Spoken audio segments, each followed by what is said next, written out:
Hello, future me clipping this. Hi, welcome to day 3 of our ongoing week-long or possibly longer show, Look Ma No Hands, an installation of separate streams where I am a co-host commentating over my friends, showing me different games or other things. This week, and which might be the only week if I'm lucky, but probably not, this week's theme is hidden gems. So I have asked several of my friends to distract me out of working this entire week by streaming with me. And they have all picked games that they either want to show me are like diamonds in the rough that they want more people to know about, which has been the previous 3 days of games. And one person this week is showing me a game that they think is dog shit.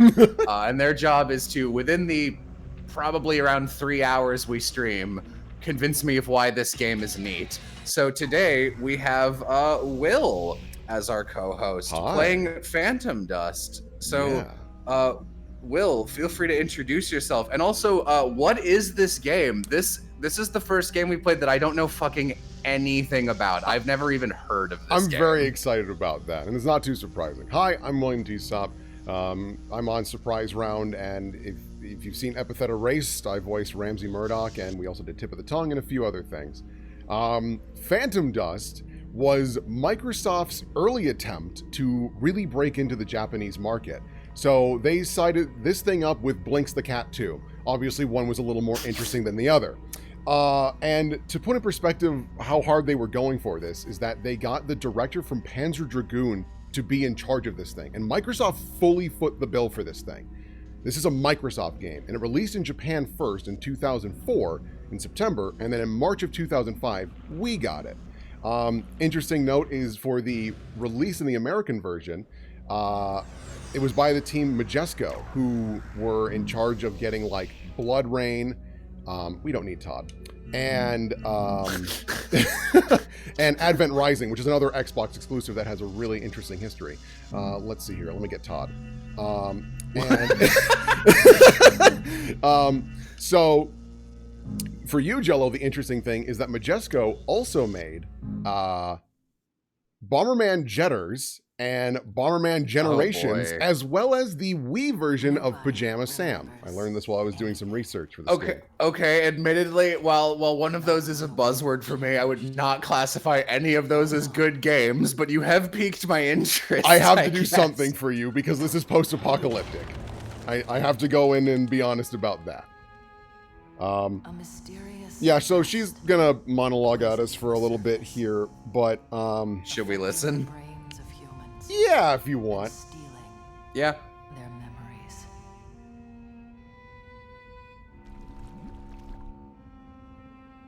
Of course she doesn't talk now. He's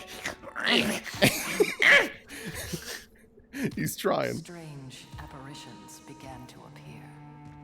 Is that what we're calling these? Yeah. Fled their what would you call them? They're so corporeal.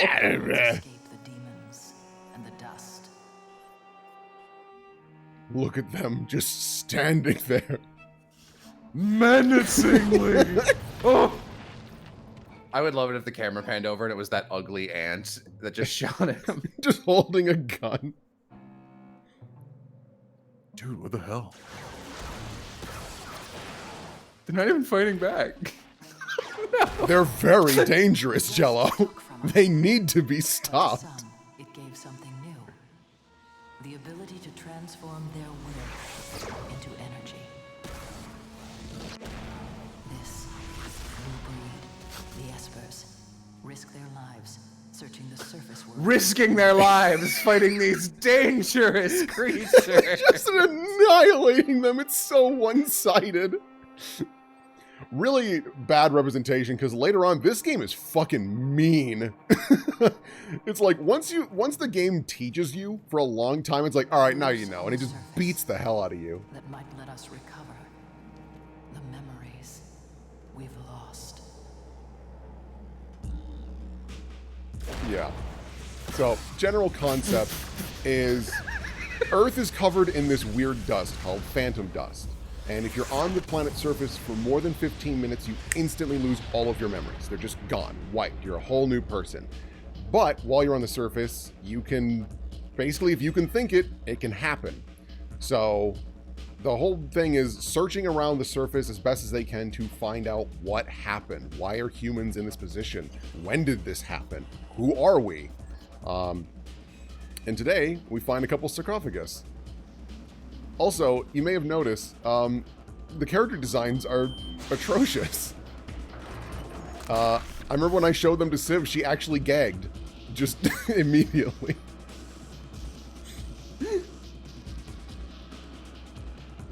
And there is also a fair amount of non-voiced dialogue, so if you wanted to have some fun and do some Ace Attorney, we can certainly do that. Maybe. We did it on and off for Skies of Arcadia for cutscenes I knew were important or had fun characters, but about midway through we were like, it goes literally 5 times faster. Oh, it if we sure don't read does. this. So Yeah, and luckily this is more of an action game, so this game is really weird. The best way I can describe it is action deck builder. okay. So Kingdom Hearts Chain of Memories. Oh, heavens no. We don't say those words. No, kind of the dealio is at the start of each match, you need to run and pick up orbs, and the orbs have different... Sephiroth. The orbs have different abilities, so like defense, attack, buffs, things like that. But you don't choose when they appear, and they could be destroyed. So it becomes this game of tactics of learning what their build is and how to counter it. Do you want to get more close range and get up in their face? Do you want to be a sniper?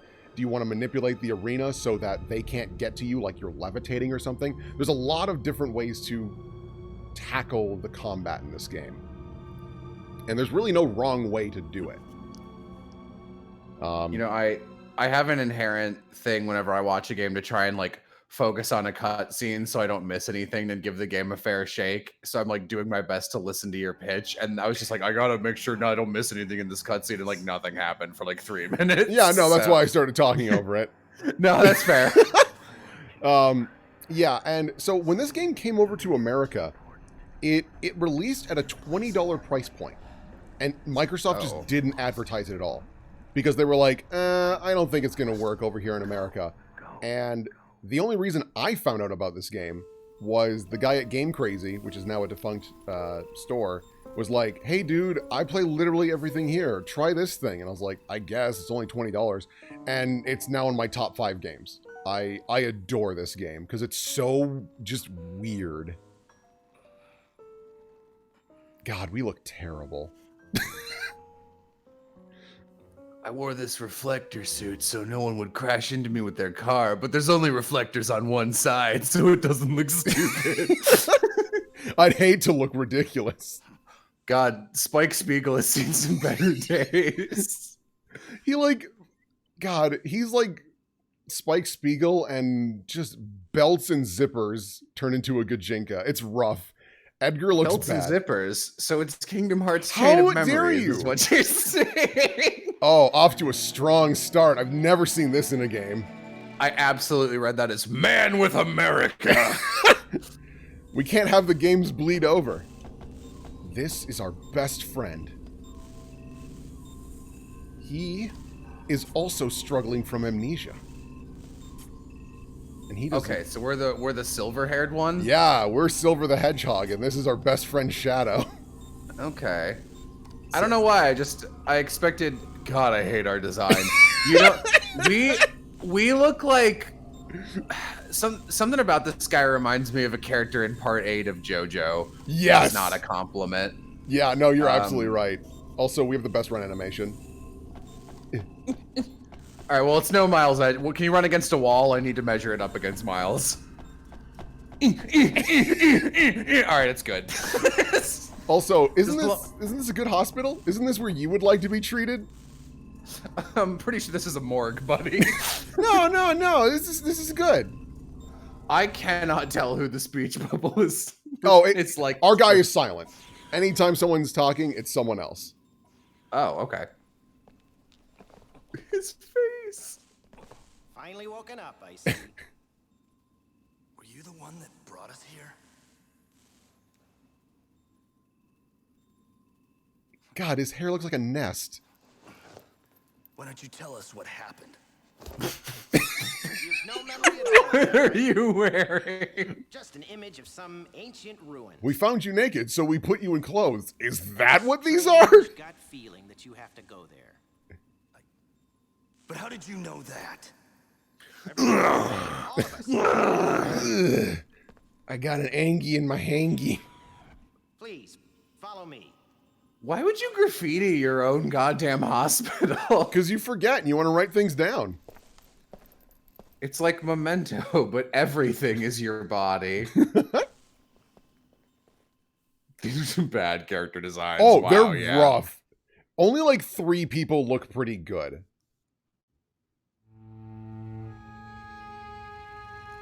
We want to remember what humans looked like before the calamity, so that we could finally have some direction for our terrible fashion sense. It happened Mission just accomplished. Like I told you. None of us remembers anything. We live in this world we don't understand, with people without memories wandering around, with monsters roaming the Look surface. like people, of but these all right. Strange particles, We killed a lot of them. paranormal skills. This place is like the lost and found counter at a catastrophe discount store. That's something you'd remember. So, we're lost sheep with no memory. Just like you. There is one difference. The two of you were Hey. found in strange. These guys remind me of the priests from Prince of Egypt. I've never seen that movie, actually. It's very good. I've heard that. I would be But down to watch that leader sometime. says, we are all lost souls. Yeah, so big guy in All we chair, have that's left is leader. this underground Oh. world. And our scraps of memories and the image of the ruins in our Oh. heads. Oh, God. Oh, goodness. The ruins. The image I saw in my dream. My dreams. So how did this game perform? Not well, unfortunately. It's a shame because, like, reviews-wise, high 8s, low 9s across the board. Like, people like this game a lot. He's right. And that's why when there was a trailer and an E3 in, like, 2009, I want to say, people were like, holy shit, is this happening? And by people, I mean, like, 5. You want us to Because the way join the trailer victors. started was it showed the 5 symbols of the schools in this game. And like 3 people in the audience was like, oh god, it's fucking feeling dust! And I was like, what? What is this thing? But I am. And I am By the ruins. haunted by the ruins. Now give it some thought. and the people were surprised, but not as much as the developers. Because Oh, that's this game. Yes. Oh, okay. yeah, Microsoft fucked me twice. So Your name is Edgar. You have the goddamn gumption to walk around like Edgelord McGillicuddy, and your name is Edgar. Well, see, he just- yeah, I mean they got to bring him down a little bit. Will lead you to find her. Oh my god, I love this about this game. Okay, so you don't get to name yourself. You need a name Entirely. even if you don't What have happens memories. is Just pick a name they that sounds good start to you, suggesting and we'll names call for you. that. And And you just have to say yes or no on loop until you get one you like. Yep, or until they get annoyed. He ones who remembers his real name? It's the best. Oh my, what? It seems you don't recall your name. Here are some options. Based on the location where you two were found, we'll call you Alpha. It means where all things begin. It also means the unknown. No, Does it? No, it I doesn't. see. Okay. Ice is perfect for you. The capsule in which you two were frozen. No, ice. No. No. I see. Okay. Would you like to be known as age? It describes the flow of time. No. I see. Okay. What do you think of key? It refers to the key for humanity. That's a little presumptuous. No. I see. Okay. Perhaps you should be gin? That's the name of a beverage favored by one of the officers who found you. No. You know what? That one's acceptable, but if you want to keep going, I see. Okay. Would you like... This is the whole game. Yeah, This is would, the whole game. would right? you consider Glenn? This is also the name of a beverage favored by one of the officers who found you. I would kill for eventually and just be like, how about like Glenn? It's just a name. Like it's just fine. It's just a name. No, okay. You were rumored to be the savior, so how about Cruz? In ancient times... Don't want to be Cruz. Don't you want to be Cruz? In ancient times, objects that were found near the savior were called by that name. No. Oh, come on. You got to be Cruz. I see. Okay. Io is a good choice. It's the name of a wanderer from ancient mythology. Yeah, no. I see. Okay. What do you think of air? It's the energy that keeps all of us alive in this earth. Oh, come on. Be air. Be air. It's such a bad name. Do it. But there's even more. I trust you, but I don't want to not be air. It's so stupid. Oh, our name has no importance. They never call us it. We are all right. I see. Okay. I propose Duke for you. This generic term refers to someone of high status, although it might be wasted if used on you. No. You just get more pissed off. Yeah, it's the best. I see. Okay. Beard? What do you think? I don't know the specifics, but I recall men with beards are considered very masculine. No. I see. Okay. Silver would be perfect for you. The color of your hair. No. I see. Okay. I suggest green for you. It's simple, like your clothes. Simplicity is a virtue. Nah. I see. Okay. Even with all these choices you can't decide? Then I'll decide for you. Your name is Nanashi. Got it? Fun fact, Nanashi in Japanese means no name.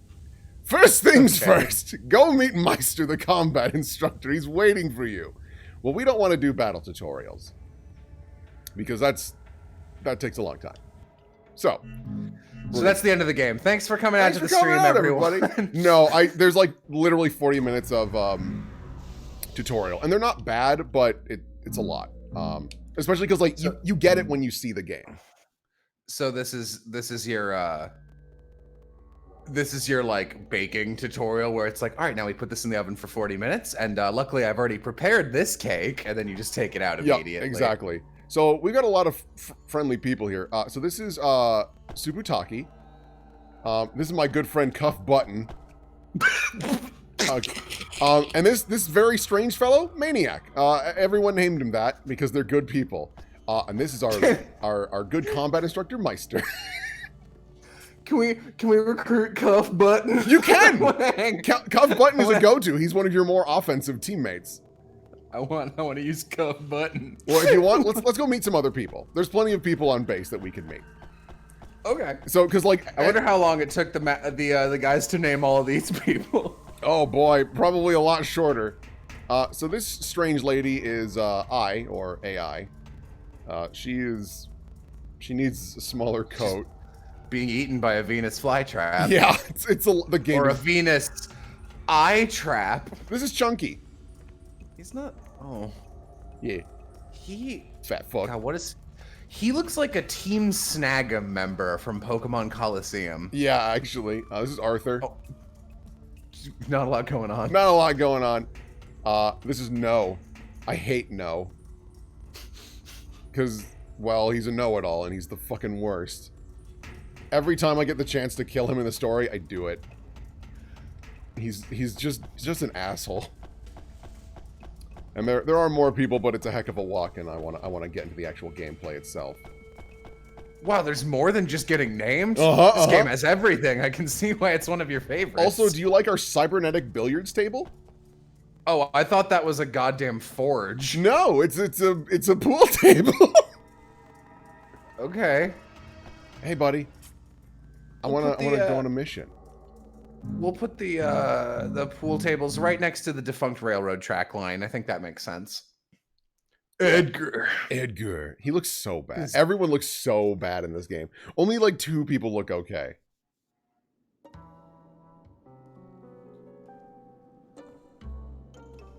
So, we've been going out to these old locations for training, but today is different. I was supposed to meet Meister here. Run away! That woman, she's been after you from the start.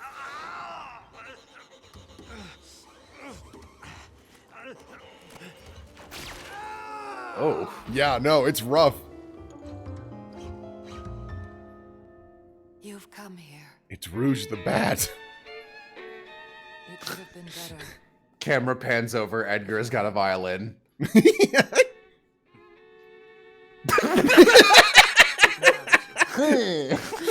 How do you make someone that never talks expressive? Continue living Give him a stink Not eye. like that. Stay on the surface world and die. You're better off staying underground, you know. Freya here has a pretty okay design. She's definitely one of the better ones. Enjoy your life deep within the earth. Are we underground right now, even though we can see the sky? Nope, we are on the surface. For both of us. That's why we're able to use the phantom dust. For him. Oh my god. This ugly motherfucker. Well then, I have no choice But to kill you. but to kill you. Good read. Yeah, no, voice acting is not super stellar. But I actually genuinely like the story. It's a little predictable, but it's still neat. Alright. I don't want to fight you. I really don't, but I need a tutorial. Okay, so as you can see here, this is one-time use, cost 2 and 5 strength. So what that'll mean is when I go to fight her, she's up there, I can use the ability oh, ouch. Okay. This is also an Xbox original game, so having destructible environments is pretty wild. So. Oh, she's just gonna camp the whole time. Alright. By what metric is the distance between you being measured? Oh, centipedes. I can't tell if you're joking. No. That's actually... It's not that. Oh god, she can still teleport. Okay. So yeah. Okay. Oh, I used that already. Wall. Okay. So the percentages at the bottom there, or the numbers, are what the energy cost is to you. So it costs 2 to use this wall. Every time I need to defend myself. Okay. Throw that over there. She's just going to keep teleporting, which is a little frustrating. Yeah, the game is very straightforward in the beginning. It's once we start doing 2-on-2s that it gets wild, because the game, like, encourages you to destroy the environment so that you can start using, like, telekinesis to throw objects at people, alter the terrain to your advantage, and you'll normally get some pretty wild abilities, such as reversal in aura. So, like, it'll cost more to do things, but they start doing less damage. But then if you've got ones that cost very little and do a lot, it flips that around and shit. Yeah, this game gets weird for its combat. So you can only be on the surface for 15 minutes, right? Yep. Stop! Don't go after her. I told you before. You'll lose your memory again. If you stay on the surface too long. We've been out too long already.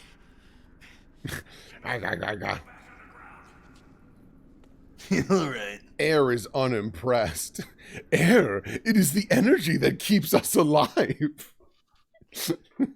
Beard! Mission complete! Score 48 out of, I don't know. Also, we got $500 in a memory box. Ooh. So, this game also, oh, that guy's name is 03. This game has a really cool feature too, where on the original Xbox, if you had Linkin Park music and shit on your Xbox, you could tell it to play it on maps. Why? What? It's a feature. Just Linkin Park? No, not just that, but as an example. Like, as a young lad, I used to have, like, some Green Day on my Xbox. So we'd go to different missions, and it'd be like, wanna be an American idiot. It's just... That sucks, and I love it. No, this game is pretty neat. There was also an online component, Okay, this is nothing. They're just like, hey, you should, like, probably do shit. Hey, Kachikawa. Box lets you see information from the past. Oh. Was it like a VHS? Kind of. I don't need to read any of that. This It's pretty game... infuriating that it makes you, like the bottom, the newest memory box is at the bottom, and it's 28, the first one you find. Yup. Because it also wants to keep all the tutorial missions there, which is nice, but like, while the game is definitely unique in its gameplay, it's not hard to learn what the hell you're doing. But it just kind of assumes. The game does have a weird problem where it like tutorializes the shit out of you, and it's like really easy in the beginning. But then suddenly the difficulty spikes. Oh, Edgar, what's going on, buddy? The past with you still haunts me. But more than that, the woman whose picture is in the locket. Freya, I think her name is. I can't get her out of my mind. Cool. Hey, buddy. Credentials? Have you spoken with... Oh, I have not spoken with Ubiquitous yet. I'm sorry. I'll do that. That's on me. Cuff button! Alright, see you later. Hey, buddy. You know, cuff button should have been Chunky, I think. It's pretty... Then who would be Cuff Button? Probably Chunky. You switch him around. We're gonna kill him. Thanks for coming. Investigating skill first. Yeah, you talk slow, buddy. It's Detective Bad. First you two. Find Edgar. Find Edgar. You need to find Edgar. God, I hope I can track him down. Watch the son of a bitch is like crouching behind a pillar. Air will never find me.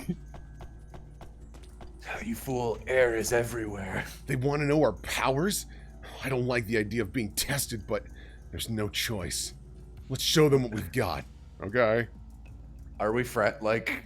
I thought we were friends. This seems like a good idea. Like, we should... These people have helped us. Alright, we can be assholes about it, I guess. Is that gonna be the tip every time? No, it usually rotates it between the other people. I'm like, this one's useless. I'm like, neat.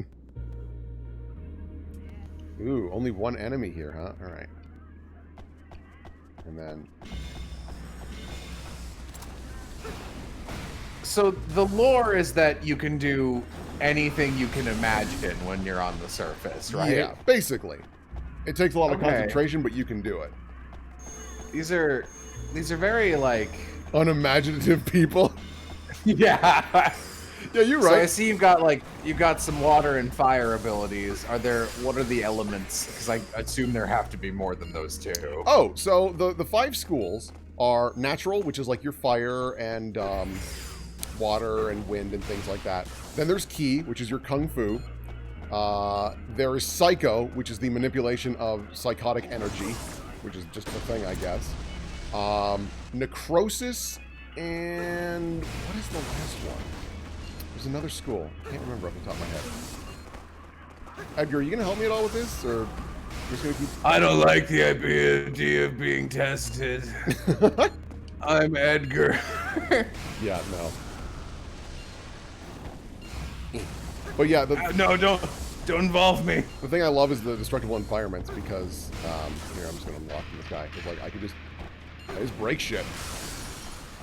This is a thing you can do for an Xbox original game, which I was just blown away with at the time as a kid, and I'm still pretty impressed by. Because like if I miss, like shit breaks in the walls. Yeah, that's pretty impressive. Edgar, help me, dude. All right, we're fine. We killed Anthro. It's strange. Like we've done this before. Mission cleared! Well, you were doing things and me watching you do things. You done running.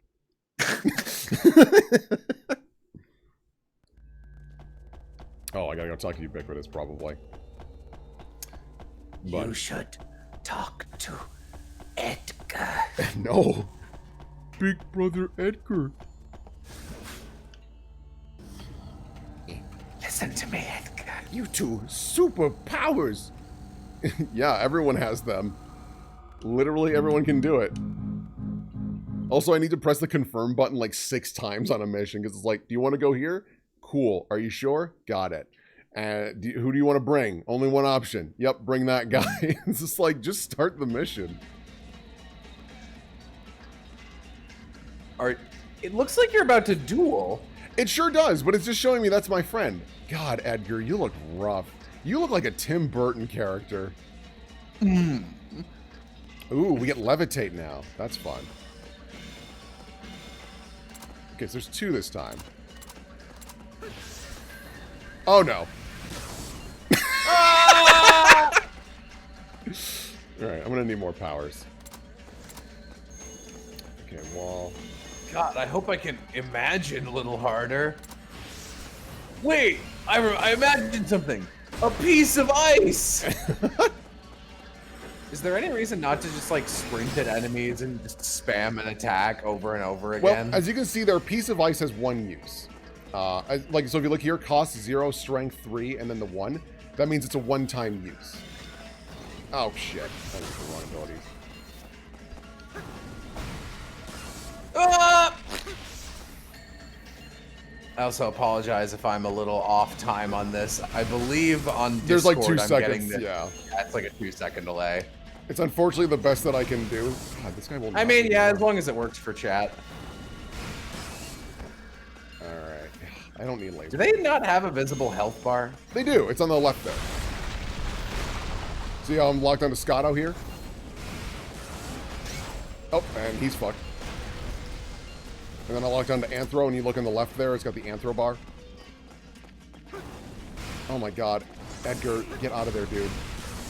But yeah, there's also parts of the map that you can fall through, and that's a tactic you can use too, is if someone's running on top of it, to break it, and they'll fall down, and then they'll take a shitload of damage. Here, one moment.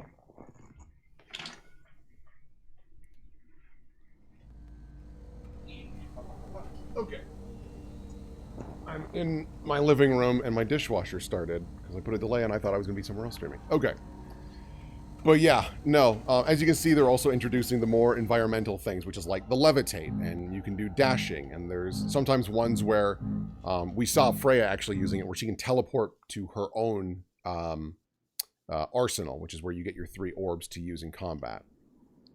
Use a status. Oh, it's like it's a static place that just respawns orbs over and over, like they don't just pop up wherever. Yep, because it's your own. But you can, if you've got a certain kit, you can make it so, what does this thing do? Increase in damage. Oh, cool. What you can do is, like, there are some abilities where if you run over someone else's deck, you can just start deleting their items.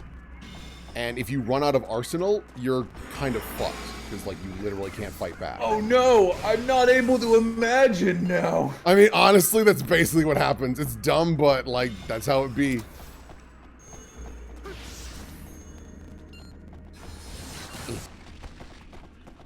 It's pretty hard to figure out, like, what the fuck you're actually fighting here. Yeah, it's just like a dude.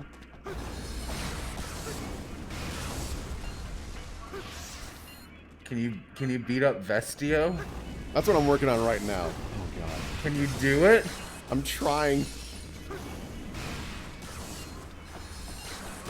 There we go. Ugh. The buffs, they make you stronger. Yes, Edgar, that's what we learned today. Thank you.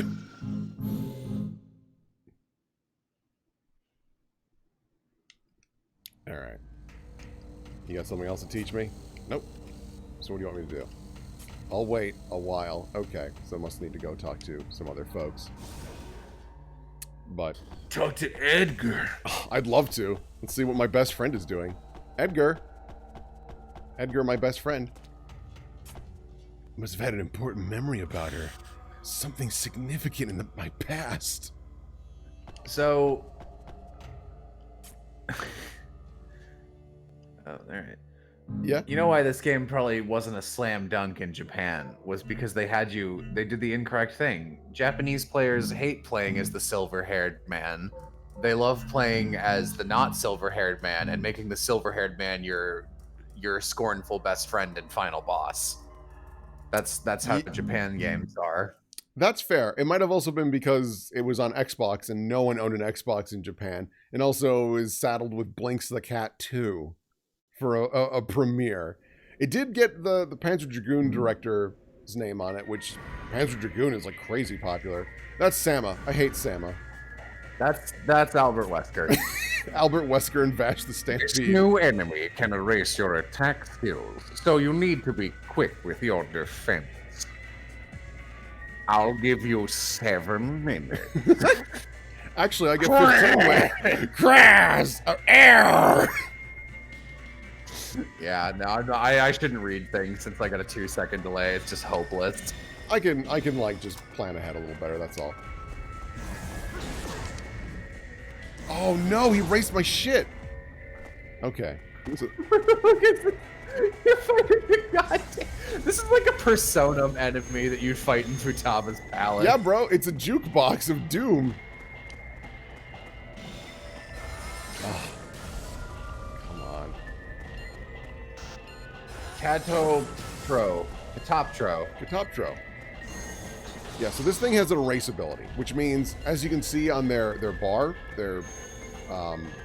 what they're trying to do is, like, let's say they have the erase button on their X input. If they hit me with that, my X button ability disappears. So it becomes a strategy of thinking, like analyzing, okay, what abilities do they have? Should I line it up with theirs? Oh, God.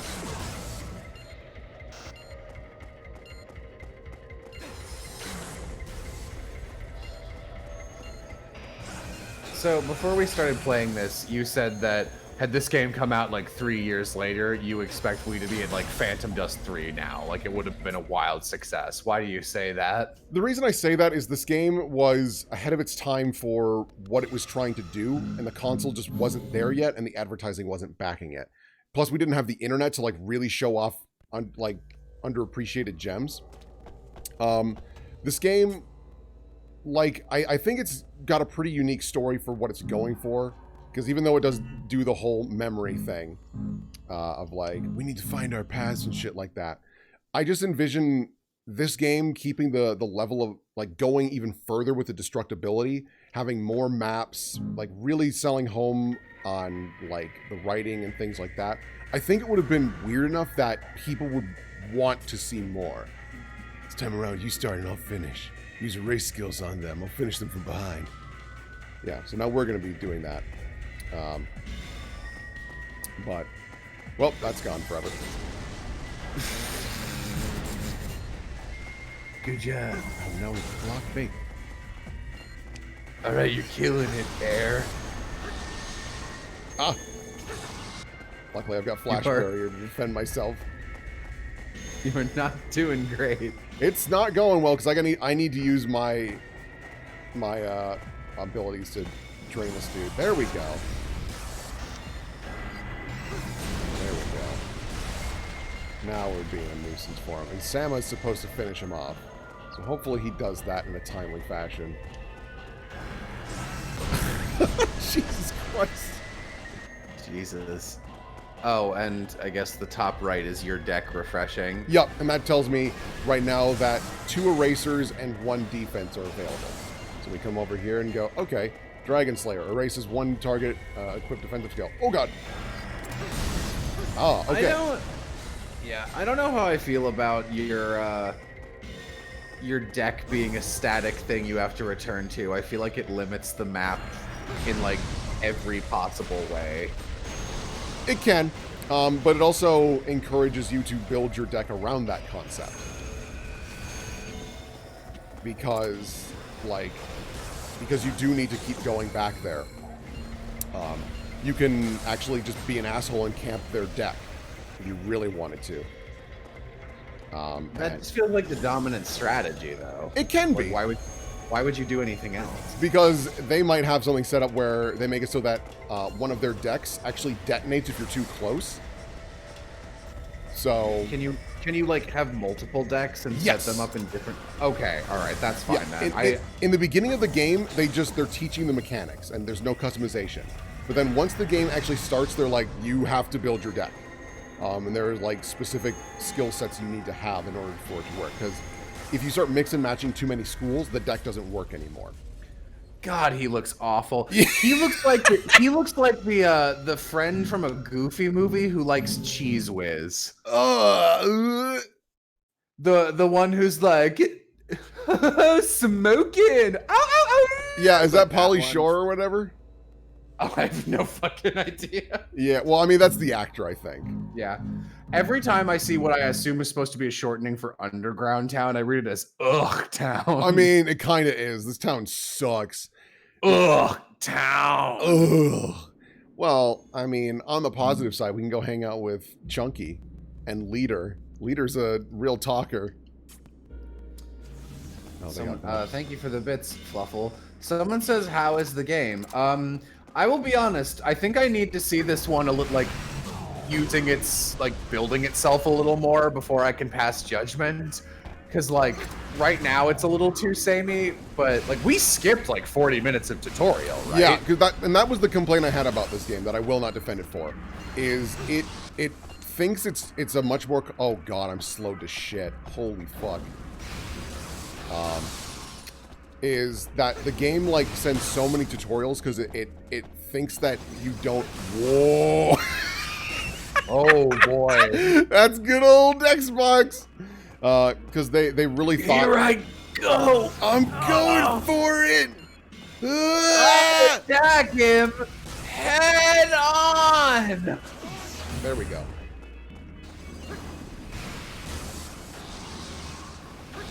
God, he is so aggressive. Okay, get rid of Scotto. He is a problem. Neutralization resets target status. Okay, that could be useful.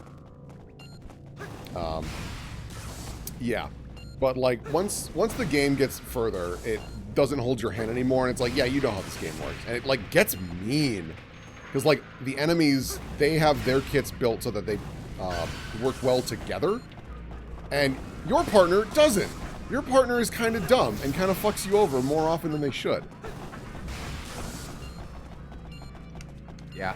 I will also say that I imagine they had to do a trade-off in terms of like the different kinds of backgrounds you can fight in if they wanted to actually do this destructible shit. And that's what I also meant too, was like I really feel like this game, if it had the luxury of more budget and more time, or being on a more powerful console, they could really get away with some radical shit. But they were dealing with the limitations of an Xbox original. So it was just Okay, a little ahead of its time. Oh, Edgar, oh wow, there I go. They got you? Oh, that's it? That's it. Like, There's no all right. fanfare, you just lose. They got you. No, yeah, there's like literally no fanfare at all. They're just like, yeah, you lost. Do it again. Okay, so. All right. Oh, I was gonna say I've been looking for a 15-minute timer and I only just noticed it's in the far bottom. Yeah, no, it's super tiny. Oh no, this fucking slow like bullshit. You are gonna run away. I'm not a huge fan right now of how so much of this seems to be centered around auto-targeting to camera abilities and just blocks. Like, whoa. Right. Oh my like, god. you know, Anthro, like, yeah, they can just deck you, and like, it's not like they need to be near you or even really aiming at you because you're just locked on and you gotta like spam shield. Like, it feels a little bit like kind of an unintelligent fighting game. Yeah. Where, and that's the thing, like, is like I think if they had more time or been on a later generation console, they could learn from like other games and like how they do it and take it from there. Yeah. And I know this will upset you because I know you were like, oh yeah, I've never really seen another game try something like this. I will say that to some degree, World Ends With You does something a little similar to this. Oh, okay. So, like, I've never played that, so I have no idea. You have a bunch of pins, and you can level them independently, and they all do different things, and you can build up to 6 of them, and you go into battle, and they all have different cooldown times. And it's also like action RPG. Like what's the like? It's RPG elements, but it's real time, which is what most RPGs are now. Yeah, I would say action RPG. And also like I was like a little joking before, but Kingdom Hearts Chain of Memories does do this. And like I said, like I just haven't played those games, so I have no idea. You shouldn't. Yeah, and that's probably why. Is I don't like Kingdom Hearts anytime I have seen it in action, mostly because like, holy fuck, the dialogue. It is. Oh no, it's bad. It's not great. It's just like, what do you think, Woody? I agree. Like, there's these weird long pauses in the dialogue, and it just oh yeah, no, baffles me. it's real bad. I thought that was like them, like kind of dealing with the translation of the Japanese to American somehow, but like no, it's just like that, and I can't imagine why. It's like what you know what watching a Kingdom Hearts cutscene is like. It's like watching a YouTube long play where like the long player takes way too long to click between each dialogue option. Like he's like, oh, I need to make sure you read it. Beat, click. Yeah. Oh shit, I mixed up my stuff. Yeah, I will admit this game is losing points for me just because, like, I like the concept of the memory thing, but and like the destructible environments are cool, though a little less noteworthy nowadays. But like, man, post-apocalyptic urban jungle is very boring to look at. Yeah. And like, it's hard to blame the game for that even. Here's a question. Sure. So I don't know why the 15-minute time limit is there, but is it like a thing where total spitballing? Is there like a source of danger that causes that memory wipe, and like at different points you get closer to it and the timer goes down for harder fights or something? Like, are there boss fights that are like 5 minutes? That might be interesting. Yeah, there are times where they will lower the time limit and be like, all right, you gotta get this shit done now. And that's definitely when the game really puts pressure on you. I think you just hit Edgar. That's fine. It's Edgar. What is this? Heat? Give me that. Yeah. There's also plenty of times where the fights are like actually long because it's like waves of enemies, and that's when the shit gets really hard because admittedly the game is not designed for that. Because you only get 20 hit points ever.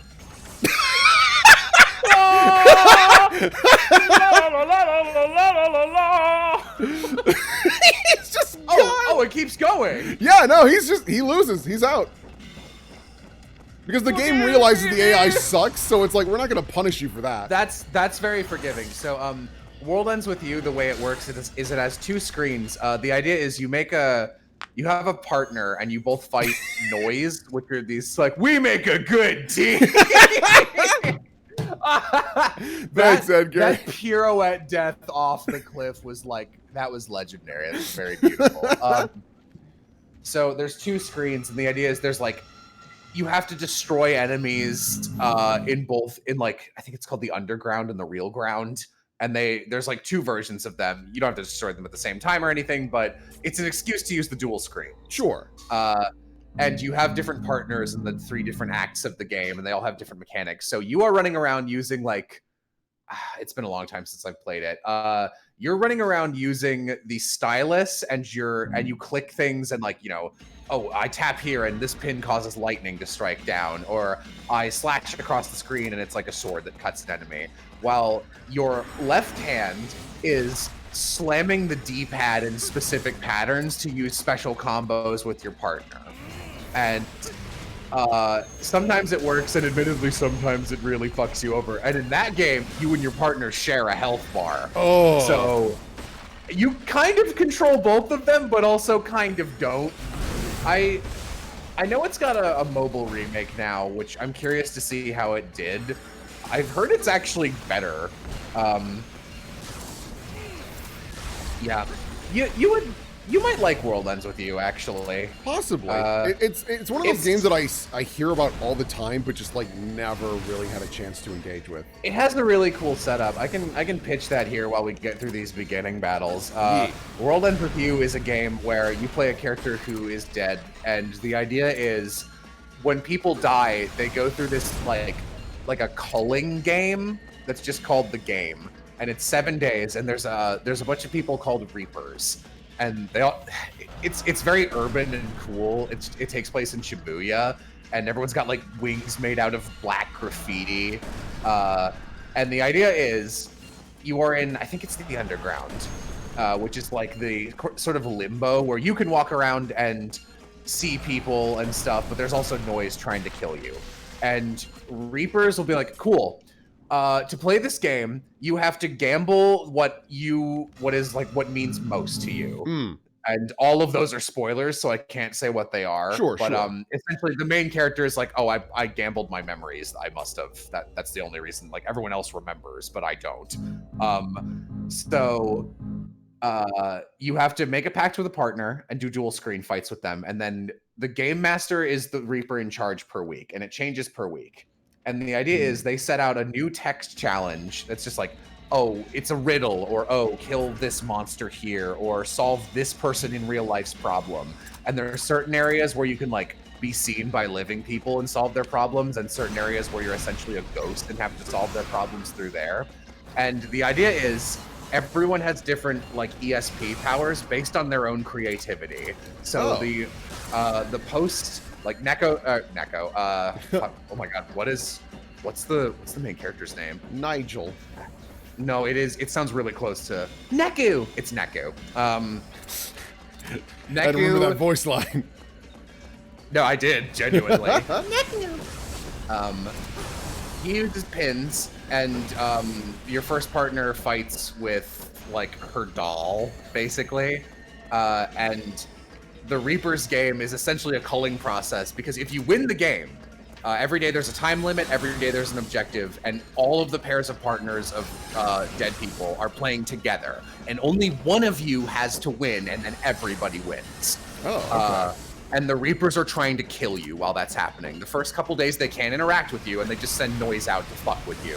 And then later in the week, the Reapers can just walk up and deck you and murder you. Jesus. And if you die, you're erased and you're dead.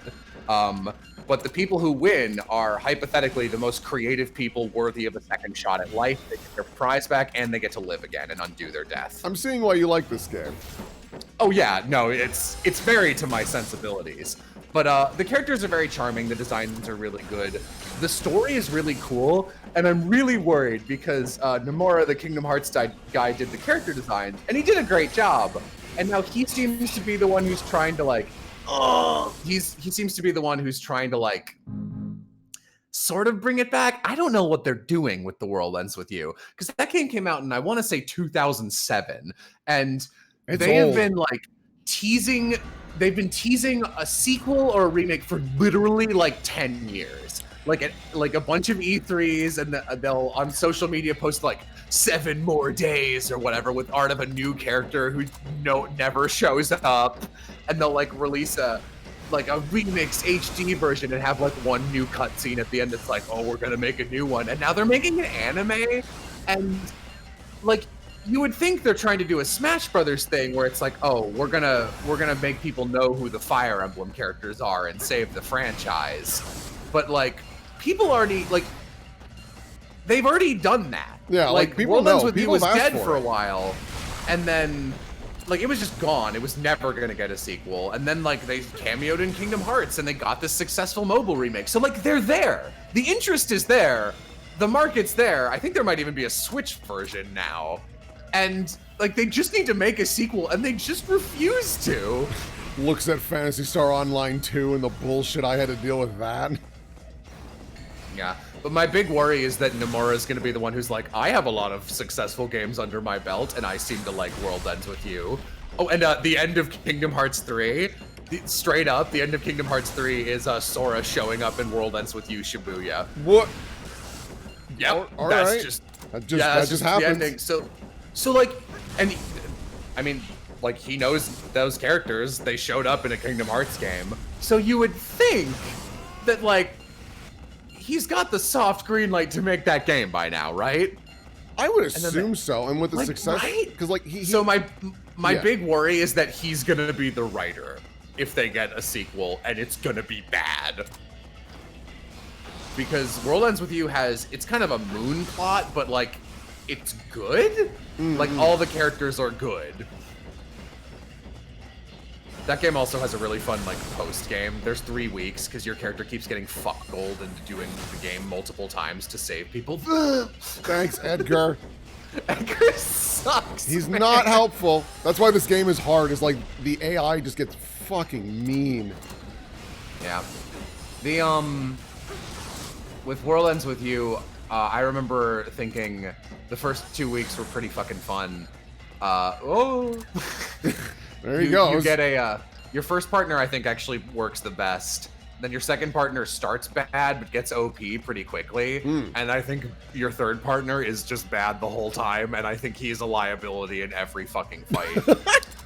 Oh, that game also does it does a lot of things I really enjoy. There's a recurring pair of people who I always just call Team Rocket, or like Carrot and Pink, because there's a bratty Pink Reaper and her like, yeah, too cool for school. Like, I'm actually super powerful, but I don't want a promotion because I like being lazy kind of character. Oh, looks at Jello. Hey, there's a lot of things I like in this game. And you get to fight them, and one of the big battle mechanics is called passing the puck. So when you get a good combo, your character lights up. And then if you keep hitting enemies, you get this light puck that passes to the other screen. And then if your partner gets a combo, it keeps going, and it's just a damage multiplier. So it's like ×2, ×3, ×4, ×5. And you're supposed to do that to upgrade, you know, your damage and kill bosses fast.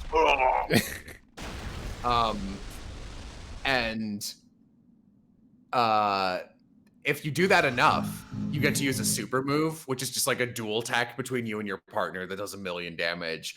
And I think the hardest boss fight in the game is against Team Rocket, because they come out of nowhere and are like, no, actually, we're like, I know we've been comic relief, but we're very significantly difficult. And then if you don't beat them fast enough, they have an all-out attack they can use on you, and they're the only enemies that have it in the game because they're the only pair that you ever fight. Oh, weird. World Ends With You is very cool. Yeah, I've always heard very positive things about it. I just never really had a way to engage with it. Also, I won't lie, when I first heard about it and I was like, yeah, I use both screens to fight at the same time, I was like, no. No, it like the fights are fun, but like if you're having a problem with it, like it's hard to manage. It gets pretty difficult. Civ says, this is just Bliss Ocean, you hack. I wear my inspirations on my sleeve like a badge of honor. I am not hard to pin down here. Though actually, World Ends With You is more of a Plaster game than a Jello game. Plaster really loves World Ends With You. We're doing the mission, come hither, strong one. Oh, strong one. Strong one. There's no, the piece of shit. Strong one! And who should appear but the king of rookies? So, how's it going? Can you hold your own in a fight yet? Like, kind of? I don't know. It's been kind of all over I the mean, place. I'm better than Edgar. I'm better than Edgar. Everyone's better than Edgar. Ow. Oh, you get to fight him. Oh, okay. Yeah. See, again, I can't tell because the battle starts and it's just, like, it's very much like a fighting game and the characters exchanging a quip, and then they start working together. It's very silly. Okay, he drains my aura. That's not great.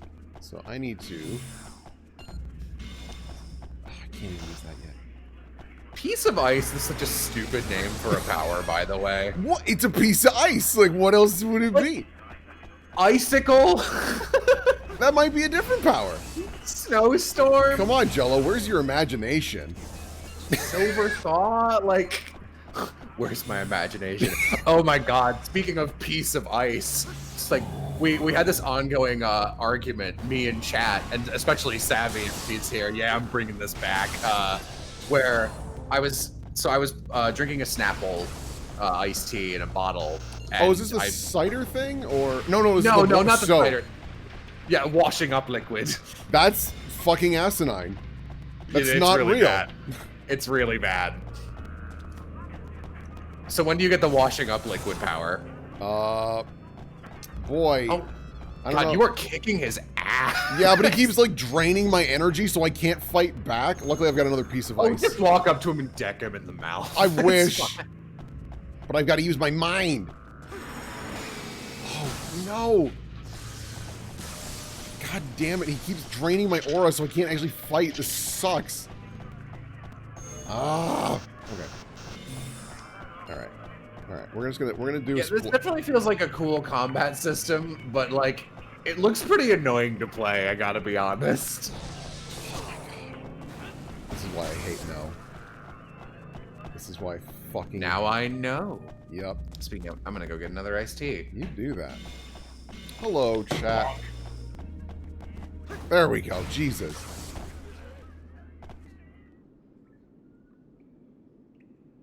Very well done. Let's leave it at that for now. You kicked his ass! Psycho school skills. Well, we'll never know what those do. Yeah, what are the schools? It's Psycho, Nature, Key, Necrotic. What is the last one? I'm back. Welcome back. How did you beat him? I got guess Piece I'll of never Fire. know. It is not called Piece of Fire. Yeah, it is. Oh my god, why? Because it's just a piece. It's not the whole fire. It's just why not like Ember or like No. lick of flame No. or something? No, it's Piece of Fire. Piece of Fire. Oh, we're gonna let Lick of Flame go, but Piece of Fire, that's all right. too If you're far. gonna do Piece of Ice and like have a dumb level of like early game magic for all the elements, then like at least style like Lick of Flame, Piece of Ice, like Chunk of Earth. Then like at least go that far. Piece of Fire, like at least a Piece of Ice is a thing. Yeah. Oh my I'm game. mad. My game That freeze? pisses me off. I think I got hit with Piece of Ice. I think my game froze. Oh no, Piece of Ice was too strong. Hold on, I'm gonna real quick. I'm gonna hide. You guys, Piece of Ice was too strong for Will. All right. We're gonna hide. How did you two meet? Don't I'll worry, answer because that when we'll get to that. the visuals, the visuals are just hiding for now.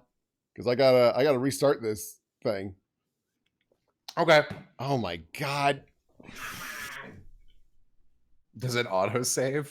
Probably should. Oh wow, this thing did like a hard lock. Excellent.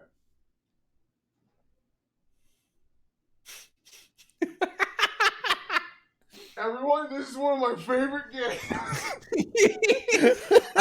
I gotta be honest, I kind of like that this one is like almost not selling me because I think it makes the concept for this week more interesting. I'm just like, I don't know about this one. No, and that's fine. Like, listen, I love this game, and if people don't like it, that's fair. I'm not gonna like fight super hard for it. It's definitely a game that I think is more fun to play. But like, I really like this thing. There we go. Like I can see why you like it. I will say the twofold reason I don't like post-apocalypse is because a lot of them are like humans have given up, which I think I mentioned this on another stream. Humans don't do, for better or worse, which is why Fallout pisses me off. They're like, no one's even tried to be a farmer. But at the very, like, the other thing is, I think the aesthetic of brown and gray Urbia is bad. Yeah. And at the very least, I think this game has a really cool conceit for why humans aren't, like, haven't made progress back. It makes sense. It's a cool concept. Yeah, and I think, and that's the other thing, I think if this game had come out on, like, the 360, I think they would have had the luxury of being able to make it more appealing looking. Like, there's a section in this game where you meet this guy named JD, and he's from another group of humans that are hiding underground, and he's like this mysterious, really powerful dude. And where you meet him is in the Sideways City. It's an entire city that is floating and sideways. So the battle takes place on like the windows of a skyscraper, but it's horizontal.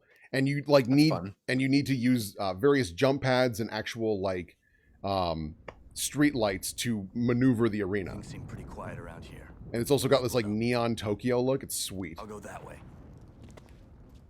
Oh, bye, Edgar. I'm falling up. What if you never saw him again? Boy, if only. You like my crocodile pants? I love how phenomenally ugly your character is. It's like really impressive. I'd hoped you'd heed my advice, but you've come back. Late. Edgar had to go off screen and play that violin, baby. Sometimes it's better to That violin sting cracks me up. I love that. the memories, the ruins. everything on the surface. They're just fragments of shattered dreams. Hey, what are you wearing, Air? Forget I don't know. Freya's doing all right. Freya's design looks okay. She looks like a early 2000s, late 90s anime character from like a mid-season of Dot Hack or Ghost in the Shell or something. You're absolutely right. Yup. Very Dot Hack vibes. You like a little GameCube discs on her waist? I wish they didn't show me the bottom half of her design because it's worse than the top half. Your protagonist looks like a combination between don't know his name, part 8 JoJo guy who's Yashuo's ex-boyfriend who's currently doing some weird shit and is probably the secret main antagonist for no reason. That guy mixed with the crocodile dude that Civ designed for, so this is basically JoJo who can control people's teeth. Its purpose So this is Picado. to kill you. He's got wigglies. He's got wigglies. He's Are a those supposed to wiggly be- boy. So I was cutting down AAI 2, which we started recording over a year ago now, like a year and a half. And at one point, I referenced a bit that you used to. That was like, "Oh, he looks a little wiggly." And I was like, "Wow, you carbon date this." Oh, you can be fighting Picado or Picado. Yeah. Okay. What do we got here? Levitate will probably be... Oh my god. So, watching you play this game, I think if I rented this, I could probably get through this segment without losing interest. But I was thinking, since it's from this era, do you remember when like Target and Best Buy in their video game section used to have these little like standing consoles of GameCubes or whatever, and you could play the sample game for like 20 minutes? I love that shit. But like watching this made me go like, if I played this game on that, I would never even look at it again. Fair. Come on, piece of ice. Can you jump on it? That might be very dangerous for me to do. Oh, we actually got... Oh, there we go. That's some good damage. Quick, use Wick of Bomb. Oh, this is going very well compared to normal. Use Liquid of Washing Up. Never gonna get over that. It's so dumb. Yeah, I'm gonna side with you. When I saw people talking about that, I was like, all right. There's a lot of stuff where it's like, that's just different cultures talk. What the fuck? What the fuck was that? Different cultures have different phrases for things. Makes sense. That was one I was like, no, absolutely not. Ridiculous. Very silly. Try again. Civ says your character looks like Travis Touchdown gone terribly wrong. And Travis Touchdown is already pretty wrong. Yeah. Okay. We're gonna try this. Levitate! Oh my gosh. Fireworks. There we go. Okay, now we just gotta get the side of it. This fight's pretty interesting. Yeah, like there's definitely some cool stuff. Oh my gosh. He is just looking at me now. I gotta go. Quick, use Piece of Shield. I don't have Piece of Shield. I have Blaster and another bomb and Psycho Spear. I would love it if the goddamn you know how like games have like Fire Aga as their like upgrade level. I would kill for the upgrade attacks in this game to be Piece of Ice, Rest of Ice. Rest of Ice, Most of Ice. Majority of Ice. Majority rules. Senate Electoral College of Ice. Bill Frist of Ice. Him. This fight is kind of bullshit. Ugh, come on, buddy. Like I can't tell why like sometimes it seems to lock onto your target and other times it's just like, nah, fuck you. Oh god, it's the wrong angle. Come on. Oh jeez. Oh fuck me. I'm not sure what you're supposed to be hitting. I'm supposed to be hitting his little... Oh, Jesus. Well, then. What? Nothing hit you. What the hell? Yeah, no, this fight is really tough because you need to hit his like side eye, but he's always facing you, which is just bad design, quite frankly. Okay, I got piece of ice. Come on, piece of ice. You can do it. Oh my god, no. Will I have a piece of hope in you? I believe in miracles. I think I've seen a few. Oh god. Someone asked how we met earlier. We did a dub of a webcomic, and I was directing it, and Will auditioned for it. Yee. Oh my god, no. Whoa, oh, that totally clipped it. Come on. Yeah, just kill me. Fuck. I think for the top you're supposed to use bomb, and then for the eye you have to use piece of ice from below. Yeah, that's definitely what I need to do. It's just getting the angle on him is such a nightmare. Yeah, no, it does. It looks tough. This game could use a considerable portion of grass. This game could use a strafe, like a dash left or right. Yeah. And the annoying thing is that online, some characters can do that. My guy, Air, can't. What do you mean online? There is online versus. So you can go on with your own decks and do 2v2s, and that shit is wild. Because people make some nasty builds that are just designed about, like, deleting your deck non-stop so you can't even defend yourself. Come on. That seems silly, but I can't poke fun at it since the only 2 games I've ever had any amount of substantial online versusing on in my personal experience are Mario Kart Wii Battle Mode and Toontown. Oh. So that Toontown PvP area is ruthless. It's pretty savage. For what it matters, if that area did exist, it would be ruthless. It would be miserable. You can't heal. Oh. Toontown, you can't heal yourself. You can only heal others. So, good luck in raids. Yikes. Yeah, if you gotta rely on humanity, yeah, that's no good. Yeah, no, you're fucked. I need that. Yeah, let's get piece of ice. Piece of ice, it's your best bud. Alright. Oh, piece of ice is a 0? Just spam that shit. Well, oh, wait, it's a one-time use, though, is the problem. There we go. Okay, so what we're going to do is we're going to focus on the sides first. That makes enough sense. Because he's always facing me, which is a lot easier to work with. Okay, so this is bullet of fire. What is the difference on...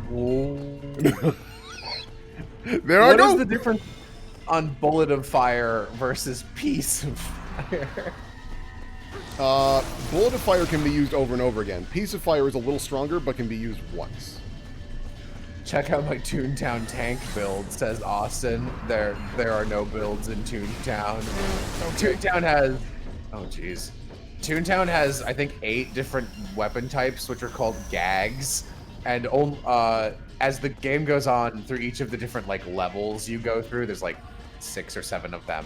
You get to spec into one of 2, and eventually you will get all of them except one. So it is possible not even to have the one that heals people. Oh my god. Oh. Okay, I need to lower both of them at a somewhat equal rate. I don't even see what's hitting you. It's just like a big hitbox, and instead of it being the lasers themselves, it's just the area at which they are hitting or passing through, which is a baffling design choice, but hey, here we are. Yeah, no, that's not good. You might be able to hit the eye from there. There we go. So that breaks the shield. Hey, come on. Alright. Oh god. Okay. So, bomb.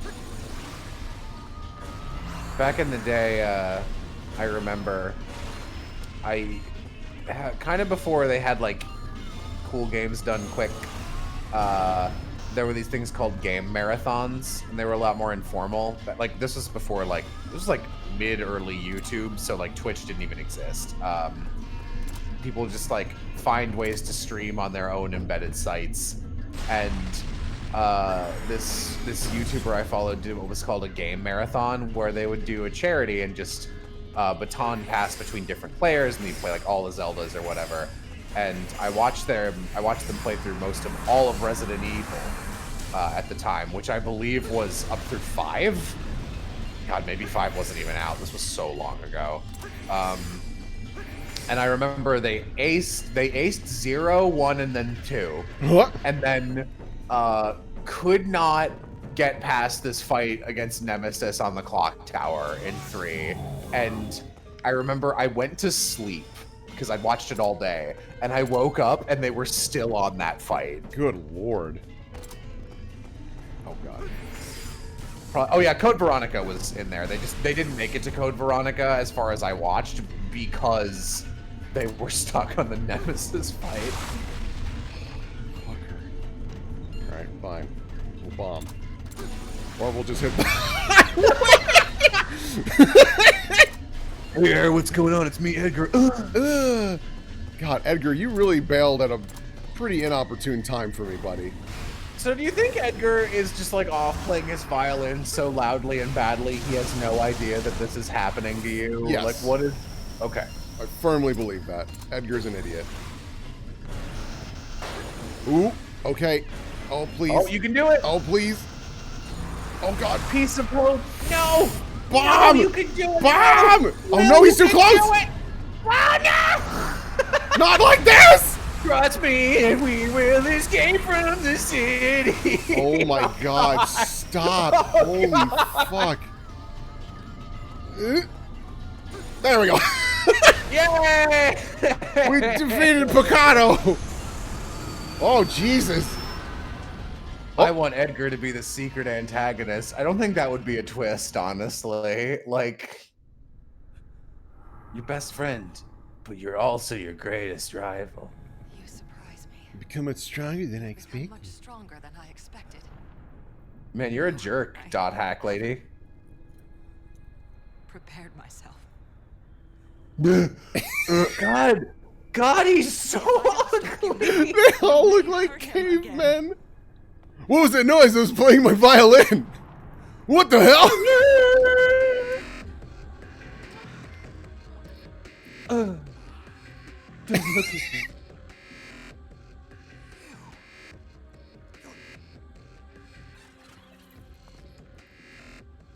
Dude, you can fly. Like, you showed that before the boss fight. You could go up there and talk to her. That girl. It's her, the girl from the picture. It's that dog. Oh, it's that dog. Something important. God, his hair looks like a sea urchin. It looks like steel wool or an old moldy Brillo pad. It's not great. It's pretty rough. You did it. Barely. You got real lucky there that the explosion clipped through and got the eyeballs. God, that boss fight is like unreasonably difficult. Chained by the past. Leader says the large enemy Nanashi encountered changed the status of the surface. Based on latest reports, it's becoming more difficult for capsules to spawn, so we are implementing the Vision's latest technology. It's called the Arsenal. Go to Ubiquitous for more details. Okay. So, like, wouldn't your main goal as this society be to, like, make little underground bunkers so that you can continue exploring more than 15 minutes? Like, you've got waypoints. I think there are, but you always just come back here. Just because, like, JD, who is a guy we haven't met yet, he left this place and he's been exploring ever since. And he's kind of doing that. He's got bunkers all over the place. But, yeah, no, they do a bad job explaining that because it looks like they can only go into a 15-minute distance. And it's like, man, we've never seen you people before. It's like, how did you not stumble on us? Yes, I heard about it. Oh, Ploha says, wait, dude, why do we even try to play PSO? Why don't we just play Toontown? Like, no joke, I genuinely think if, like, four to seven of us sat down and played Toontown for, like, 5 days, I think it would be a good time. That would be the end of it. It wouldn't be a good time after that. but I think you could have an okay time. I thought. Yeah? I'm not gonna pitch it harder than that. I wonder, is my tune still there? Let me take a look. Ooh. Toontown rewritten. The capsule. It's been a while. It's been like 2 or 3 years since I've tuned a town. Looks like you're new here.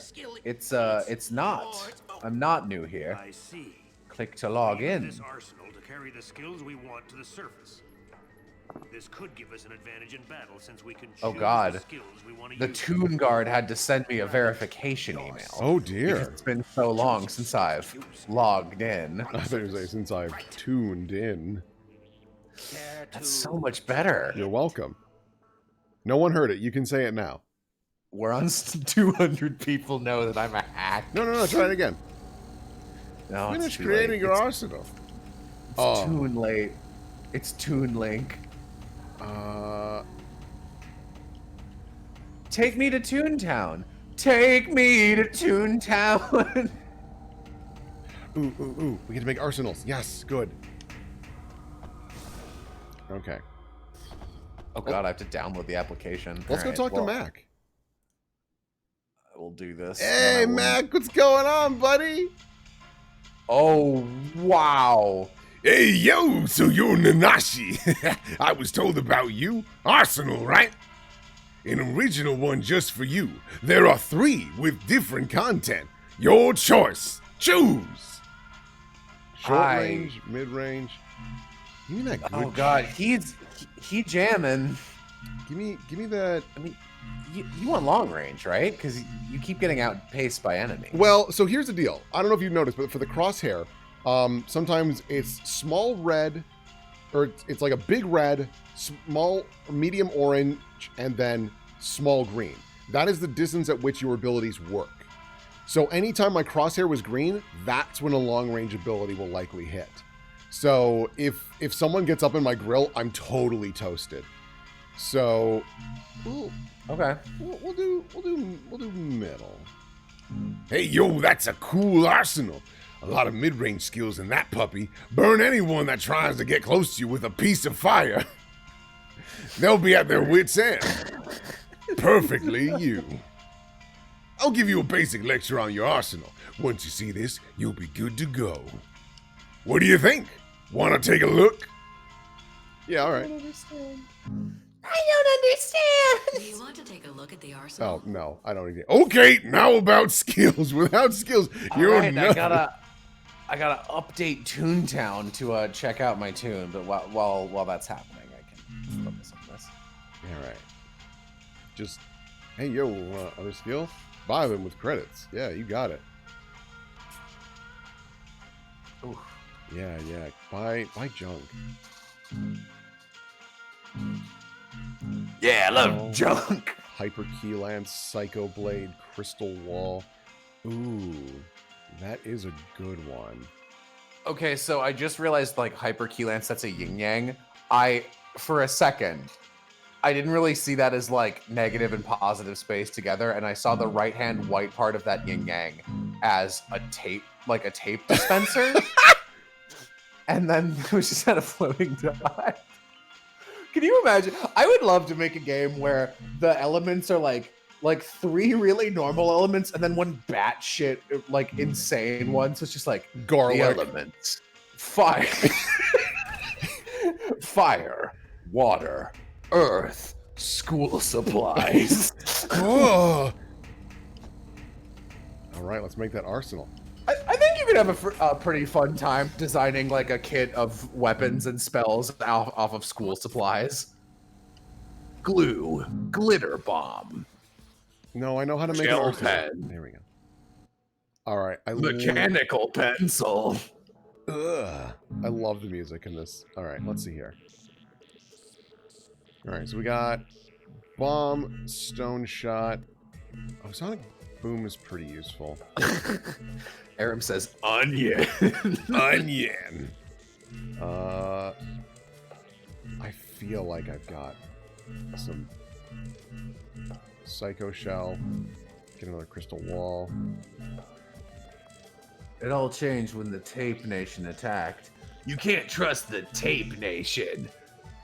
They tell you to shut your mouth, and if you don't do it voluntarily, then they'll bind and gag you.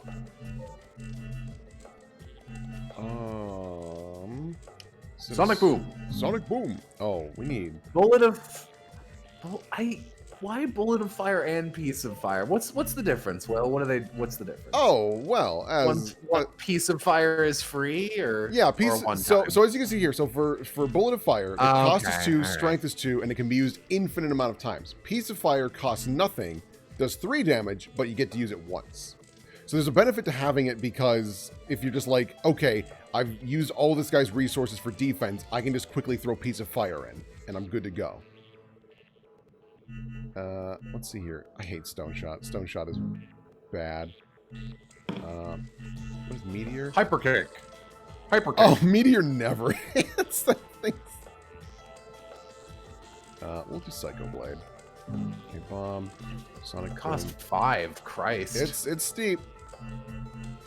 Do I have anything else that would... I guess Stone Shot is really something I do need.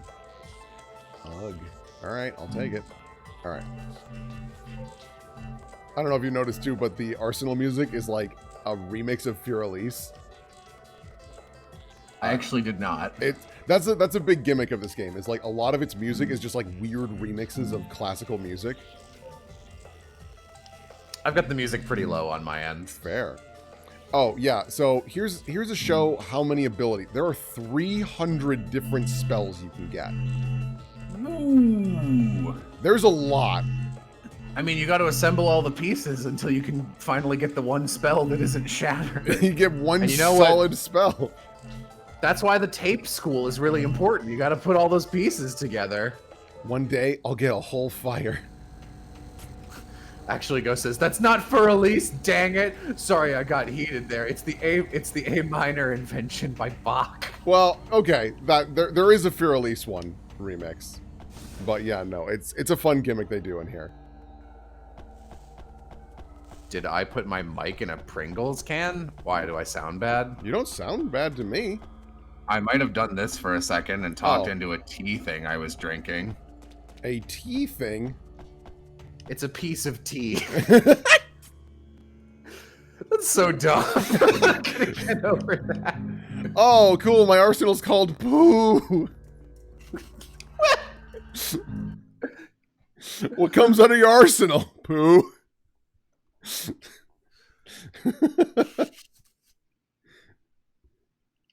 Ooh, get approval from Meister. I might not be the best yet. I'm shooting for #1, but currently I'm #2.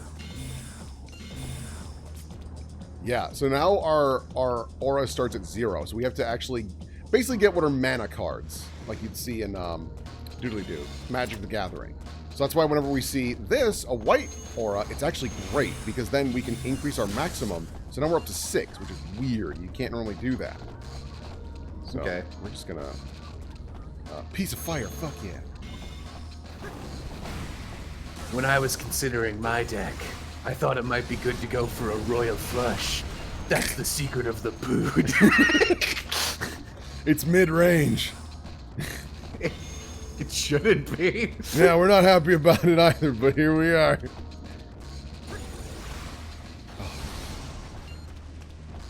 Civ, I'm gonna go. That's what I said before using poo. Psycho Blade's so good. Because it just hurls you at them and has a crazy arc and it does a shit ton of damage. Oops. There we go. He's dead. Now that you understand poo.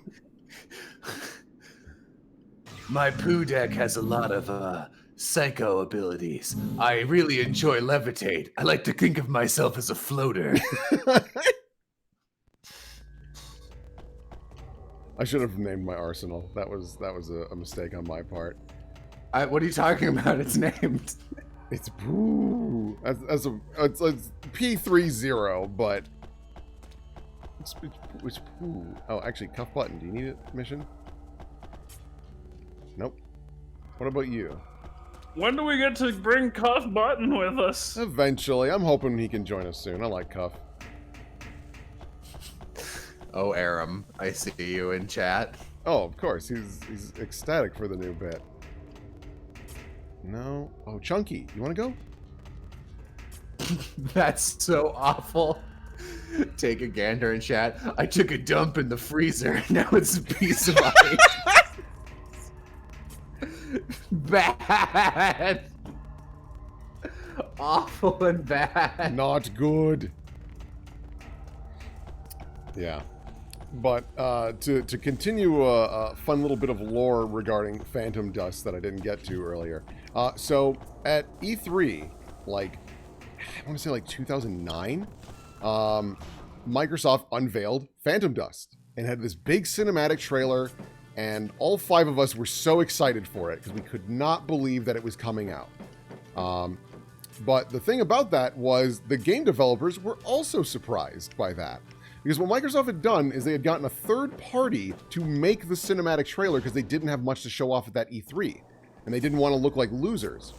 So the people that were making Phantom Dust at the time were like, hey, Microsoft, what the fuck is this about? And they're like, oh, yeah, sorry. We just wanted to make sure people got excited about this game and could do some research and play it and all that jazz. Also, I know we agreed that this was going to be a multiplayer-only thing. Sony's doing a whole single-player thing, and we're going to need that now, too. Okay, well, that's not really in the budget. Can we get more money if we're going to do that? Because, like, we're only a couple months into development. Oh, you're right. You're all fired. And then that was it. Phantom Dust was dead again, instantaneously. I fucking hate Microsoft, dude. Assholes every time with games. Actually, it goes, basic school supply ability is called piece of paper. What about you, 03? Oh my god. Where is this fucking What is this, mission? Moonlight Sonata? Yeah. Yep, Moonlight Sonata's got a little mix in here. Alright. It's the first one I've noticed. Yeah, they're normally pretty subtle in the way that they do it. And if I had some music on my Xbox, we could have something else jamming while we're running around. Okay, do you... Don't wanna be an American idiot. Hey, Maniac. I gotta say, I think I'd be in love with this game if during the fights it was just like circa 2004 Green Day rocking out. Also, I'm delighted because Sweetwater American Idiot did just come out. Oh, yeah, you can have that bop going on. Although you might have to avoid that for I'm not copyright. going to, yeah. You could make your walk out on a battlefield, walking on the highway. I walk a lonely road. Hey, Meister, do you have a mission? Let's trade those skills you can use in battle. Austin says, I can hop on and sing some Blink 182 and do nothing else if you want to do that. That is an option. Hey, Mac. Hey, yo, come on, buy some junk and increase your number of skills. Even Mac, if you don't use it, you can fill in empty slots. Like, not to body shame, but Mac disgusts me. Ooh, yeah, give me that junk. Bullet of fire, bullet of fire, surprise attack. Yeah, so here's what I was talking about, where you can actually teleport to a target's arsenal, and then if you've got deleters, you can like look at what abilities they have next in deck and just boom, boom, boom, delete all 3 of them and teleport back to your base. Okay. Yeah, there's some fun tact you can have in this game. Buy an arsenal. Oh God! All right, what? I gotta remember my Toontown password. Ooh. All right, that's not it. Oh, plasma. Oh, that's the last one. Inserted into the Tooniverse. Okay, here I go. This might be full screen, so I might need to. I just want to get a screen cap. Ooh, yeah, Oh, yeah. oh, Show it off. it's full screen, baby. Let's do windowed.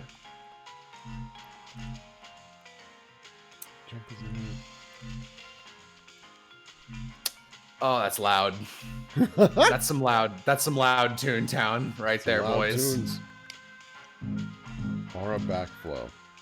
Hey, they got someone to slightly remake the music, which is good because God was it bad. Not good? Bad tunes in Toontown? Ooh. Oh, that's loud. I can hear it. You can? Fuck. I'm sorry. No, like very, very lightly. It's just funny. I just hear like a and that was kind of it. Oh my god, that's so rough. Alright, I just want to take a... How do I open up my own fucking... God.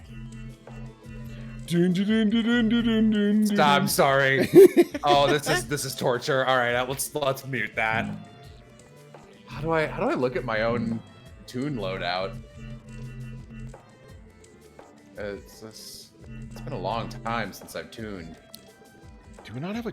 Oh, I don't have a... Oh, they added a new area.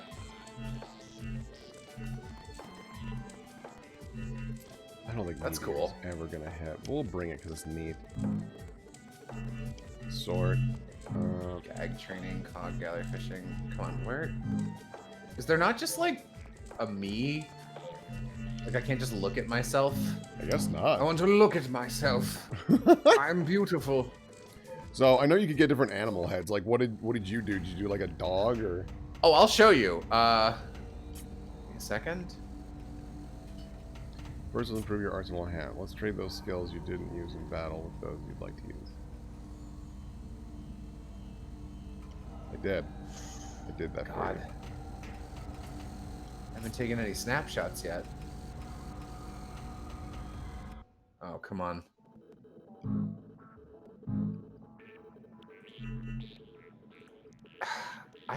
I swore there was a way you could look at yourself. God, I can't believe none of my friends are online. I'd be pretty shocked if it didn't have that at all. This is Toontown. Give me jump.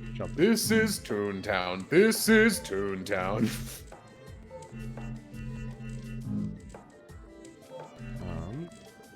How do I... Okay. This is so unimportant, but I really want to... I tell you what. I'm going to log out. I'm going to, I think the best I can do is look at my tune on the select your tune menu, because you can have multiple, actually. Which is nice. Okay. I think I need to, like, actually change his name. So fine, there we go. So, I can't really do better than this, but I will... Yeah, you gonna send me your tune? Yeah, I will. I'm ready to leave Toontown. Okay. So... Boy.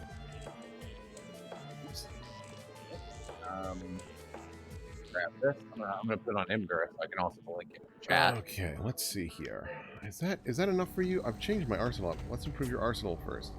Broham, I've done it. Fine. Gotta do it better. It's not improved enough. I guess not. Should I send this to Hilda or Big Moving Target? You could send it to Hilda. Okay. Oh, and you want me to share it on screen? Okay. No. No. Let's not juggle that. I was just gonna post it to both of you. Oh, okay. There we go. Here's my tune. Oh. I'm unsuspicious horse doctor. Oh, I remember this now. Okay. Yeah.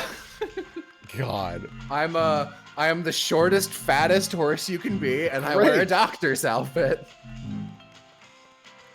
Good lord. Civ ugly. Well, Civ might be a little biased, and Beauty's on the inside. Velvet spoilers. Oh. Hate that. No.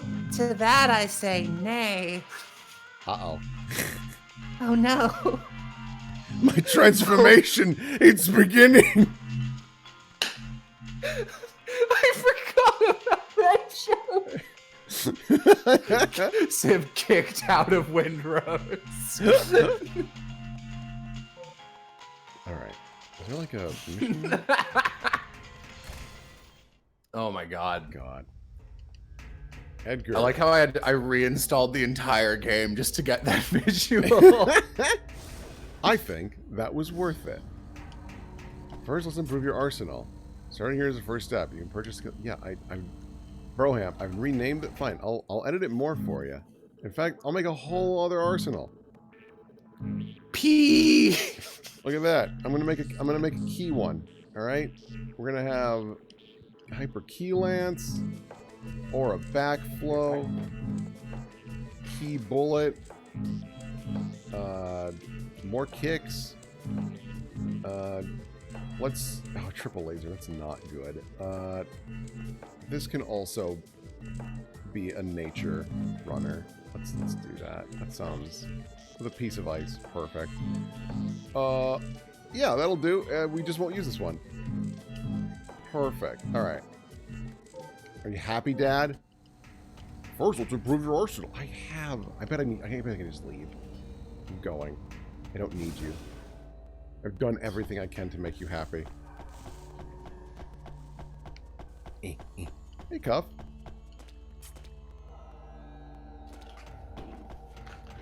Okay, I'm back. Welcome back. This is no time to be... Oh, someone's in trouble, huh? There's no time, Will. Oh, wait, hold on. Edgar's been captured by something and has lost his partner. Oh, no.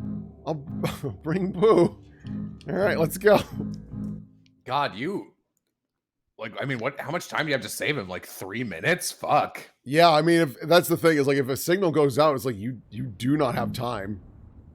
You gotta like haul your ass there. Rescue? You? Yes, I've been saved. But I can't depend on most of the available partners. I'll talk to you about this later. Anyhow, let's get this one. There's 2, buddy. Most of them. America items. Sonic Boom. Sonic Boom. I love in the versus mode of Sonic Adventure 2 battle, when you collect enough rings, you get these moves to use on your opponent to attack them. And I fucking love those. I think they're just really funny. I'm not done with you yet. Sonic Wind. Sonic Wind. You know how Sonic has wind powers? Oh, of course. I mean, he's fast enough. It makes sense to me. Okay, there's our friend. Edgar, So who's going to draw Horse Velvet? Someone take one for the team. Civ says not even 1/10 as bad as last night, but ugh. What happened last night, Civ? Yeah, Civ, what's going on? I'm just gonna bully this guy. Aram says, so these guys gonna fight back or just run around until they die? I mean, Will was getting decked by some of the earlier fights. Yeah, sometimes the AI gets incredibly aggressive. Other times they're just kind of doing their own thing. Because they get confused and they don't know what they need to do. Okay.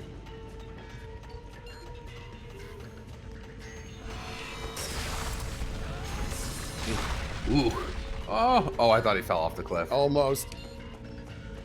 Oh, okay. She stubbed her toe. And the other Yeah. night stubbed a different toe. I'm sorry. I thought this was horse related. Sprained my baby toe. I feel you, Civ. I have, unrelated to current hand problems, but I have broken every digit individually.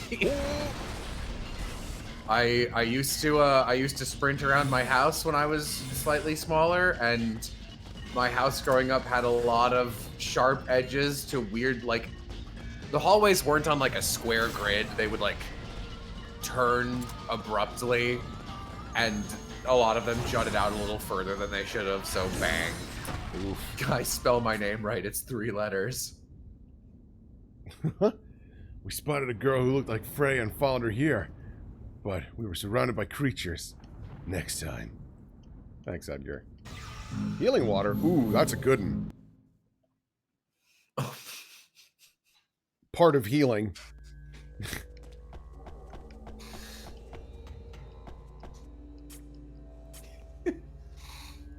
We're lucky we saved him.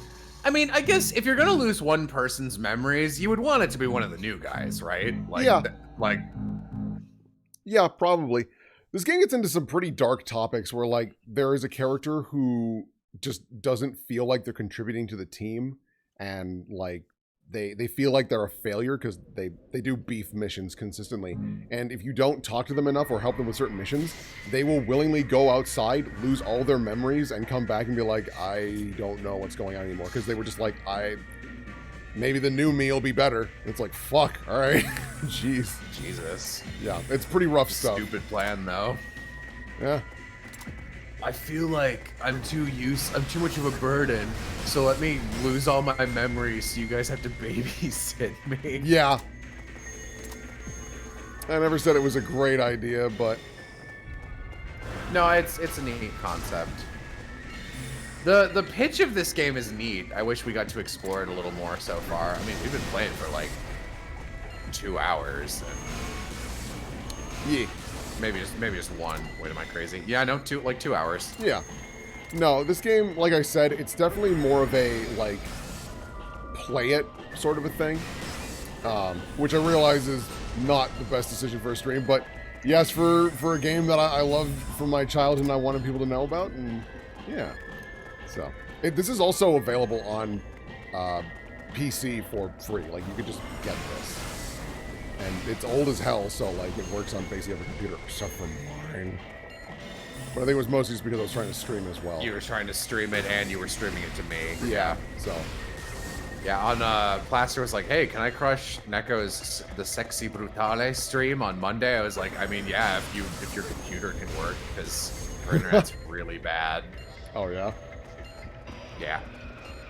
It was impossible to stream back at my parents' house. Her computer's also old and jury-rigged. Oh, okay. Just kind of cobbled together for the most part. It literally is a Frankenstein of older computers. Oof. Yeah. Oh, damn. I didn't realize you had 9 right now. Yeah, and that's like one of the fun things, is at a certain point you can just be juiced up and just light someone up.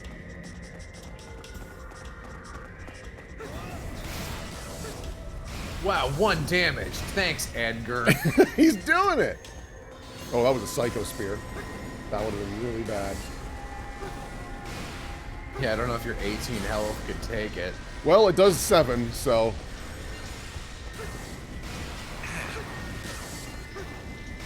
There's also another ability called Aura Backflow, where whatever their maximum aura is, you deal in damage. So you kind of want to... Yeah, so you kind of want to, like, trick them into getting a really high number and then lighting them up. You should just blow up this fucking wall. Ah! I mean, I can also just break this pillar. Can you? Thought I could. There we go. Oh, come on.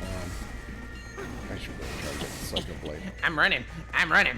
I'm running. This is just what they do sometimes. It's the worst. Where the fuck is Edgar? Does this guy have attacks?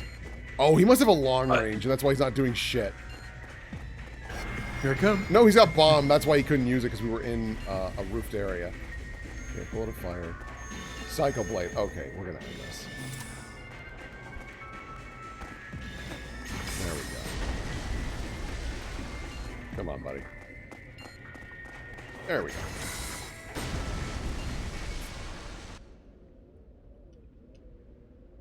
Do these creatures have feelings? I don't know. I doubt it. I'm also Whatever. digging that the city just has raining debris non-stop. Yeah, what the fuck is that? If I had to guess, it probably hits the ground and then teleports back up, because this world is fucking terrible. There is no reason to go to the surface ever. They should probably just stay underground, but hey, that's alright. What are you guys eating? Rock. Probably. Thank the heavens that it rains rock for us to eat. Stray eyes. Few monstrous eyeballs. And a mass migration. Yeah, eyeballs Like, just migrate. Like, I feel like we should have discovered a new location already. There's only so many battle arenas simply because, like... No, I mean, like, even just, like, between the battles, like, here's another town of survive. Like, there should have been a hook by now. The hook is to figure out what's going on. Yeah, I want to, and it's not happening. Ooh, meteor. I don't have the energy for that. But I do have my text message. Albert Wesker is your partner today. Thanks, Albert. Chris! There we go. Alright. What does this mean? My mom texted me and she's like, I didn't send you some things, but I sent you some other things that should be delivered today. Maybe they can help your fingers. And she says, I also sent some Cliff Bars and licorice for your hands. Licorice? What? Like as a splint? Because I don't think that's going to work so hot. Like, call me crazy. Oh, I sent you some really old black licorice to use as a hard splint, and then some of that pull and peel Twizzler stuff, so you can tie it around your fingers. You're welcome. God, as a splint. Really funny. Piff, like, did like a critical hit joke in regard to my sensibilities on the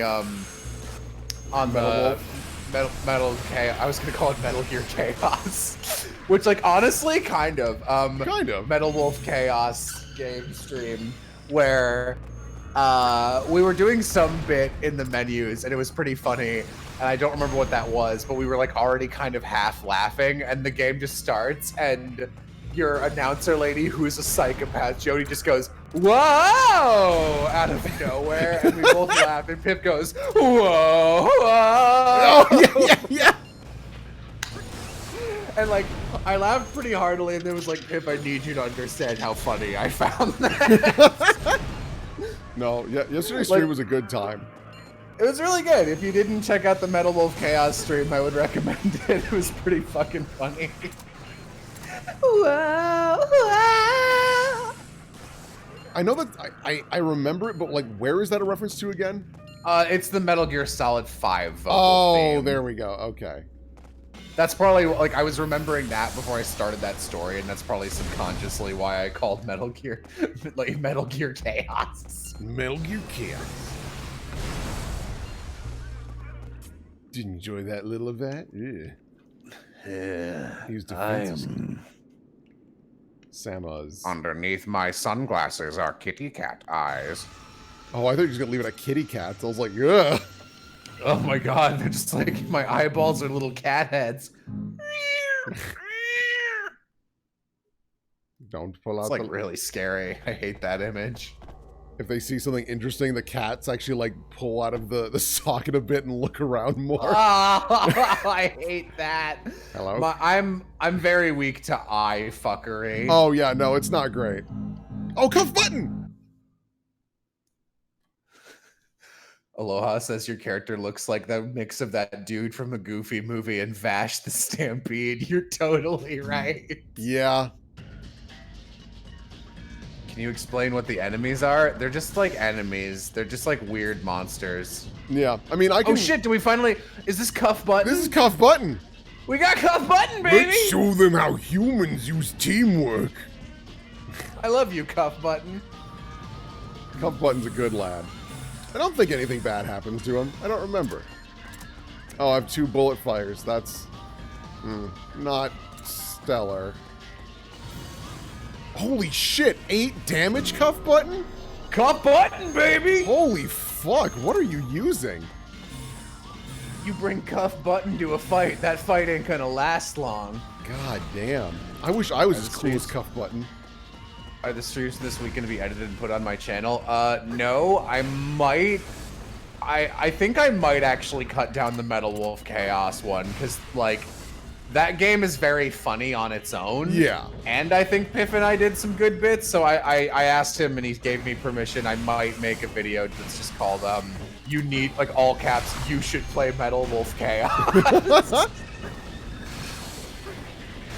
Oh, shit.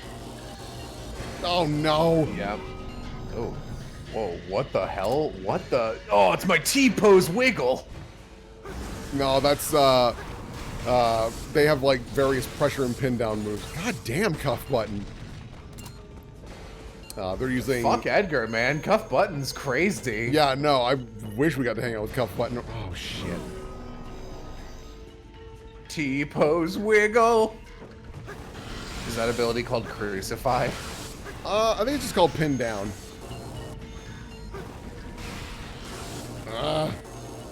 Like, what is it even doing to you? It's making it so I can't move, so if he wanted to retaliate, he could really fuck me up.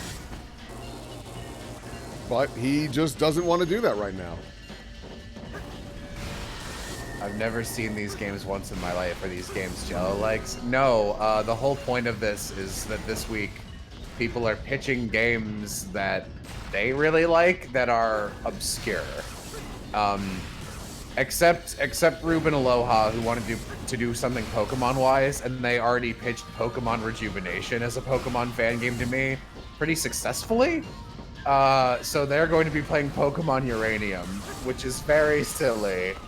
And all right, see you later, man. You know, that guy realized that. I love how he uses teamwork as 2 words. Teamwork. Mess with our teamwork. You can. Oh man, I'd love to support Cuff Button. I'll support Cuff Button. Cuff Button's a good boy. Protect Circle. Okay. God, no, you're so creepy looking.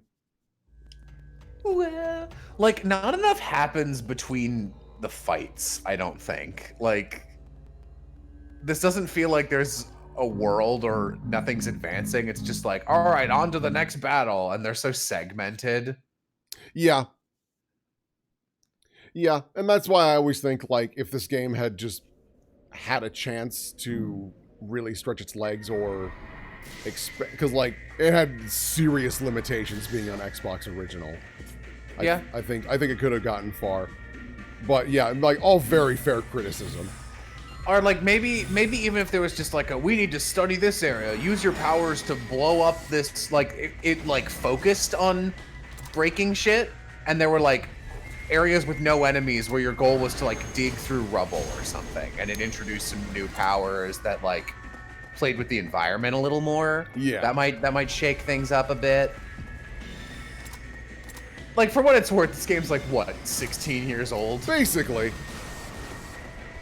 This game can drive a car. Yeah. No, it's old as dirt. This game is very, very old. This game can give consent in Michigan. Great. I know that joke's weird and bad, but I want to see if it's accurate. I'm pretty sure it is. Listen, if I'm gonna criticize something, I want to make sure it's right. Because I'm pretty sure in Illinois the age of consent is 17, and then in maybe I'm wrong. It's weird because actually the majority of the U.S. the age of consent is not 18. It's only 18. It's 18 in like 5 states, and one of them is California, which is where media gets made. Yep, in Illinois it's 17, and then in almost all of the Midwest, including Minnesota, it's 16. Yikes, don't like that. Oh god. I'm like, fumbling. I don't inherently dislike that on the grounds of like it's. Ugh, I wouldn't want to be like, I'm 40, and now that you're ripe for the plucking, I can go for you. Well, but when you sound like a villain like that, good lord. Yeah, but on one hand, I kind of like that. I don't know. I'm of the thought process that. I'm sorry, I'm like going through like entire conversation threads in my head. Yeah. Because I'm one of the people who thinks that like for sexual education, the way it would work is to be like literally the reason people don't want to be honest in America with our sexual education, and if there's any Europeans out there, our sex education in the US is really, really bad. It's not like remarkably terrible. It's bad everywhere, and it's like horribly bad in the Bible Belt. Like, oh, if you masturbate, you're gonna grow hair on your eyeballs level education. And if you're just honest with kids, they'll be less like, if you tell them not to do something and lie to them, then one of them is gonna try it out of curiosity. And when they confirm it's bullshit, everyone will know it's bullshit and they won't believe anything you tell them. Yeah. But if you're honest with it and be like, yeah, no, it's not that big a deal. Here are the risks. STDs are a thing. And if you do it wrong, you can like fuck up parts of your body. So blah, blah, blah. Then it like if you take away the mystery, it becomes less of an issue. Yeah. And I think to some degree, having the age of consent be like 16 or 17 is not that big a deal in that like, I don't think like if that's like, you know, a 16-year-old and like an 18-year-old, like that's probably fine. Yeah. But yeah. Welcome to Will plays games he likes and Jello ignores it and talks about American sexual age of consent. No, you're good. And like, I'll be real, like you've kind of seen for the most part what this game has to offer at this point in the game.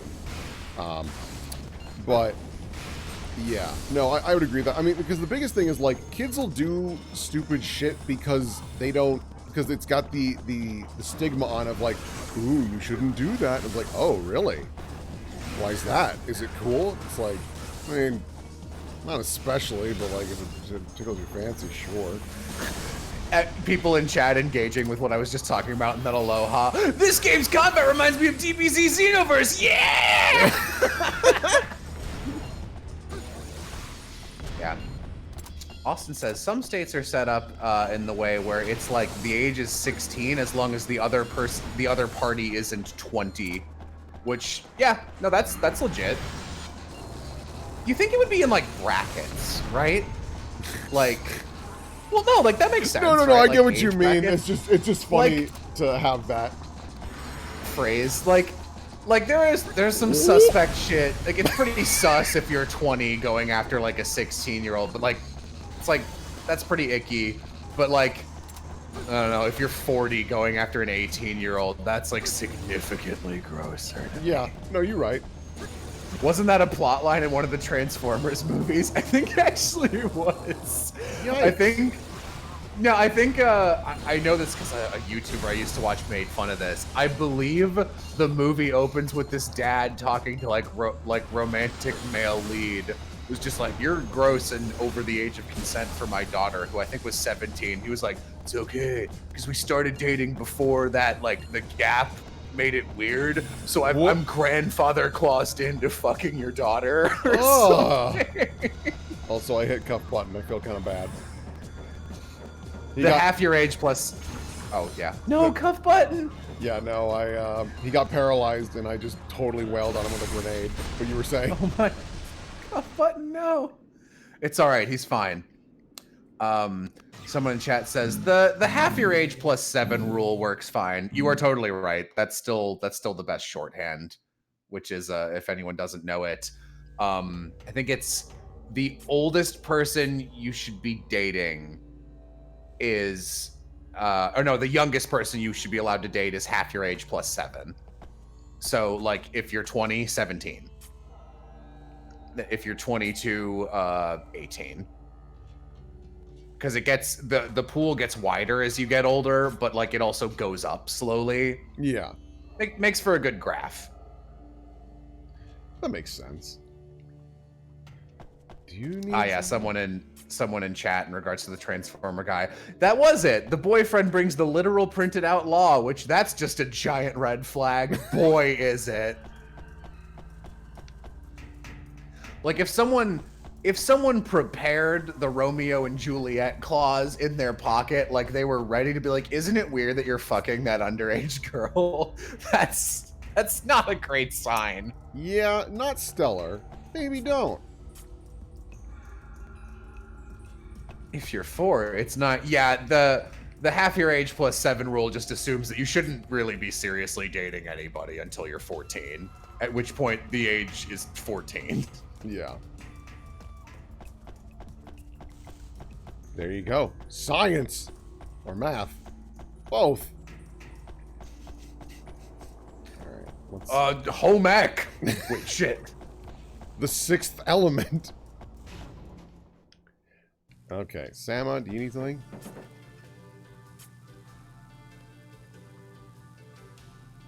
Oh boy, Sama, you're a lot. Oh, PH, what's going on?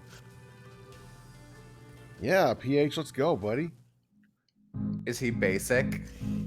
Kind of. He's not exactly exhilarating. Chemistry joke. Don't worry, I'm picking up what you're putting down, you clever rascal.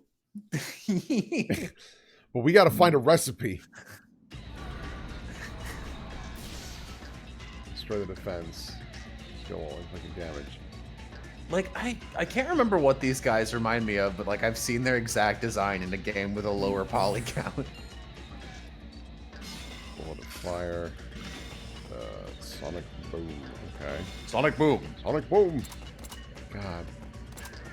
Oh. I read that enemy is Hideo, as in Hideo Kojima. Oh, Kojima. Yeah, give me some aura. All right, sweet. Aloha says these guys remind me of the shop people from PSO1. Oh yeah, actually, very much so. I love PSO. That is a game that is fun as hell to play, not good to watch. Because it is, yeah.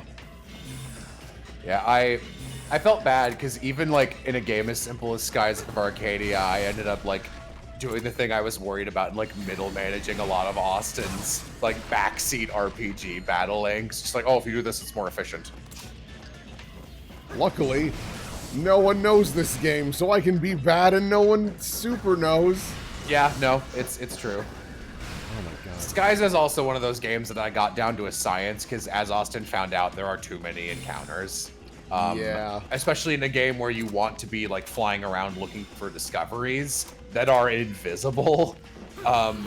So the encounters are really infuriating. So that's why I was like, use this Moonberry here. You need this ability of Ica's so that you can kill most enemies in one round, etc., etc. That makes sense. I think that's like reasonable backseat gaming where it's like, hey, here's a part of the game that like just doesn't work super hot. Just skip it. Aloha, me being the brave soul to play Pokemon in front of Jello. Partially true. Luckily, Pokemon's pretty basic, and no matter what you do, the combat is slow and boring. So cannot be fixed. Alright, I'm gonna go down and start bopping these kids. Can I get you while you're up there? this game's aesthetic is like the opposite of Skies of Arcadia, which was a charming old 90s anime, while this is an edgy OO's realistic anime. Yeah. That's fair. There he goes. This game kind of seems like Sunset Overdrive, which, if it had an unironic setting, and then it's post-apocalyptic. I never played Sunset Overdrive. I heard it was really bad. That was kind of what I heard. Kind of obnoxious. Yeah, that was more of what I heard, was that it... In that, like... Alright, so my comparison is the first thing that went into my head. I was watching a Jenny Nicholson video where she was looking over... She was like, she had a press pass at this official... Oh god. At this official Disney convention where like actual Disney announces things to all of the companies it works at. Yeah. But she couldn't get into any panels because they were all stacked. So she was just reading all of her email updates and going like, here's how much I care about these things. 0. And one of them was an announcement and trailer for, it's like High School Musical, the show is its like actual title or something. Oh. And just like, okay, this is kind of fun. I could be interested in this. And then she opens it and watches the trailer. And the trailer is just like, hello, my fellow students. When I learned that the high school where High School Musical originated had never had High School Musical as a musical, I was shocked, scared, and triggered as a millennial. And she goes, oh, no, no. Oh, and shuts the trailer off. And she goes, that they led with that joke. They were confident. All right, my interest was a 4. Now it's a 0. Happens. God. Yeah, no, it's pretty interesting to see what various media and bigwigs at a table think is like, yeah, this will work. Oh yeah. People in chat say that Sunset Overdrive is really fun to play, but like the moment-to-moment gameplay is great, but the story and dialogue is insufferable. Yeah, it looks fun. Like, it's just got a really great color to it, and it just seems bouncy and energetic. But every time I saw, like, the dialogue happen, I was like, oof. It kind of strikes me as, like... It struck me as that, like... That genre that, I don't know if it's fair to say Borderlands created, but maybe popularized in the modern day of, like, quirky post-apocalypse. Yeah. And, like, how even Borderlands, which I've never played a Borderlands, I've been in one, and the dialogue I got was all very fun, but I've heard that, like, when it doesn't land, it gets kind of grating, especially in the later games, when you're kind of used to it and it's oversaturated. Sunset Overdrive looks like only that. Yeah, because if I'm not mistaken, like, correct me if I'm wrong, chat, because, like I said, I didn't play the game. I think there's, like, an R men's right character, and he, like, goes on and on about Reddit and shit, and I'm like, oof. Okay, let's do that, I guess. You know what I actually recently compared Sunset Overdrive to? And I will not go into this because I spent 40 minutes explaining why I was so angry about it last night to Civ. Oh. Yeah. Jay's least favorite game of all time is BioShock Infinite, and he showed his two significant others, me and Nico, that game. I've never even played BioShock, and Nico didn't know anything about Infinite specifically. And by the end of it, we were all like, yes, this is miserably written, and we hate its theming so much. And one of the initial problems with that game is its tone doesn't know what it wants to be, because it, like, starts like it's a indie horror game where you, like, a Amnesia: The Dark Descent, where you're playing Booker, and he's just like, I'm Troy Baker, I'm very serious, what's going on? And he's, like, just joyless and stoic, and it's just like, maybe humans are the real monsters, just muttering, like, nonsense, like, freshman college philosophy under his breath. But then literally the opening 10 minutes of the game are like, throw a baseball at a black person, like, comical over the top Americana. And I was like, this is, like, kind of almost so far in one direction that it's like satire in that insane Sunset Overdrive way, but, like, Booker's taking it seriously, so I'm not sure what I'm supposed to feel. And then immediately the cops are like, it's him! We're 15 minutes into the game, it's him! The city, everyone in the city attack him! And you're just like, all right, another day of being Booker DeWitt. And he walks over and starts chainsawing people's brains! Yeah. And they're like normal humans, and there's finishing moves, and it's so bloody. And I was like, what? I thought this was like I was under the impression, from what little I knew about this game, that it was like a serious slow burn about a bad utopian sky city. And I was kind of thinking you'd be here for like 2 hours, and then it'd be like, you know, like, slowly the city would turn against you, but, like, no, it just turns into a fucking catch-up gore run-and-gun instantly, and it never turns back. And I was just like, oh my god. So it was like Sunset Overdrive, but, like, it didn't know it was a joke. Yeah, no, I remember playing BioShock Infinite. I remember the first time I played it, I liked it. But then I went to play it again, and I was, like, really processing more what was going on, and I was like,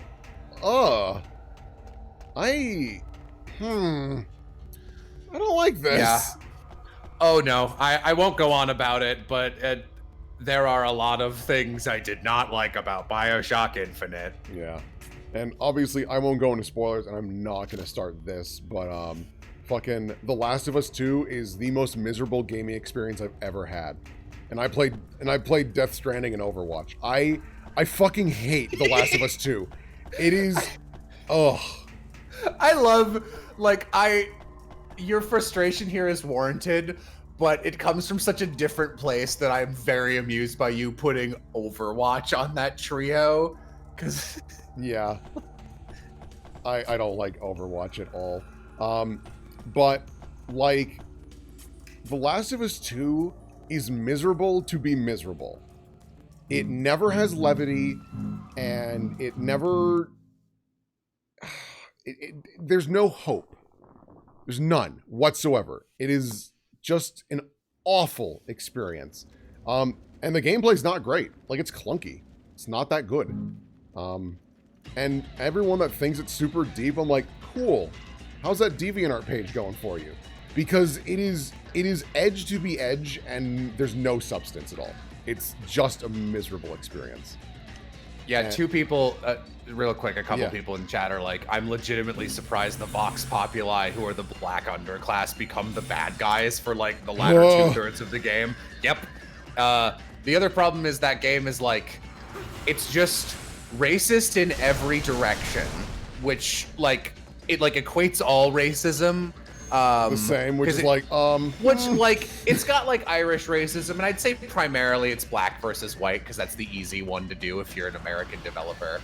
But, like, it so firmly sets itself in 1912, and then so firmly decides our aesthetic is going to be Americana, which then by the end of the game has nothing to do with anything. It's just an excuse for an aesthetic.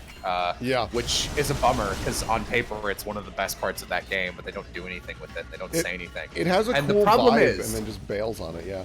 if you're going to do a game where every character is racist, like real slur-slinging racist, and you have entire levels that are museums of, like, the Battle of Wounded Knee, here are the horrible racist caricature Native American scalping people imagery on the side, you better have something to fucking say about racism in your game, and it doesn't. It's, like, just there as set dressing, and if you are just being racist, like, if you're playing if you're doing, like, a period piece, and your characters are, like, racist, not ambivalently, what's the word for just, like, the environment they are in is just racist, that's historically accurate, even if it's uncomfortable. It doesn't need to be your main theme. But if you choose to make your game set in this futuristic Sky City America, and everything is about racism, and you don't have anything to say about it, then you are just being racist, by Will.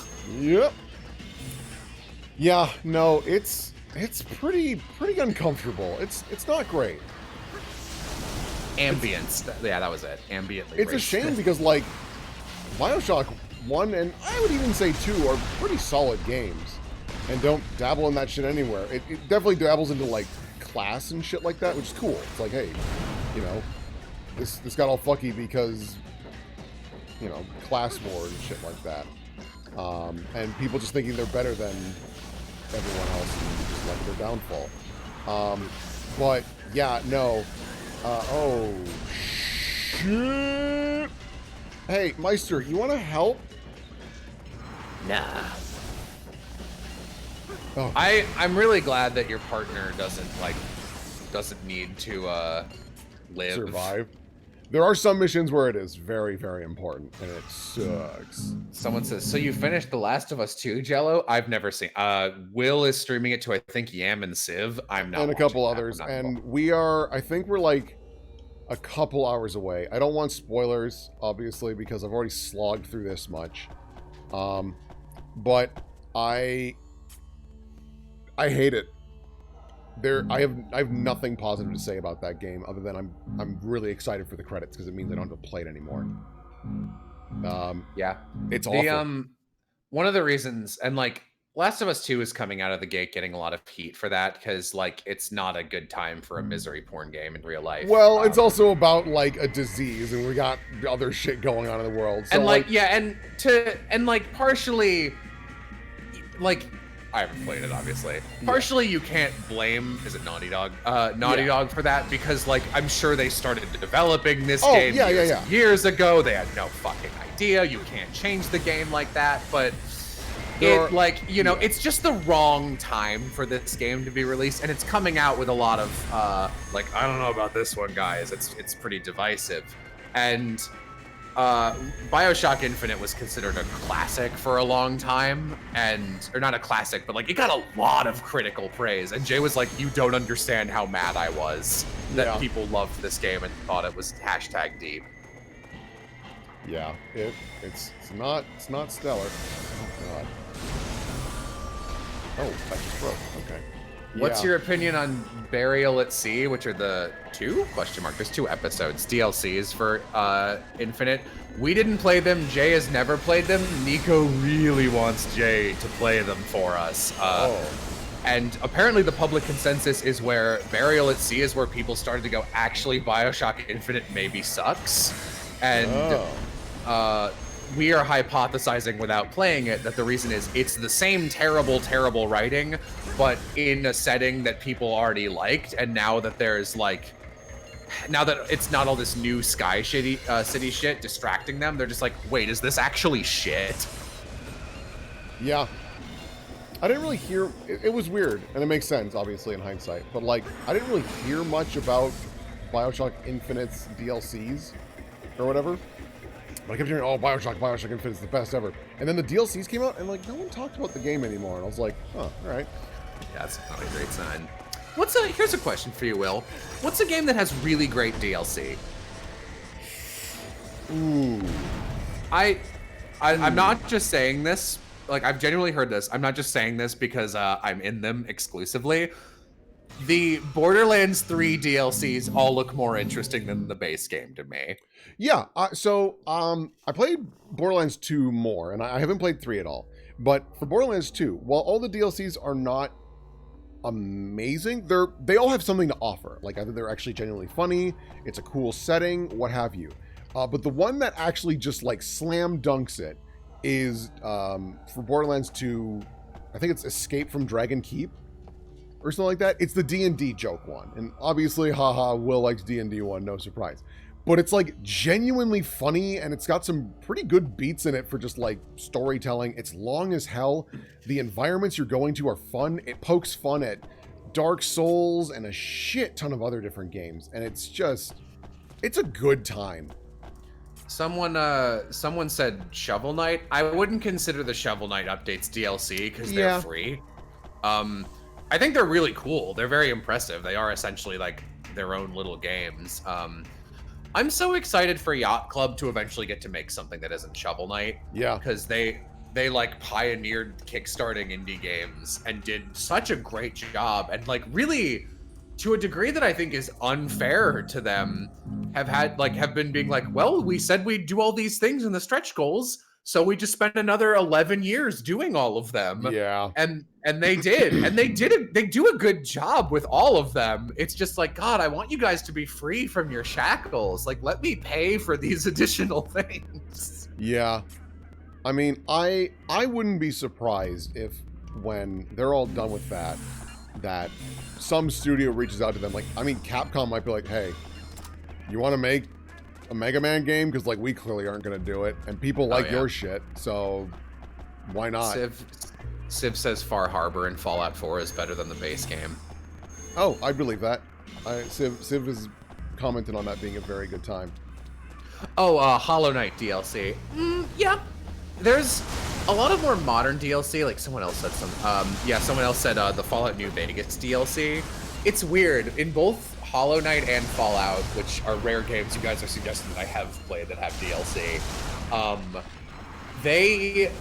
both of them add new areas to the game, but actually what I like about them is not that at all. It's the quality of life improvements they add to the main game, because I played New Vegas for the first time like 2 or 3 years ago, and it adds 20 levels. Like, each DLC is 5 new levels you can do and upgrade through.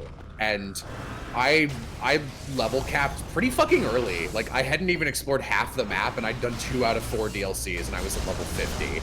And I was like, I cannot imagine how boring this game would be at the original level 30 cap. Oh, yeah. Because, like, I am known for my stupid time investment in Skyrim. When I played Skyrim the first time, I played like 3 sincere I am playing Skyrim runs. And my first one ended pretty quickly because once your abilities are capped, you can't level them anymore. And then it's like, well, I don't want to waste experience, so I guess instead of being a mage, I'll pick up a hammer and start being a warrior. Yeah. And you can only get to level 81, and that makes the game shitty. And a small thing they did, instead they were just like, all right, you can now reset your skills to level 1 again and re-level them from scratch, and reallocate your skill points as you do that. That's pretty cool. And that made the game, like, legitimately, I'm going to say 40% better, because you could just level archery forever. And it feels so, and like, it allowed for power leveling. It gave the mid and late game a reason to exist. Yeah, Skyrim, it's the same thing with any of those kinds of games. I have a very bad time trying new gameplay styles because I always fall back to the same thing. I like being sneaky guy. That's just what I like doing. So Skyrim, I was like, yeah, first playthrough, I'm gonna do stealth, and I did that, and it was great. But then I started a new file. I'm like, oh, I'm gonna go warrior, but then I found myself sneaking around anyways, and I was like, oh, well, shit. And magic's a joke.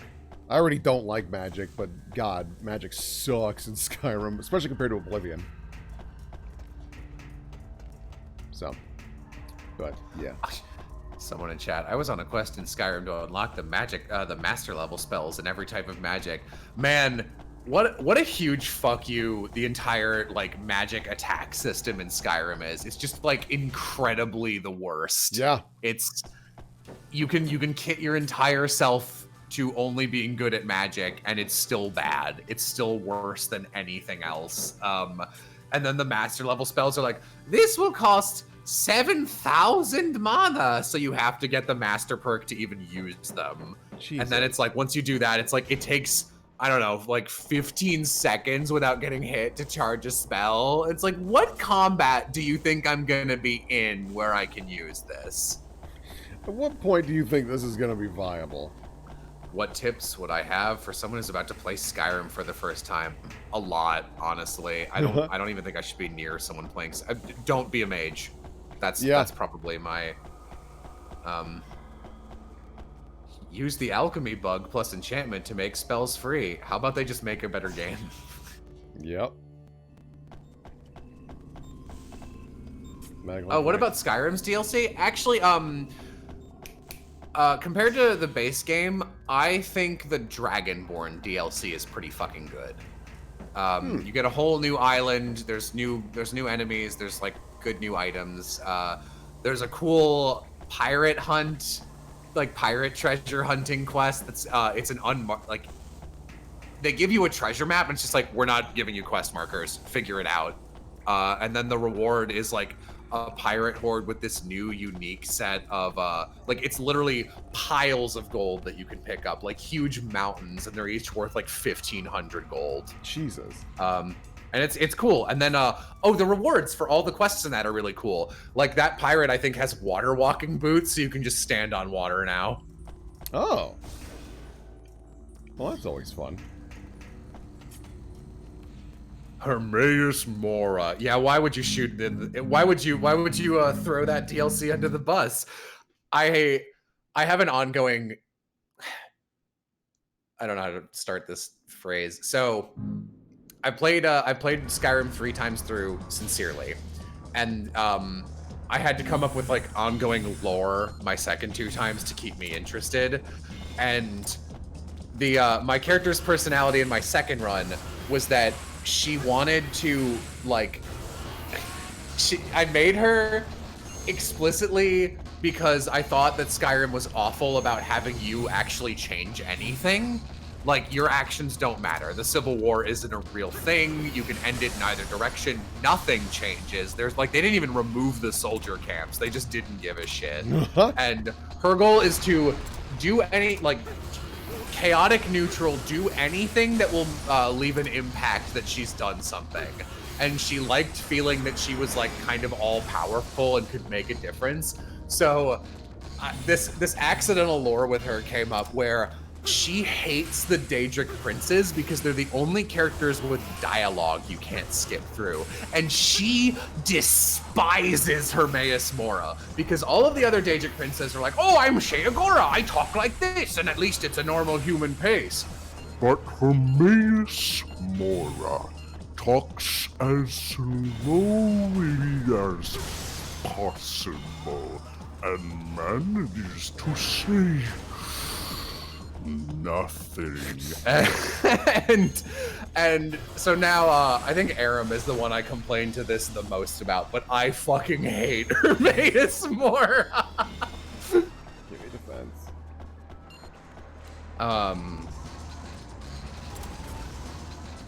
The Dawnguard DLC was pretty good because the story actually flowed instead of just being a brick that you followed waypoints to. I disagree. I think Dawnguard's actually really bad. It adds Serena, who is fine. She is one of the closest things Skyrim has to a character. I think everything else about that DLC is bad, except that they made vampire an option instead of just be werewolf. Yeah, vampire was so bad. It was very bad. I still think werewolf is better, by the way, because Yeah. it makes you immune to diseases, and it's just a get out of jail free button. Though Vampire Lord is more actual gameplay if you want it.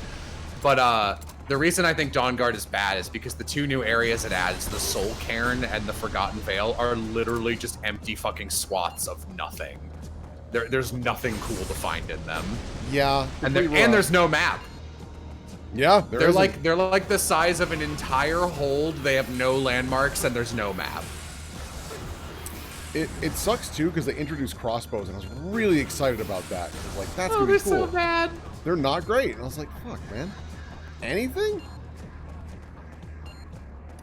Oh well. Oh god.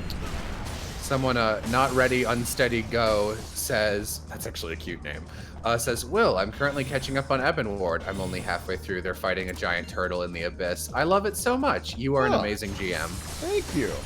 Appreciate that. Yeah, we're pretty damn far in Ebon Ward now. Tomorrow will be episode 69. Wow. I'm shocked you're still in double digits, actually. We've had to go on pretty long hiatuses multiple times. Whether it's me, admittedly, just like not getting shit done at a pace I want. We've also just had bad timing for things. Like, I wanted to start this adventure like back in February, but then like a pandemic hit, and then there was like other crazy shit going on with my own work, and I think my game froze again. So, you know, shit happens. Civ, Jello, play Oblivion, me, potato faces. Civ, get peeling. I love, let me see if I can find it. I even remarked on this directly to Civ afterwards, but since we work together enough, and both of us are the kind of people who enjoy corrupting our own speech as a joke, that like we do it enough that there's a rule of communication that the closer you are with people, the more you can understand them, essentially non-verbally. And we had this fucking exchange that was all just lunacy. Let me see what it is. Scrolling up before I started complaining about Infinite. God,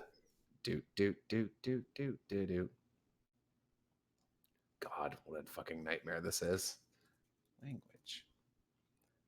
Move that out of the way. Shoo.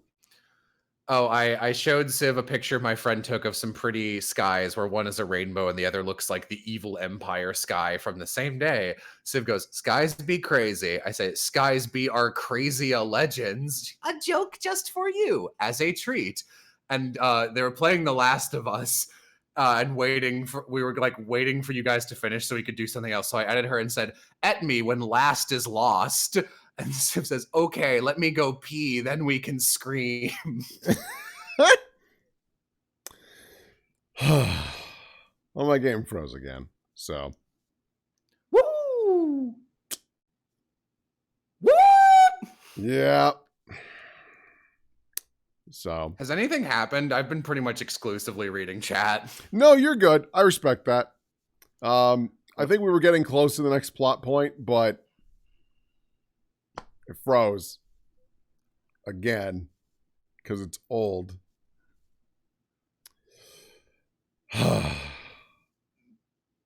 What are your thoughts? I have a little more like I'm not paying attention to the game, admittedly, but I'm having enough fun. I got like 40 more minutes of energy in me. If you do, sure. So I can keep going. Yeah, let me let me restart this shit. What are my thoughts on Fallout 76? I haven't played it. It just doesn't look fun. Again, I don't like post-apocalypse. I especially hate how Fallout's post-apocalypse is made.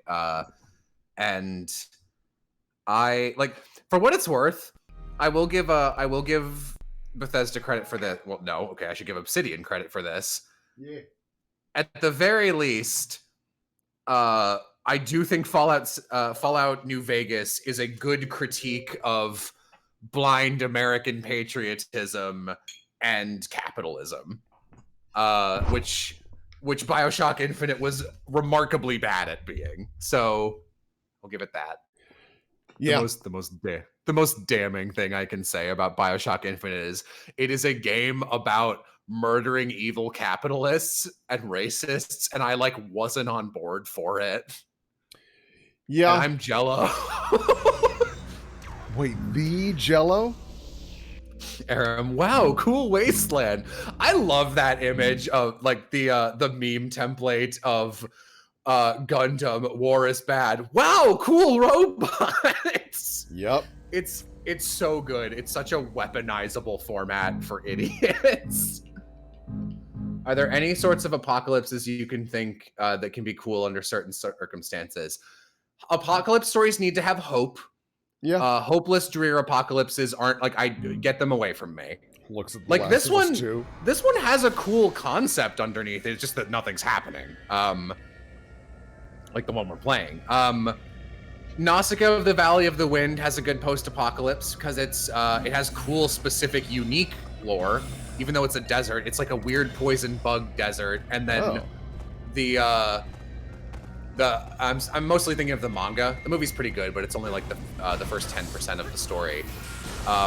It's about a character who is like the embodiment of the hope of the new world. Her little country is very tiny, but they live in harmony with nature. It's all about like the giant bug monsters that kill humans when enraged and the poisonous jungle are actually working together to detoxify the earth, which humans ruined. And the main character figures that out and tries to fight on their side. Oh, you're fighting, Edgar. Yeah, we gotta prove who's the best. Yeah, it's proven to be that way. Oh, he punched me. Oh, ow. Okay. Bye, buddy. We'll duel again soon. I have no interaction with Nier. Victorian socialist solar punk is the only post-apoc I accept, says Civ. I do like me some solar punk. You might think Shmoobidoo, Horizon Zero Dawn, terrible name, is pretty neat. Yeah, it's okay.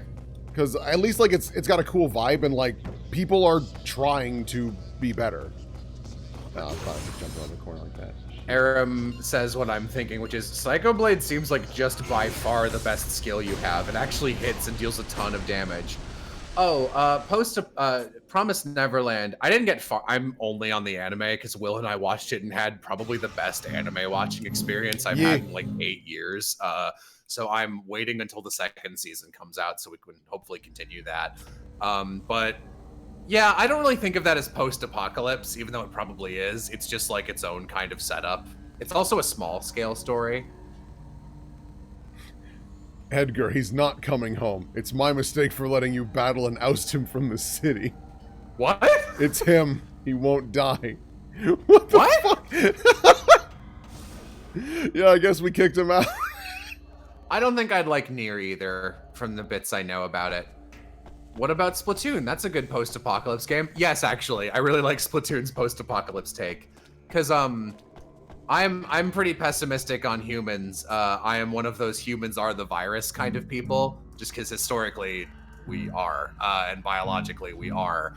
But I am also the kind of person who believes that like I've literally taken classes on the great extinctions across the Earth's history, and like even if we die in this one, stuff's still gonna happen. So like if your world building is cool, then like that's all it takes. The problem is people just love doing Mad Max and Fallout but boring. Yeah. Oh no, I don't have any. Jello would hate Nier though, and it was designed to make him mad. That is what I've gleaned from it. I'm never gonna touch it. Why do you not have any emotes? I don't really like to encourage people to engage with my Twitch. I'd rather they spend money on my Patreon so they actually get something for their time. Makes sense. And money. What are my thoughts on Girls' Last Tour? None. I have no idea what that even is. Me neither. I don't know who they're who this person is responding to or referring to, but who is this beneked man? That's JD. He's my friend. He wants to help. Oh. He's cool. Skies of Arcadia is a post-apocalypse. Oh. It's the good JRPG flavor of post. So is all of Trails. It's my favorite lazy but like it works flavor of post-apocalypse, which is humans used to be so advanced and they had all this bullshit magitech and built all these ruins and we don't really understand it. But then they all died somehow. And so now there's just cool ruins and random magic bullshit whenever the plot needs it. And like I'm fine with that. That's cool. As long as they're consistent with it. Skies is great about it, actually. In Skies of Arcadia, you learn about the post-apocalypse. It's extremely interesting, and it has stuff to do with the current story, and I can't say more than that. But it's very cool.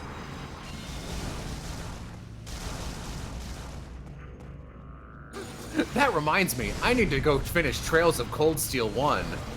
I don't know if you do.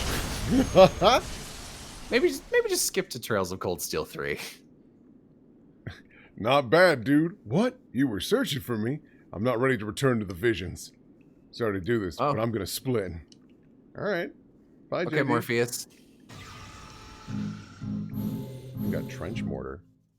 What's my favorite post-apocalyptic JRPG? Skies of Arcadia.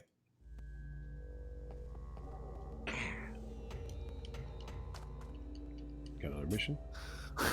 Aram, hey now, Jello. The end of CS1 is the only part in which anything of consequence happens. Man, it's really unfair of me to be mad at the end of Cold Steel 1, Aram, when, like, at the very least, I happened to play the game in the way that the emotional core of it worked for me. You didn't even do that! Huh? So fuck you, you played it wrong. No, I can't blame Aram for missing the emotional core.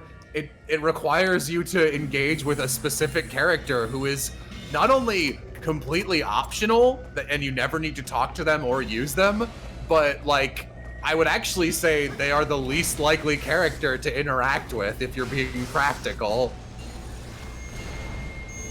Uh-oh. Have I played the Crossbell games? Nope. Aram just finished playing them. I'm waiting for both of them to have turbo. I'm also waiting to have hands. That would help. Let me guess, Jay loved that character. I mean, yeah, the character I was talking about is good. He's the only good part of the story in Cold Steel 1 and 2. Have I tried Disco Elysium? No. I've heard that's very good. I've heard this writing is really good. Neko suggested it for this week, and I was just like, people like that game already, so you don't need to show it off, and I'd rather play it alone if I play it. That makes sense.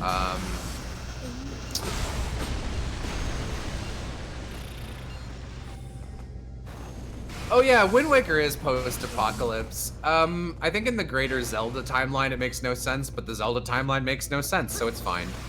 Wind Waker's my favorite normal Zelda game. Breath of the Wild isn't really a Zelda game, but it is better. God. Favorite 2020 game so far? I haven't played any. Okay. Jesus Christ.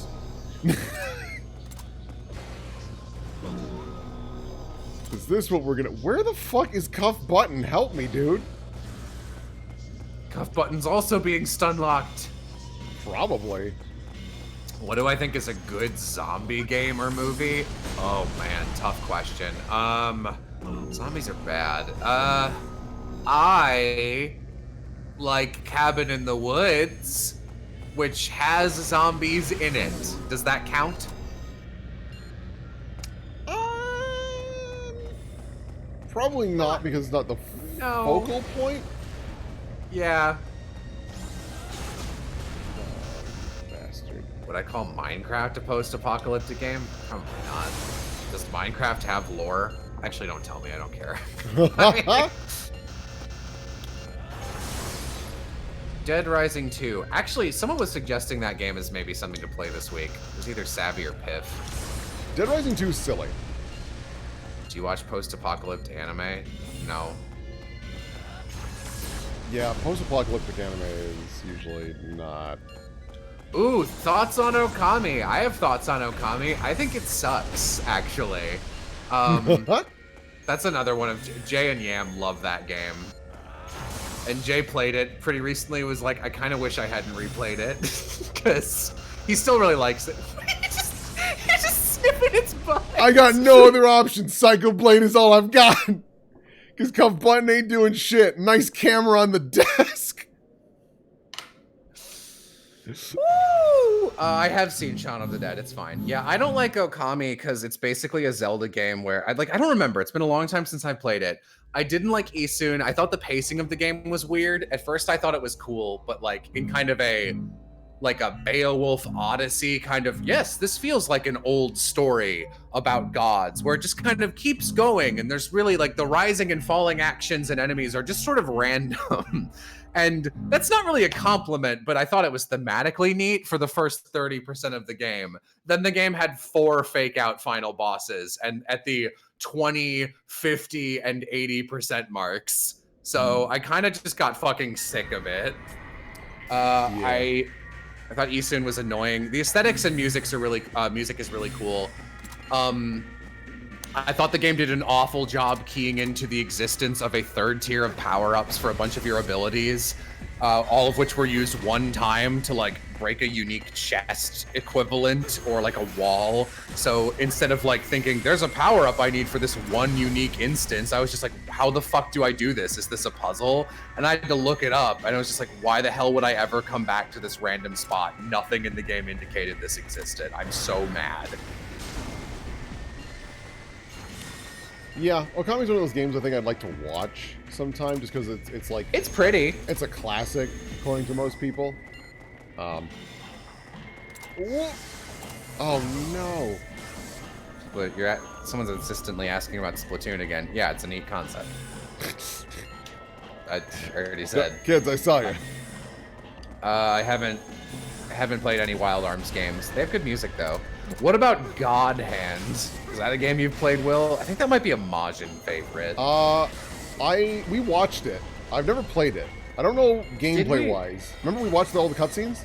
Oh, wait, okay. Is that God Hand? Because there's another game where you, like, play as, like, a god's hand, and you... Alright, yeah, no. If it's the one that's very silly anime Devil May Cry-ish, then yeah, we watched that one. Because the other one that you might be thinking of that I did like a lot is Osiris Wrath. Glover, get the fuck out of here. Glover's the worst. Glover is sincerely one of the most awful games I've ever played. Jay's physiology is really bad, so he has my favorite review of Glover of all time, which is, when I was a little kid, I just had a lot of latent anger, and I didn't know what to do with it. And sometimes I'd get so angry that it would, like, upset me physically until the point where I vomited, and that's how I had to, like, relieve my stress, was just throwing up. And I would play Glover until I got so mad I vomited. God.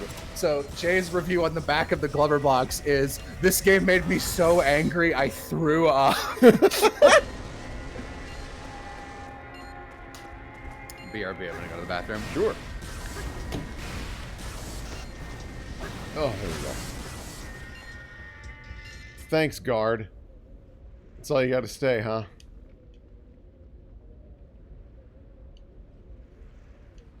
Very informative. Got another dash. Do do do do do do. Oh boy, is this the? Yep, the sisters.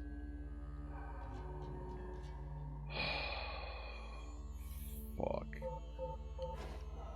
That's gonna be a bad time. That is not gonna be a good time. I will always remember this mission being stupid hard. So Will is so lovable, says someone. Huh? Real. So I went through a chain of thoughts that led me to something I think might be a foundation for an interesting world building talk. So I'm just gonna go through them. Okay. People are talking about like, oh my God, has Jay ever not been fucked up? No. He's always very fucked up. He's got a bad body. His bones are melting. His eyes have static in them. He has really bad constant headaches from his terrible what's it called? Visual snow. And he sometimes will need to like just reset. like he'll just like zone out and disassociate to regain his social energy. It's interesting to see. So, and I was thinking like, oh man, Will, we both have. I don't remember. What do you call you called Civ like, oh, she's like my little something, like in like a tied together tin cans and sticks kind of way. Oh, it sounds mean now that I'm on the spot, but I have described Civ as my little train wreck. And I was gonna say my little disaster, which sounds way worse. Yeah, So no, I love Civ, and anything I can do to help, I want to. So I was like, man, my chain of thoughts were, Jay problems, Civ also has a bunch of problems. We both have significant others who have a bunch of problems. High five. And then I was just like, oh man, and actually, like, I've got this fucking hands thing that hasn't gone away for 6 months, and humans stop healing more than they, like, the amount your body dies versus how much it heals starts to tip in the dying direction around 26, 27. Great. It's like, we are just, as just a fact, it's just like, we are not meant to live that long. Then I was like, huh, yeah, past, like, it's all just downhill, and we can live way longer now thanks to medicine, but it's kind of just like patchwork jobs, like, sure is. You know, like, and then I was thinking about like weird, like, you know, kind of, since we were talking about post-apocalyptic stuff, like society where it's just like, yep, you live to 40, and then we just like throw you in a vet, like a incinerator or whatever. And just like, I wonder what that kind of society would be like. And I was thinking like, maybe since you know everyone's going to live to 40, it's a tragedy if you don't make it to 40 because that's dying young. It's like, I wonder if you murder someone, then the punishment would be like, if you murder a 12-year-old, then they that 12-year-old had 28 more years of life in them, so they subtract 28 years of life from you as like an equivalent exchange, and if that goes over your limit, you get murdered. So if you're like 20 and you kill a 30-year-old, and it's like, all right, cool, we are now going to kill you when you're 30. Yeah, that makes sense. I think that could be a pretty interesting concept, especially Have like I played Asura's Wrath? No. Oh my god. Azura's Wrath, you don't play Azura's Wrath, you watch Azura's Wrath, and that's okay, because it's a good time. I would love to watch the cutscenes for that. It is just Liam O'Brien screaming for like 12 hours. I love me some Liam O'Brien. No, I wish... He doesn't read like that, I'll tell you that much. Really? No, he's like very guttural. It's an interesting read for him.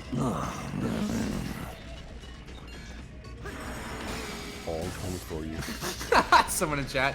So when do we learn about the secret society of 80-year-old freedom fighters? Funny concept. I also wouldn't be rooting for them. Instead of geriatrics, it's Jerry attacks. We all go by Jerry. It's a code name. Jerry attacks.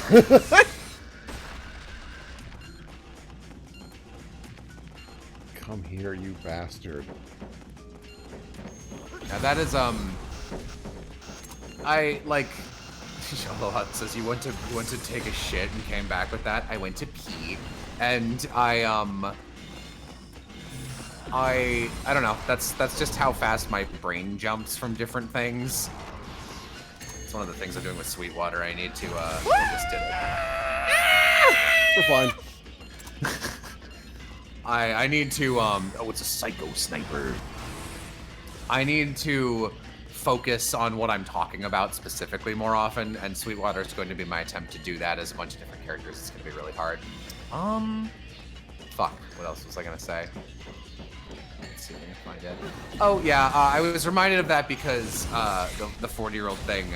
Most of my settings don't have that, but Cornucopia culturally does have a thing where it's like, I don't know how to phrase this. I think I mentioned this on Tip of the Tongue in passing once, but in Cornucopia society, because it's a floating island, and there is limited space, and they've discovered all of it. There is no frontier left to find, and there is a there's an amount of resources that is finite. So, seeing overpopulation being an issue in the future, they kind of adjusted to that, and we're just like, yep. We are not going to try and extend life that long. That is not like that's not what our medical research is gonna do.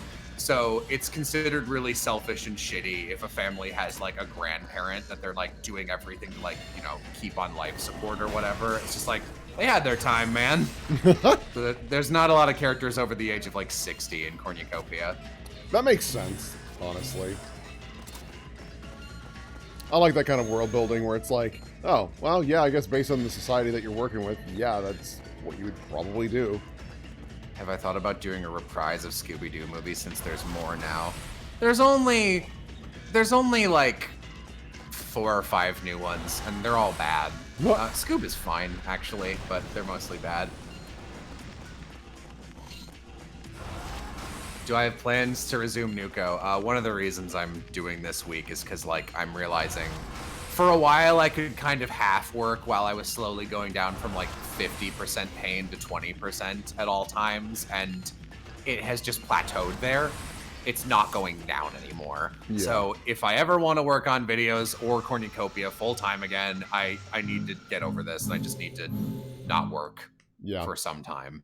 Well, so also, I think it's just wise in general because Jesus Christ, you work so much. Like you gotta take breaks. It's so hard for me. Yeah. Like it's like I hyperfixate and it's just torture to not be working on something. I get depressed if I don't do something every day, which is why I'm doing this, because it feels like an accomplishment. Because it's like it's something I checked off of a bullet list. Makes sense. Every Olsen's twin movie in 10 words or less. Oh my what God. do I think about the possible future of the Hanna-Barbera cinematic universe? I don't think it should or will exist. Nobody has ever liked any Hanna-Barbera property that isn't Scooby-Doo. They keep fucking trying this. They've been trying to plug like Blue Falcon and Captain Caveman and the fucking Dune buggy that stutters and Jabberjaw into all these other things. They're all just worse Scooby-Doo that nobody knows anymore. Scooby-Doo's gotten by on the fact that it's just like on TV all the time, so kids know it by osmosis. Yep. And every plot has the same episode. So everyone knows what Scooby-Doo is. But like shit, man. Yeah. Also, like no one wants Jabberjaw. They're all the same fucking show. It's always a talking animal with a speech impediment and their dumb teenage friends solving mysteries. Yeah. I also just don't like Hanna-Barbera shows at all. They're bad. They're bad, but like they strike a very specific chord with me that just drive me up a wall. It's the same thing as like Leave It to Beaver and shit like that, where there really isn't a problem. Everything's just kind of fine, and basic statements are now jokes. Where it's just like, oh, Beaver, were you caught in the rain? Uproarious laughter. It's like, that's not a joke. It's a fucking fact. It just gets me. I don't know why. It's one of those very small things that just gets my goat. Didn't Hanna-Barbera also have Flintstones and Jetsons? Yeah. I guess they did, but they didn't. That's not typically the ones they try to integrate with Scooby-Doo. No, because I don't know how they do it. Favorite American cartoon? I guess Gravity Falls.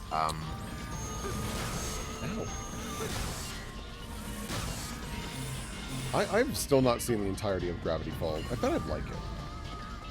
It's good.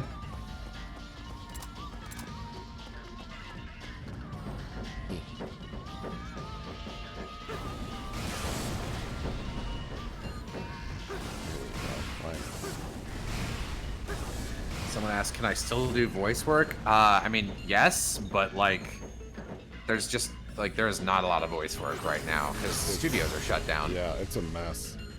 And like, honestly, for good reason. Like, yeah, no.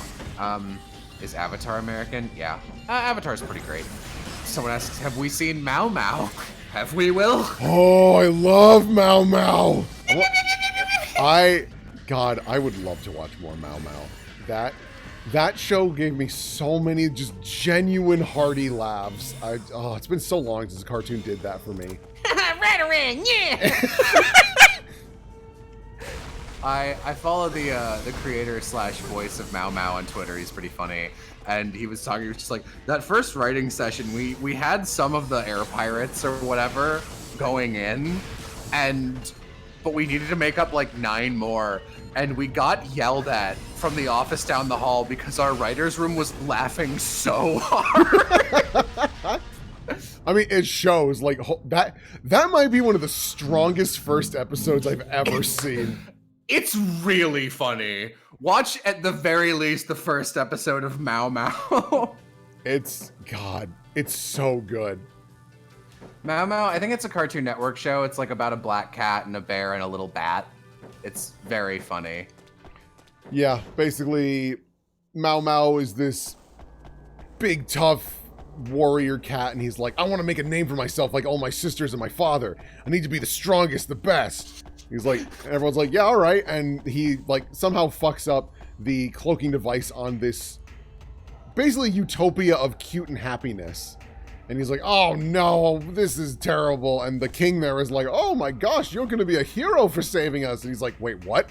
Oh, really? Okay. Yeah, I'll just stay here and protect you. So it's this, you know, this weird parallel of over-the-top edgy hero trying to keep cute, stupid things alive. And it's like they're all like Japanese district mascot level, like stupid, cute, round-headed babies. Yeah. And one of them named Adora Bat wants to be a hero and is being Mao Mao's apprentice. Thank you, Civ, for the fucking fox guy. What the hell? Yeah, that too. The goddamn Civ reminded me of the best line from the first episode, which is just Ratarang! Oh, mama! Oh, mama! Oh, my meatballs! Oh, mama! Have I watched Carol and Tuesday? No, I can't tell you why, but like, something about that show makes me think that I'll watch it, and I just will be kind of bored by it. I don't know why. I've gotten pretty good at gauging what I will feel about a show based on the kind of people who react to it and what they say and how long they talk about it after it comes out. Yeah, that's fair. I honestly kind of forgot. Jesus, I'm getting my ass slapped. Holy shit. You should probably just jump off the cliff and restart this one.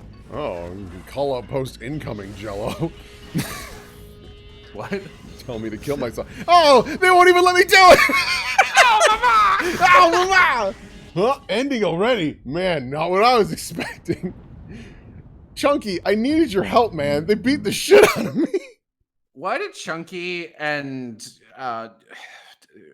sticker button, cuff button, and what's the other guy's Meister? name? Like, I was gonna call him Mavis. They all look exactly the same with a barely different build. Yeah. They're just people. They barely qualify as characters. Have you seen Hunter x Hunter? If not, I think it will be a good watch for you. You think wrong. I hate Hunter x Hunter. Hunter x Hunter has one amazing arc, and the rest of the show is all like C- or worse. It's York New City, by the way. Yeah, I fucking hate Hunter x Hunter.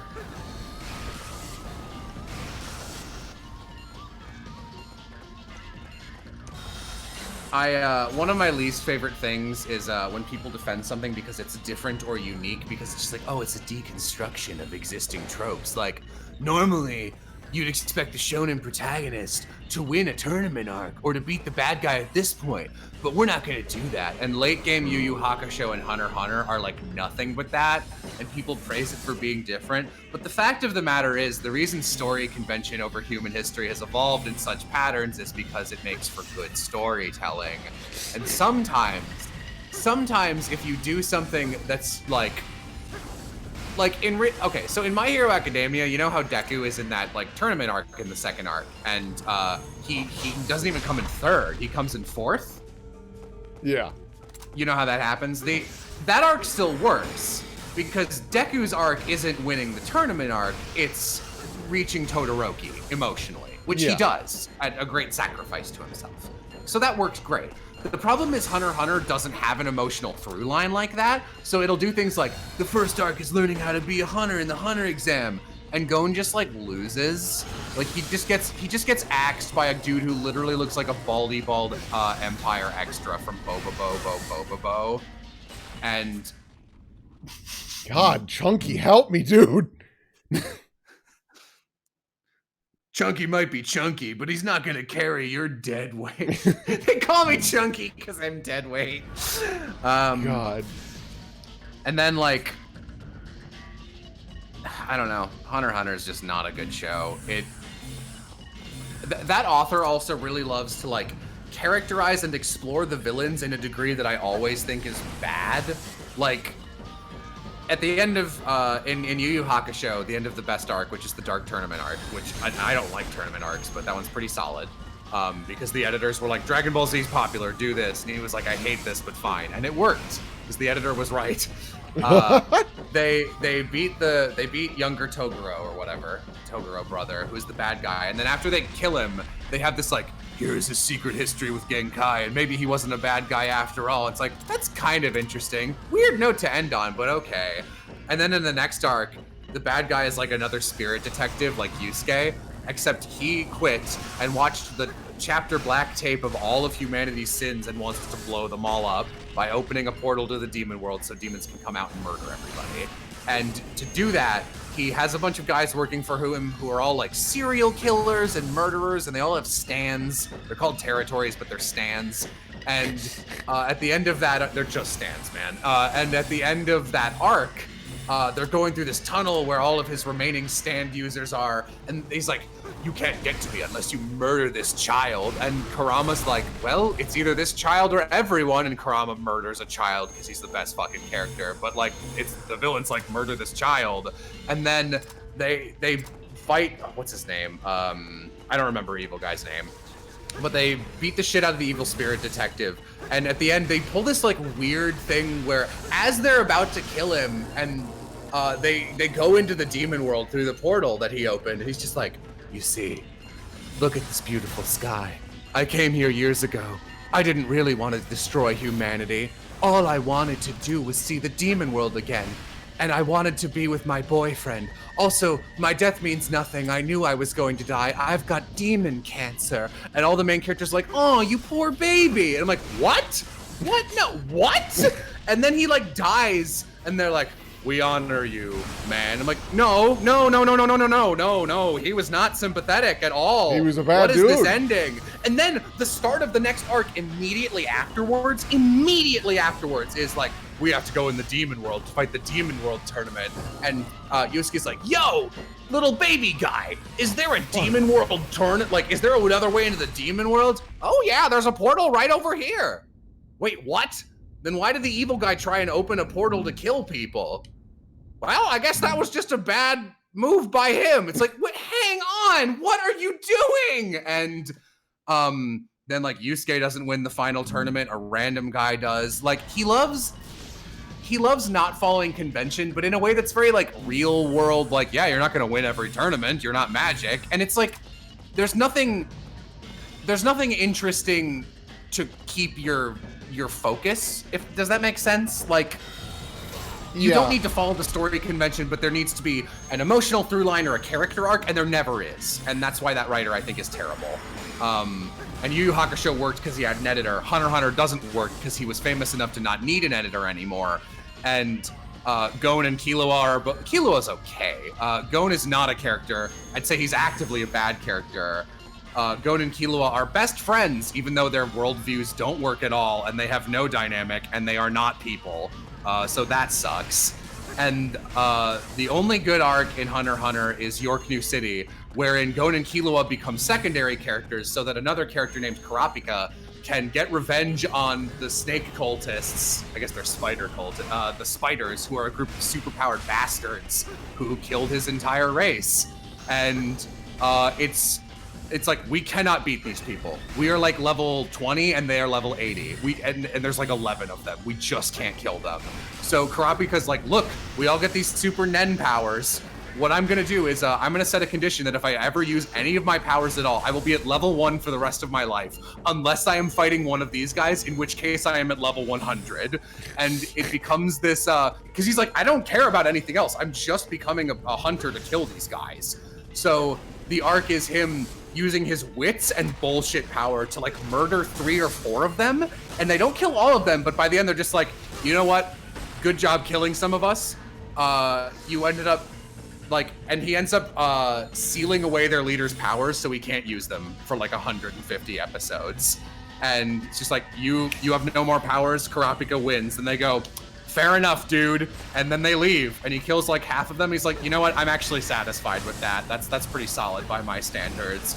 And it's an awesome story arc. It's so good. And I was like, oh, I get it. This is why people like Hunter x Hunter, because it gets good, and then it gets boring again in the Greed Island arc, which is about a video game. Because Gon's entire thing, he's the main character. His thing is that he wants to find his dad, who is also not a character. And that's not enough of a through line. Like, I don't want to find Gon's dad. I don't give a shit. Gon's not a person. I don't want him to be happy. And like, you know how Marissa, they have that joke that's just like, oh, I'm Gon, I eat pine cones. That's more personality than he really has in the whole fucking show. Great. And then Greed Island's fine, but that's like all it's about.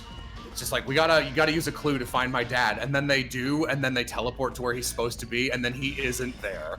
And then they're like, all right, well, I guess we're hanging out with my dad's apprentice, who then gets decked by some monsters called the Chimera Ants. And I was like, oh, Chimera Ants. This is the good arc.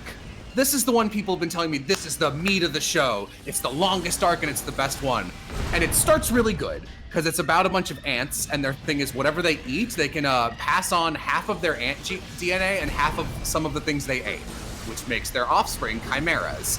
And eventually one of them eats the human, which gives them like hyper intelligence, and they turn into like a god level threat. Man, you are having a lot of difficulty with this fight. Chunky is just not engaging.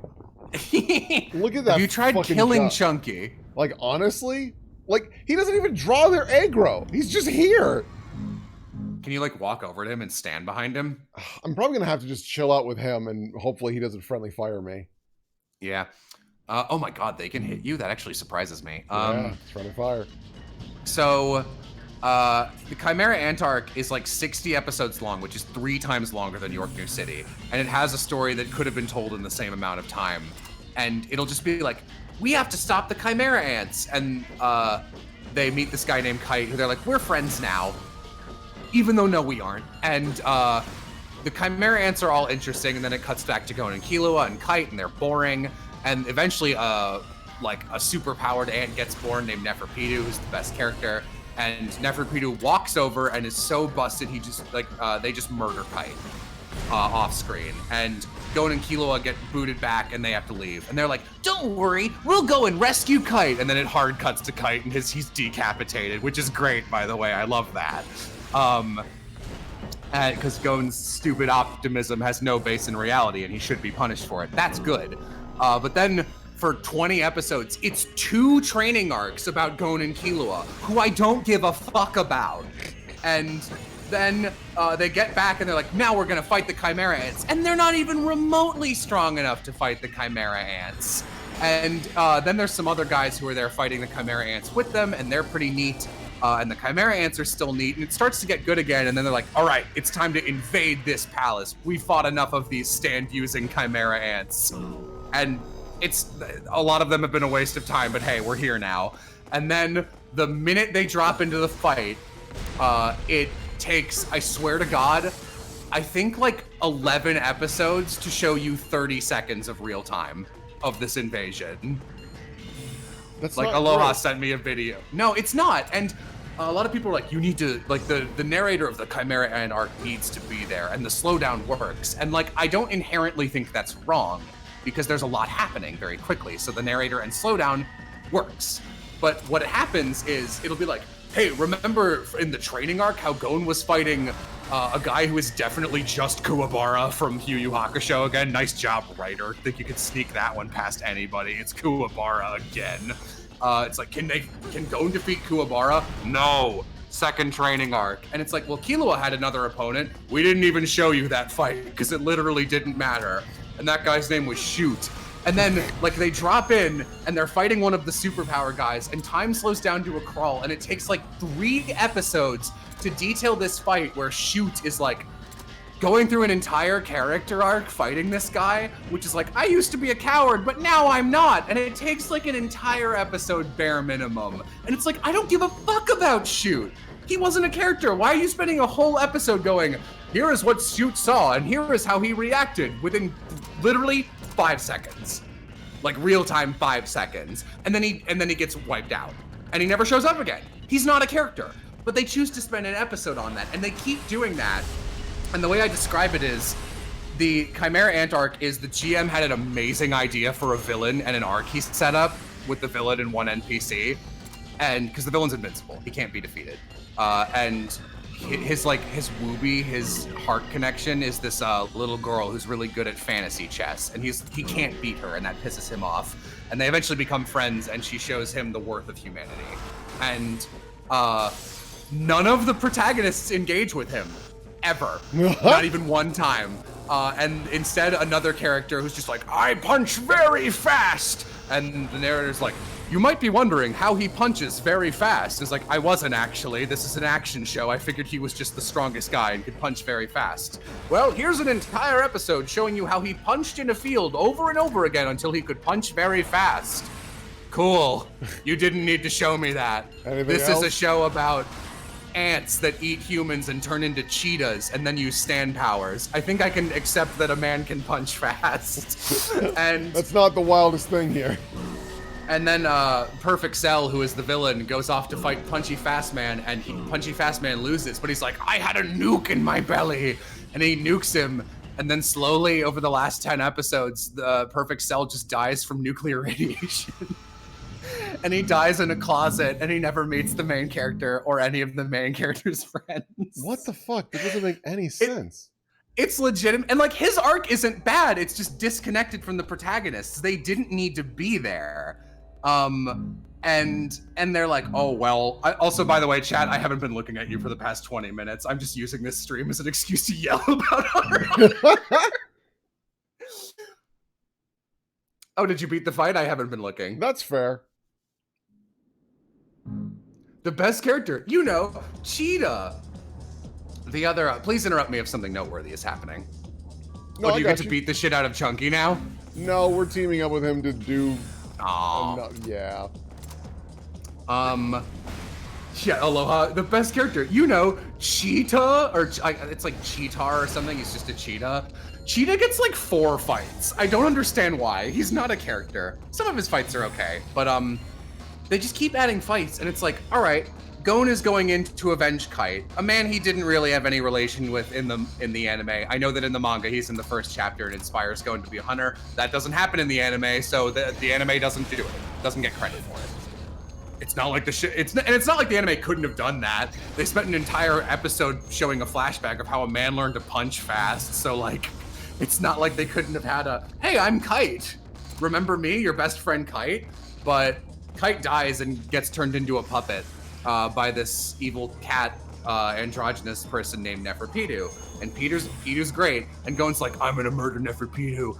I'm Gon, I'm so dark, I'm a shonen protagonist, but I just want to murder someone, and I'm really scary. And people think I'm a cool character because it's unusual for a shonen antagonist to just be on a murderous rampage for 60 episodes. Isn't Gon like a carrot? Isn't he like just a carrot? Like, he's just this little thing. Like, what is he gonna do? Why he's a stupid little leak who can punch very hard. He is not a character. I aggressively hate Gon freaks. I think he's awful. And also, Aloha and I talked about this at length. Wasn't there a stand that turned people into puppets? Yeah, Neferpitu's stand can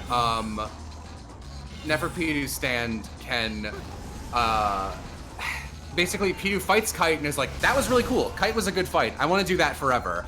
I can make my stand whatever I want because I've got special powers. So I'm going to make a stand called Dr. Blythe that can reanimate corpses and heal living people and then turn them into puppets. So I can fight Kite's corpse over and over again, which they then do. And that's kind of neat. And, but so Gon's just like, I'm going to murder Neferpitou. So the plan is to dive into this palace. And the idea is, the king is invincible. We need to get our fast punchy man, who is the strongest guy we have, to fight the king. But he won't be able to win if the king's 3 bodyguards are with him. So we need to dive in and get the bodyguards away from the king. So in any other shonen, the setup for this would be like, okay, character A and B fight guard A. Yeah. And character B, and you get the idea. But like, they don't do that, and that's not inherently bad. And they keep switching who's fighting who, and really none of the fights have a conclusion, actually. It's just people running away from each other. The king fucks off immediately, by the way. He's just like, I don't want to be involved in this. And Punchy Man meets him. He's just like, all right, let's go fight. See ya. So nothing any of them are doing actually matters, but they don't know that. And Neferpitou is locked into healing Chess Girl, and because she got damaged lethally.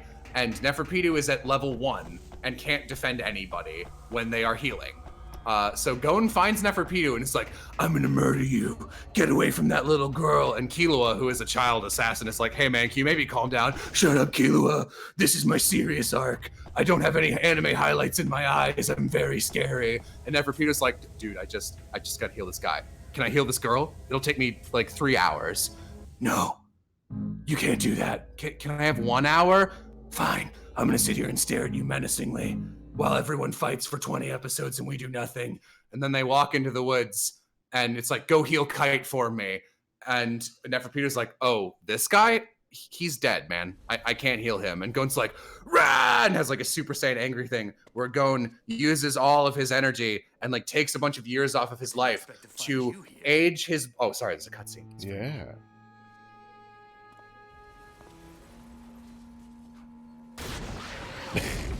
Nice explosion. Whoa! You must be wondering why. You'll know soon enough once you get your memory back.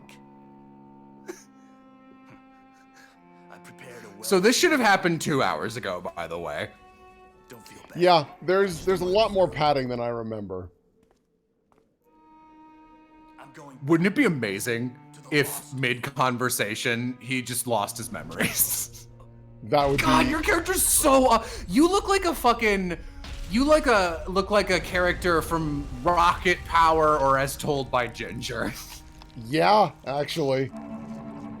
Oh shit, it's a boss fight. Yeah, Gon burns like 30 years of his life to age himself up to a point where he is powerful enough to defeat Neferpitou. And then he walks over and kills Neferpitou in one punch. But then, kills Neferpitou a bunch of times because he's so angry. People are like, oh, Gon's so deep and dark. It's like, no, this is dumb and unsatisfying. Because, like, this is the closest thing this arc had to a through line for, like, emotional things or character development. And I don't care about it. Because it took 20 minutes and it was one punch. What is this? Kekai Sensen? Jokes. And then at the end, like, the joke I kept making was Hunter x Hunter's Chimera Ant arc is the GM is just mad that the players refuse to engage with their fights. They keep losing to a bunch of the bodyguards and running away from them. And at the very end, I was just like, all right, fine. Another NPC nukes the bad guy and he's dying of radiation. And 2 of the bodyguards die of radiation off screen. And now the Chess Girl is healed. So I brought this other girl back from the training arcs. She didn't matter in the training arcs and didn't need to exist after the training arcs, but she's just here so she can be the one to talk to the king and be like, hey, you're a monster. And he goes, no, Chess Girl showed me the way. And then they play chess until both of them die together. And it's like kind of sweet. Like, I like the king. His arc is good. It's just that it's so weird. Like, it's the equivalent of like if like all of Goku's crew in Dragon Ball Z, like Goku, Vegeta, Krillin, Shinhan, Yamcha, none of them ever interacted with Cell. And then like, I don't know, I can't even think of an equivalent character in Dragon Ball for this. Like fucking Yajirobe is just like, yo, what are you doing over there? Like, Perfect Cell, what are you doing? I met this girl who taught me chess, and now I am going to die from something the main characters had no impact on. Goodbye. Yeah, all right. And, like, again, this could have been fine, but it also could have been 20 episodes. But it's so it's one of those shows, I hate shows where it's like, it's a deconstruction, so it's interesting. Just because something is non-standard doesn't mean it's good. It might be noteworthy, it doesn't mean it works. Yeah, I'm done. I'm done going off. Good job, Will. I did it. I got Protect. Now I'm a Pokemon. The Chimera Ant arc is great when it's only about Chimera Ants. You are totally right.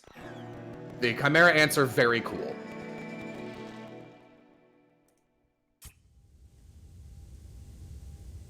How did you and Will meet? We actually already answered that too. He got cast in the dub I was directing. Yeah. I say like it was professional. That was the most professional thing I'd been in.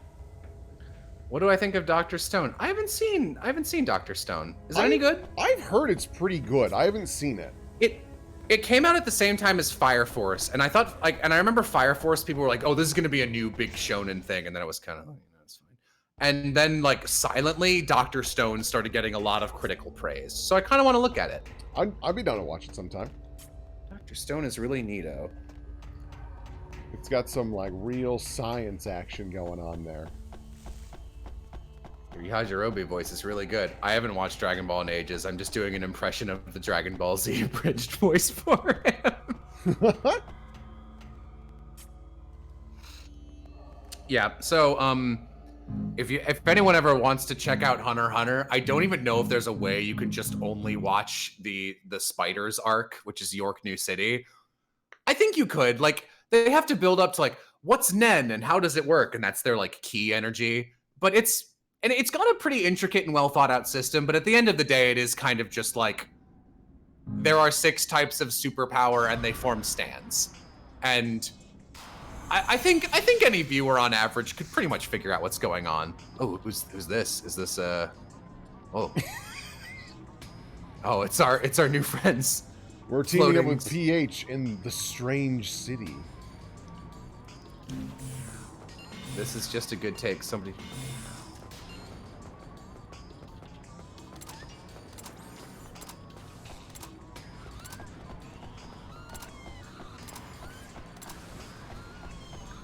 Watch the first couple episodes, then watch the spiders? No, totally skip the opening arc.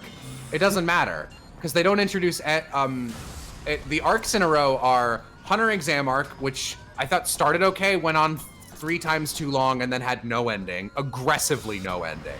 They don't even become hunters. You don't need to watch it. You just need to know that hunters exist. And even then, it's just like, what are hunters? They are people who do things. That's it. There's nothing more than that. Just, you can hunt anything. You can hunt new monsters. You can hunt treasure. You can hunt for good recipes and be a chef hunter. Like, it's just anything. You can just be like a blank hunter and make up whatever you want. As long as you are searching for something. And like even that you don't really need to do. And then there's an arc that introduces Killua's family, which does kind of end up mattering because they keep popping up as like trump cards, Vino and Bakano style, but like not in a way that Killua interacts with them. So it might as well just be a new character who's just like, I'm scary. And that's fine because it's an arc of not I'm scary people. And then there's the, what is it, Heaven's Arena, which is another tournament arc. And the first half of it is completely skippable, and the second half is Gon and Killua learning to use Nen. So, if you want, skip to the middle of the Heaven's Arena arc, learn how to use Nen, learn what Gon's relationship with Hisoka is, because Hisoka's great. Hisoka's not in any of the second half of the show, oops. And then, after you do that, then you can watch Chimera Ant. No, wait, fuck! You can watch York New City. You Jello, tricked we gotta me. watch Magi. What do I think of Soul Eater? I tried watching 7 episodes of it with Aram and didn't like it at all. Yeah. Sucks, because that was one of those shows where I was like, I remember this being really good. And then I watched it, I was like, uh-oh. It's not. At all. Shit.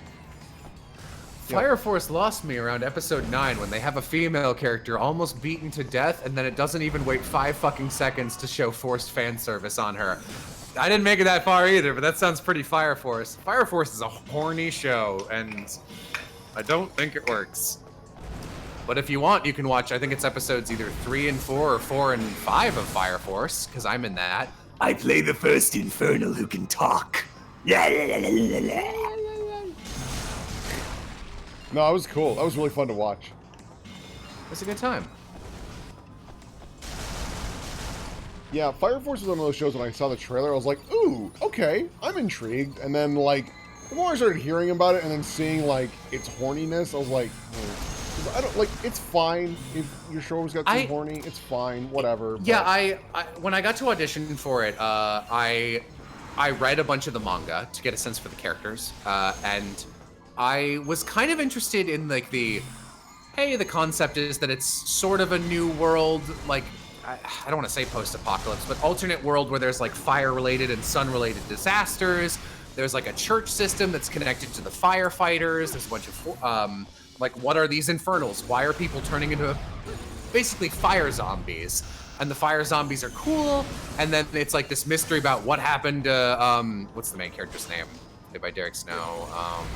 Shinra. What happened to Shinra's little brother, who they thought died in the accident? Oh, here he is. What happened to all these people who were like the pillars of flame? Why is the world this way? And it's like, it's got this cool like fire force, like firefighters versus other firefighters who are in a conspiracy kind of energy. And then that's the foundation. And then on, like, imagine a really nice carpet. And then on top of it are a bunch of hentai magazines. Yeah. And then you lit them on fire.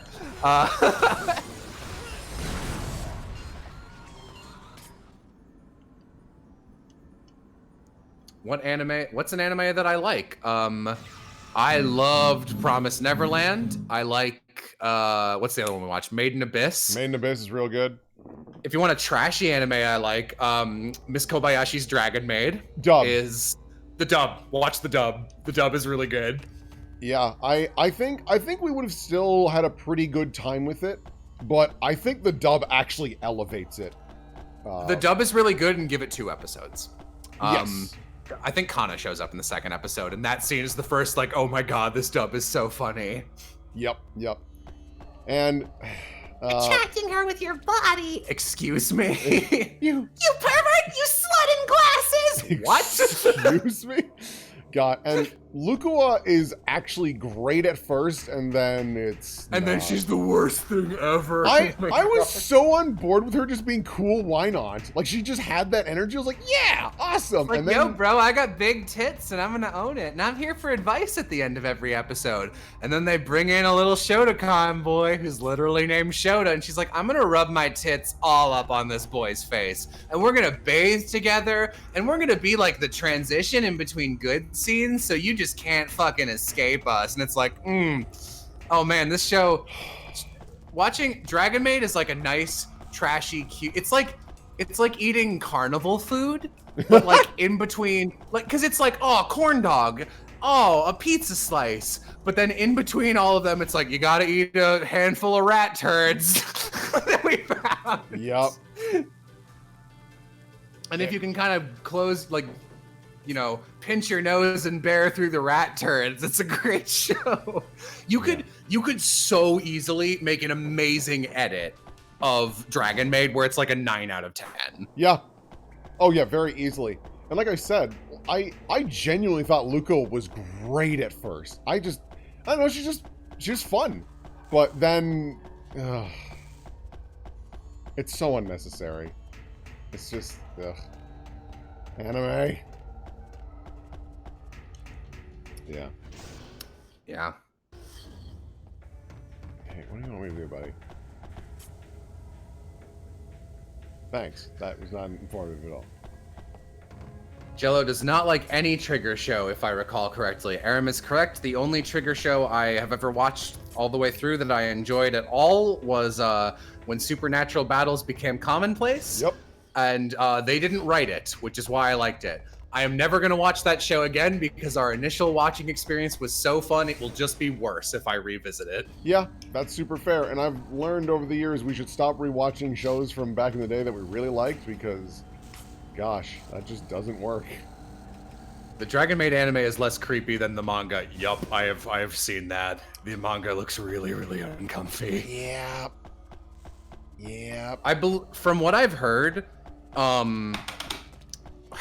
other show, other child murder show, Made in Abyss is also like the anime took all the good parts and kind of cut out the we're like 99% sure the author wants to fuck children parts. So that's bad, but it's a good story other than that.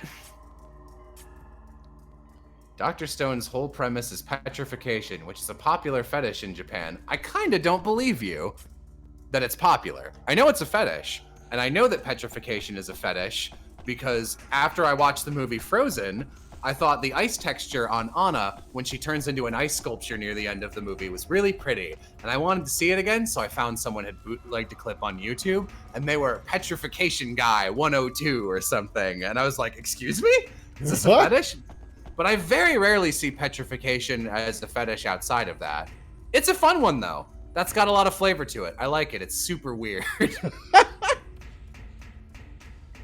It's definitely one of the more innocent ones. It's like, all right, I guess, sure. I study sexology. It's a fetish. Oh, I know it's a fetish. I'm just surprised that you'd say it's popular. I can't imagine it's that popular. I don't study sexology, but I'd consider myself a fetish hobbyist. I think they're very weird. I think of it in a way of human psychology. We're so fucking strange. You cross two wires in our brain and you get horny when you see a fire hydrant. What's even going on? Have I ever watched Keep Your Hands Off Isaac in Jello? I watched the first 3 episodes when that was all that had come out. It was pretty cool. I have not kept up with it. I have no idea what that is. It's, I'm sure you've seen the opening. It's that, I can't do it with my mouth. It's like 3 girls doing repeated poses over and over again in like a Technicolor JoJo background. Oh, it was like a meme for a little while. Yep, I know exactly what you're talking about. What are my thoughts on Demon Slayer? I read a little bit of the manga. It did not hook me. I stopped reading. Fair. We watched the first couple episodes and I really enjoyed what I saw. I think Maybe the anime paces it better. Yeah, also it's just animation, just like, oh, it's so pretty. It has such a cool flow to it, and the fights are really well done. Jesus. Steam Watcher of Vine says, fetishes, in theory, are like a contagious virus. They spread the more people are exposed to it. I kind of agree, but also disagree. I am of the mindset that I think fetishes are mostly hardwired into your brain at birth. And when people have their awakening, they're just discovering it in the same way that it takes people a long time to learn that they're bisexual or that they're like, you know, like whatever. Like I think what you are is in you when you start. And the reason it takes, like, people are like, oh, this gave me my fetish. It's just like, no, this is just the first cartoon you ever saw that had inflating feet, and you saw it when you were 6. What's the weirdest harmless fetish I've ever discovered? I really like petrification. I think that's neat. God. Okay. Lamp's favorite is Big Knee Lover, who was a guy on DeviantArt who really liked big knees. They were just like big, bulbous Peter Griffin chin knees, and but only one ball. And it was pretty unpleasant. I think it got bullied off of DeviantArt, which is mean. But like, I don't know. I feel for those people who just have like the weird specific thing, like just my brain is born this way and this is what I like. Sorry, Civ. Civ is screaming at me. Aptly put, but new fetishes do arise the more you're exposed to it. I agree with that. I think you're right. Ever heard of the Wonder Bread guy? Yes, I have been on the internet before. Analyst, can we go back to talking about anime by any chance?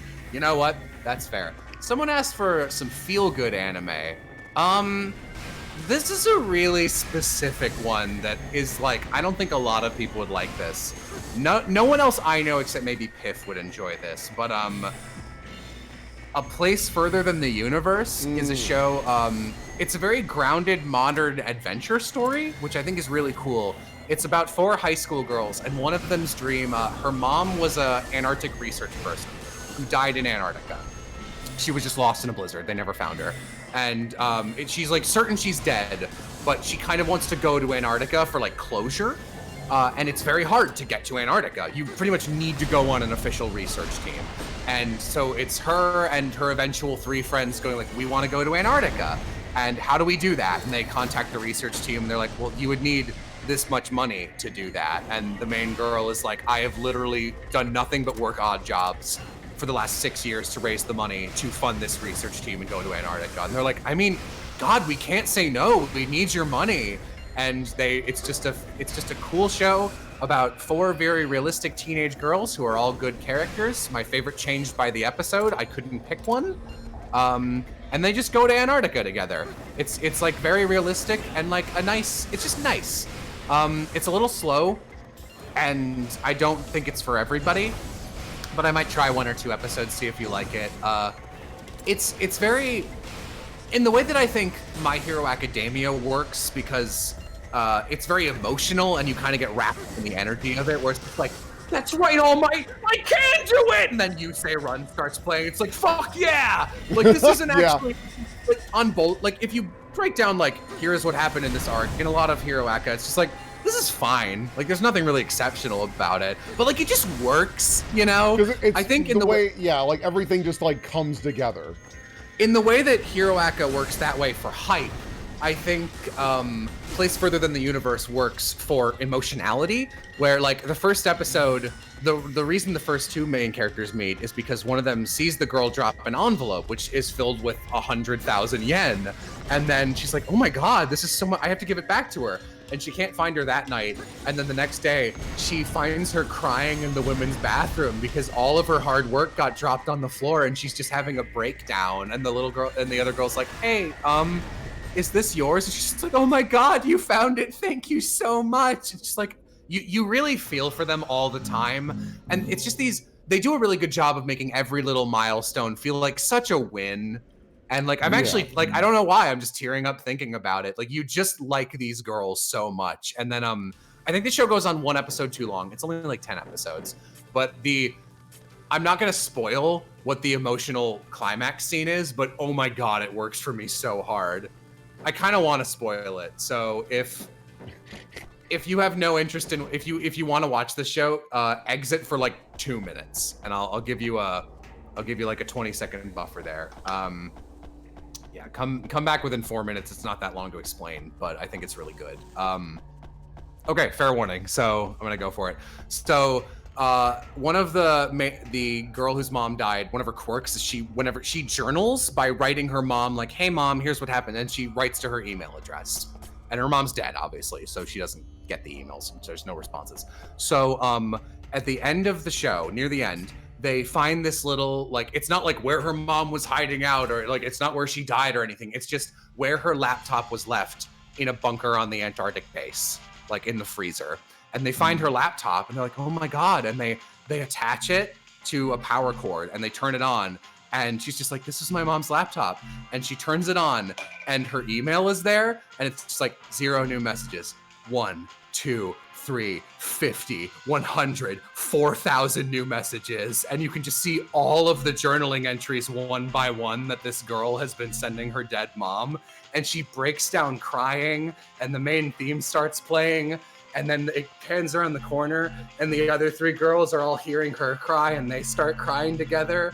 And it's just this emotional like finality of closure for your dead mom somehow. And I was just like, oh my God, this hits so hard. That's real nice. And it hits for me. It's the kind of show where like you would hate it. you would get no enjoyment from that show at all. I definitely enjoy like softer shows, but like there needs to be something else going on. So it's not the best example that I can come up with is like Nozaki-kun. I really like that show because it's funny, but it's also it's funny. But it's also got a lot of heart. Yeah. Someone asked what Jay really likes Golden Kamuy. What do I think of it? Golden Kamuy is the best manga I've read right now. It's just so good. Golden Kamuy is JoJo if it was always good instead of usually shit. It has no stands. It just has crazy big energy characters. It's, Golden Kamuy is the best Western I've ever read. Oh. It's not a cowboy Western, but it is about people. It's Western times actually. It's just in Japan, and it's like a snow Western because they're in the mountains of Hokkaido, and it's about It really is a Western. It's about the Ainu people who are like the Japanese natives, so they're the equivalents of like our Native Americans, and they like piled a bunch of gold together, and then a dude stole the gold and hid it, and wrote the map to the gold in code on the backs of a bunch of prisoners in the prison he was in hopes that they would eventually reach his teammates on the outside, but instead the map is in code, and the only way it works is if you skin all of the prisoners after killing them and put the code together and then decode it. And so the plot of the game is a bunch of these insane groups of people looking for this gold by amassing, either finding all of these crazy prisoners who are all convicts for different things. So you'll have like an insane arsonist, and then you just have literally Bonnie and Clyde, and then a Yakuza guy, and then a guy who fucks bears. Like it's all over the map. And I can't do a great job of explaining why it's good. You just like the characters. They're all big energy. I love the art. I know some people hate it. Like Lamp can't stand how the characters are drawn. I think the facial expressions are really fun. It's really good at carrying its energy with it. God, it's just so good.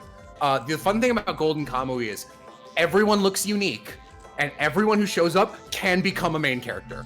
It doesn't matter how they're introduced. It doesn't matter when. People can just become important. Like literally, just one of the tattooed prisoners who are sometimes just arc bosses, and other times they're found dead in the snow. And then sometimes it's just like, hey man, I'm one of the guys you're looking for.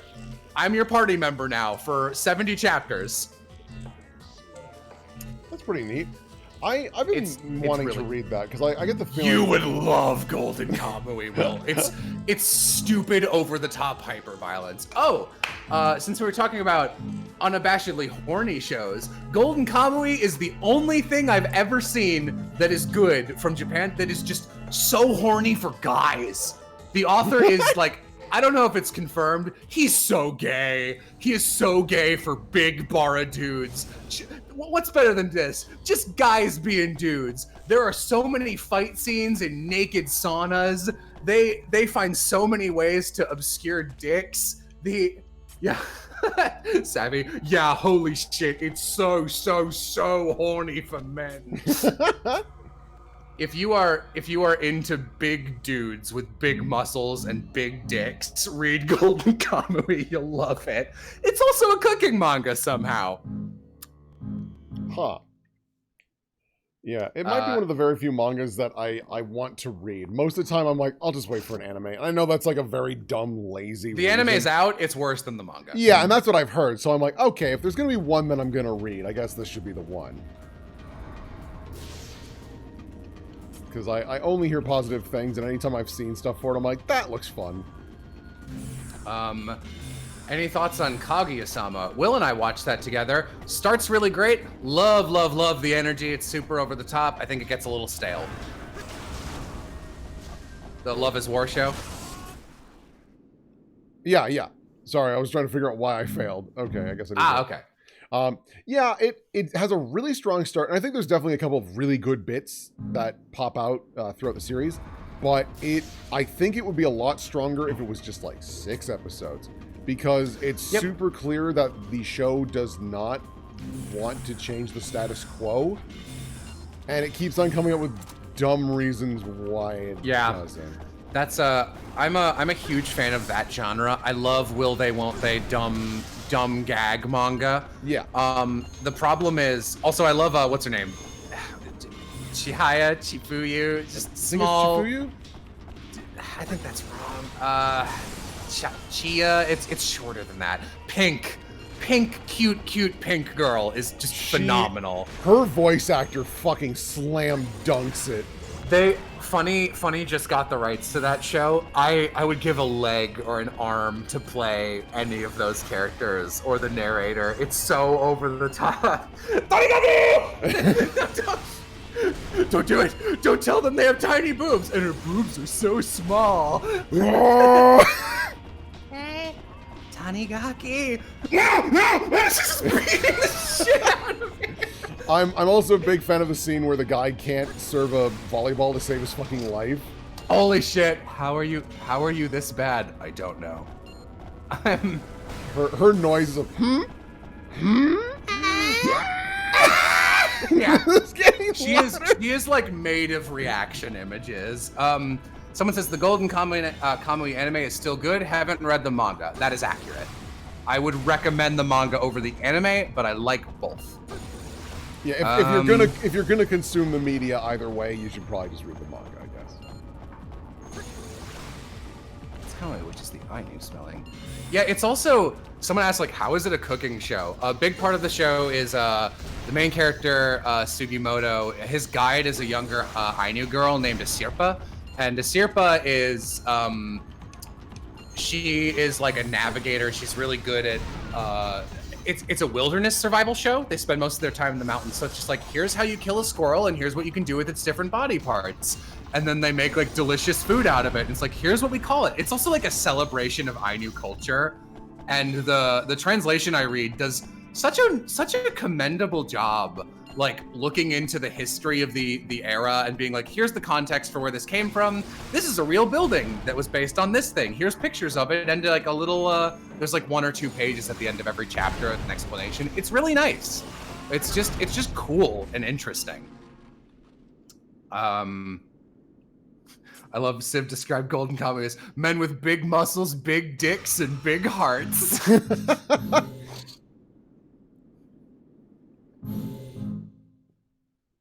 Yeah, I'll give it a go at some point, just because. Oh, yeah. On the topic of feel good stuff, it's not an anime yet, and I'm worried if it gets one a little bit. I mentioned I'm a big fan of the Will They Won't They gag manga. There are 2 I'd recommend at different degrees. One is, which I think Aram and Will and I should get together sometime and read through. We would have a ball. It's an all-girl cast, or mostly. The main trio is Will girl, Aram girl, Jello girl. That one, yeah. Chomo-chan is a girl. And that one is very cute and very funny. It really suffers in the long run for the refusal to move on from the status quo of, oh, hey, are we on like a boat? Where are we? We are in the Strange City. We've been here once before, actually. Oops. And it's basically just a sideways city, because as you can see, the wall is actually the road. That's pretty cool. Yeah. Yeah, it's very funny. I think it's all made of 4 coma gag strips, but it's good. The characters are good. The problem is they do an amazing job being like, here's something you can do to get this guy's attention. The concept is that girl is in love with her best friend, but genuinely until like 2 years ago, he thought she was a guy. Like, she just had short hair, was really, really tomboyish, and he's dumb. So he kind of is getting over the fact he still thinks of her as a boy and treats her like a guy. And she's still very like traditionally masculine and doesn't know how to attract a guy's attention. So her other friends are helping her be like, here's how to be a sexy girl. Like, I think I've seen it outside of the comic. There's a series of panels where they go to, it's like a beach episode, and she's just like, so yeah, what you want to do is such and such and such and such, and then she does it, which is they're eating like ice cream together, sitting on the like watching the just the beach, and she's like, oh shit, I dropped some ice cream, and it's like going down her shoulder or whatever in her swimsuit, and it like zooms in on her, and she's just like, this is supposed to be attractive, and then it like shows him, and there's like a volcano exploding behind him looking at her with giant eyes, and the immediate follow-up strip is like, and then you want to do this. She's like, and he's like, oh, should I get you a napkin? And she goes, nah, it's cool, and licks it off of her own shoulder. And she's like, this feels so weird. Zooms out in his face, bigger eyes, meteor impacting a planet in the background. All right, that sounds pretty fun. It's very funny. You would like it a lot.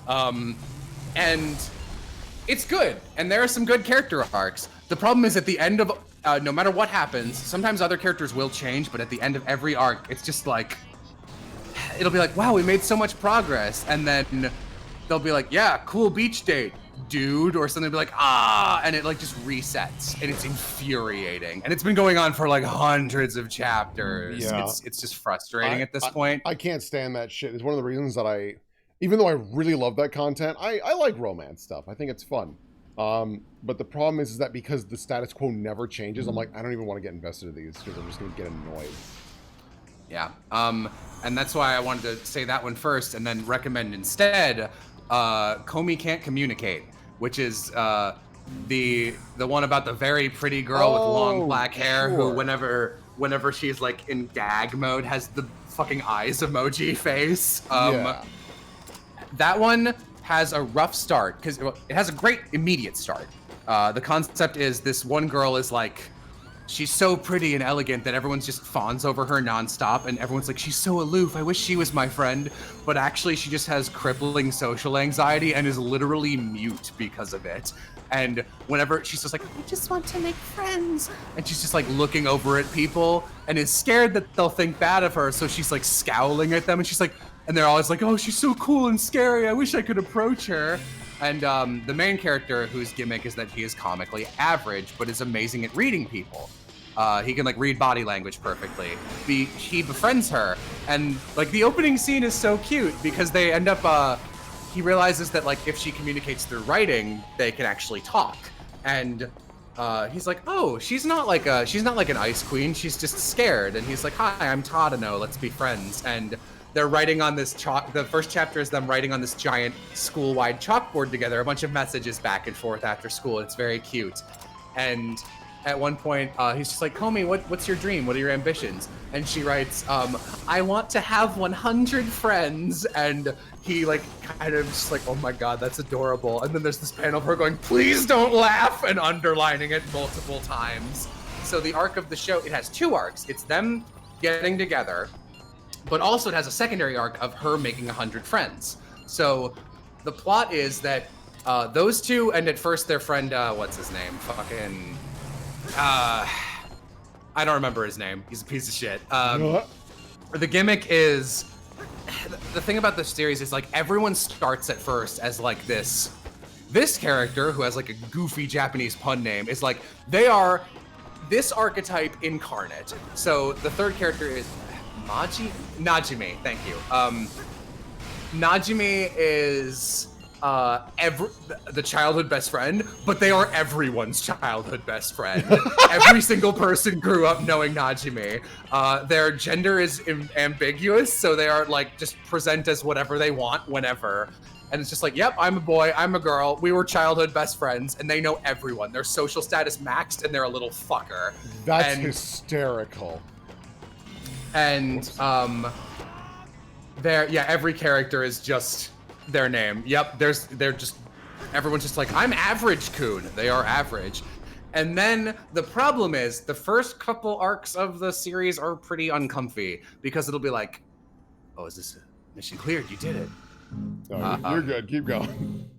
Okay, I'm just making sure it's not a cutscene because they'll be like, oh man, this guy doesn't mess around. It'll be like, this girl's deal is that she's a yandere. Her name is Yandere-chan. She's gross and icky. And this girl she's like submissive. She likes being treated like a dog. It's like, those are your 2 new friends. And then like they stick around for a while. So for like a couple dozen chapters, the secondary cast is all terrible. And I was like so close to dropping it multiple times because it's just bad. But then slowly but surely it gets better, and they start to shave off the original secondary cast, and they just go like, it's our second year of school. We have a new class. They're not in our class anymore. And it's this new cast of people, and they get who I consider the 2 other main characters, which are did your game freeze again? Yeah, it froze. Okay. Keep going. There it is. We're just not even gonna worry about it because we've already been going for like 4 hours. So I figure we'll just wrap this up. But yeah, keep going. Yeah. They've got Kanji Tatsumi, who's just Kanji Tatsumi, and his thing is that he's like has a scary face, but is actually just a sweetheart.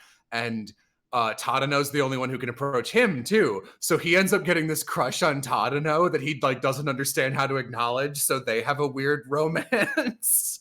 And the other one is my favorite character. I don't remember her name. She's like that tan skin, bleach blonde hair, valley girl, but like Japanese archetype. And she ends up being the mainstay third character. And she also falls for Tadano. And it ends up being like, I think my favorite love triangle I've ever seen. And where like genuinely, I want the end to just be like, I want these 3 to be a poly couple. They are so cute together as a trio. Mombagi, yeah, she's so good. I love her. And it's just nonstop cute. The downside is like to introduce a new friend, they will sometimes do like this is like Sweat Chan, and her thing is that she's always sweaty, and here's the difficulties she faces. That sounds kind of weird and fetishy, but I swear to God it isn't. And like, it's just like, if they're a bad character, then that arc is just bad for like 10 chapters before it gets back to Komi and Tadano. But they make advancements in their relationship, and it works because both Tadano and Komi have a thing for each other. And they're both such cute dorks that like everyone else is like, oh my God, date already. We hate you. And they're just like, no, we like taking it slow. Like, this is fine with us right now. And they keep getting closer, but in ways that feel natural. And I really like it. I think it's really good. Yeah, I'm having fun talking, but I don't want to keep you here. I mean, we could do whatever. I just like the game is frozen again, and yeah. Kanji Tatsumi. Someone else asks, where can I read this? Literally just search Komi can't communicate, read online, and just pirate it somewhere. I mean, like fucking how else do you read manga? I know it's hard. It's really, really hard. I think you can. There's a couple of sites where you can like order the physical copy, but I'll be real. Whenever it comes to comics and manga and that shit, I do not want a physical copy. It just takes up space. I'm gonna read it once. Hate it. Yeah, I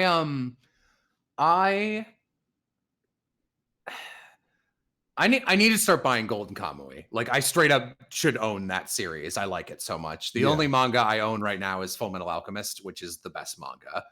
So, like, I don't like piracy inherently, but like the problem with anime and manga is you need to dip your toe in the water before you know if you want to purchase it. And by that time, it's like, well, I like this. I'm already here. All I have to do is keep clicking right on my arrow key and I get the comic for free. Or I could be a good Samaritan and stop and order it. And like I have money, and I do genuinely try if I can to watch things officially, like on Verve or Crunchyroll or whatever. And like what I will watch your thing if it is easily available. Like I can get it within 3 minutes online, easily available, because it should be. It should be. Yeah. It's really not that hard. One Piece is available. They only the latest 3 chapters, and there's ads on it, but it's available on Viz. You can read it for free, and so long as you're caught up, you can just read One Piece free forever. And that's what I've been doing for like a year. I had to pirate the other 900 chapters, but I've been doing that for years. I do, like, some people are like, I can't support it. I have a nickel, but like I have money, so I don't have that excuse. But like, here's my example. When Legend of Korra was coming out, I wanted to support it because I didn't know it sucked yet. And Nickelodeon was like we're not, like, I was at college, so I didn't have cable because why the fuck would I? And they were like, it was like, it's 2013 or whatever. I want to watch this. Let me watch this, Nickelodeon. They were like, check it out online on nick.com. And it was unusable. Like, it was just like, it wouldn't even load. It wouldn't let you log in. And I was just like, okay, fuck you then. Like, all you got to do is put an ad in front of something. I'll look at it. Yep. Just make it accessible and I will do it the legal way. That's why piracy's biggest enemy is inaccessibility. Yeah, basically. Because, I mean, there's so many times where, like, take, for example, there are definitely times where a show, I finish it and I buy the shit out of it immediately, like Steins Gate. I finished that show and I was like, yep, I'm buying this, all of it, gimme. And I buy the collector's editions of all their stuff because I like the show so much. Except for the Zero anime, because it's not a good adaptation. Just read the visual novel. But the thing, that was a bummer. It broke my fucking heart, dude.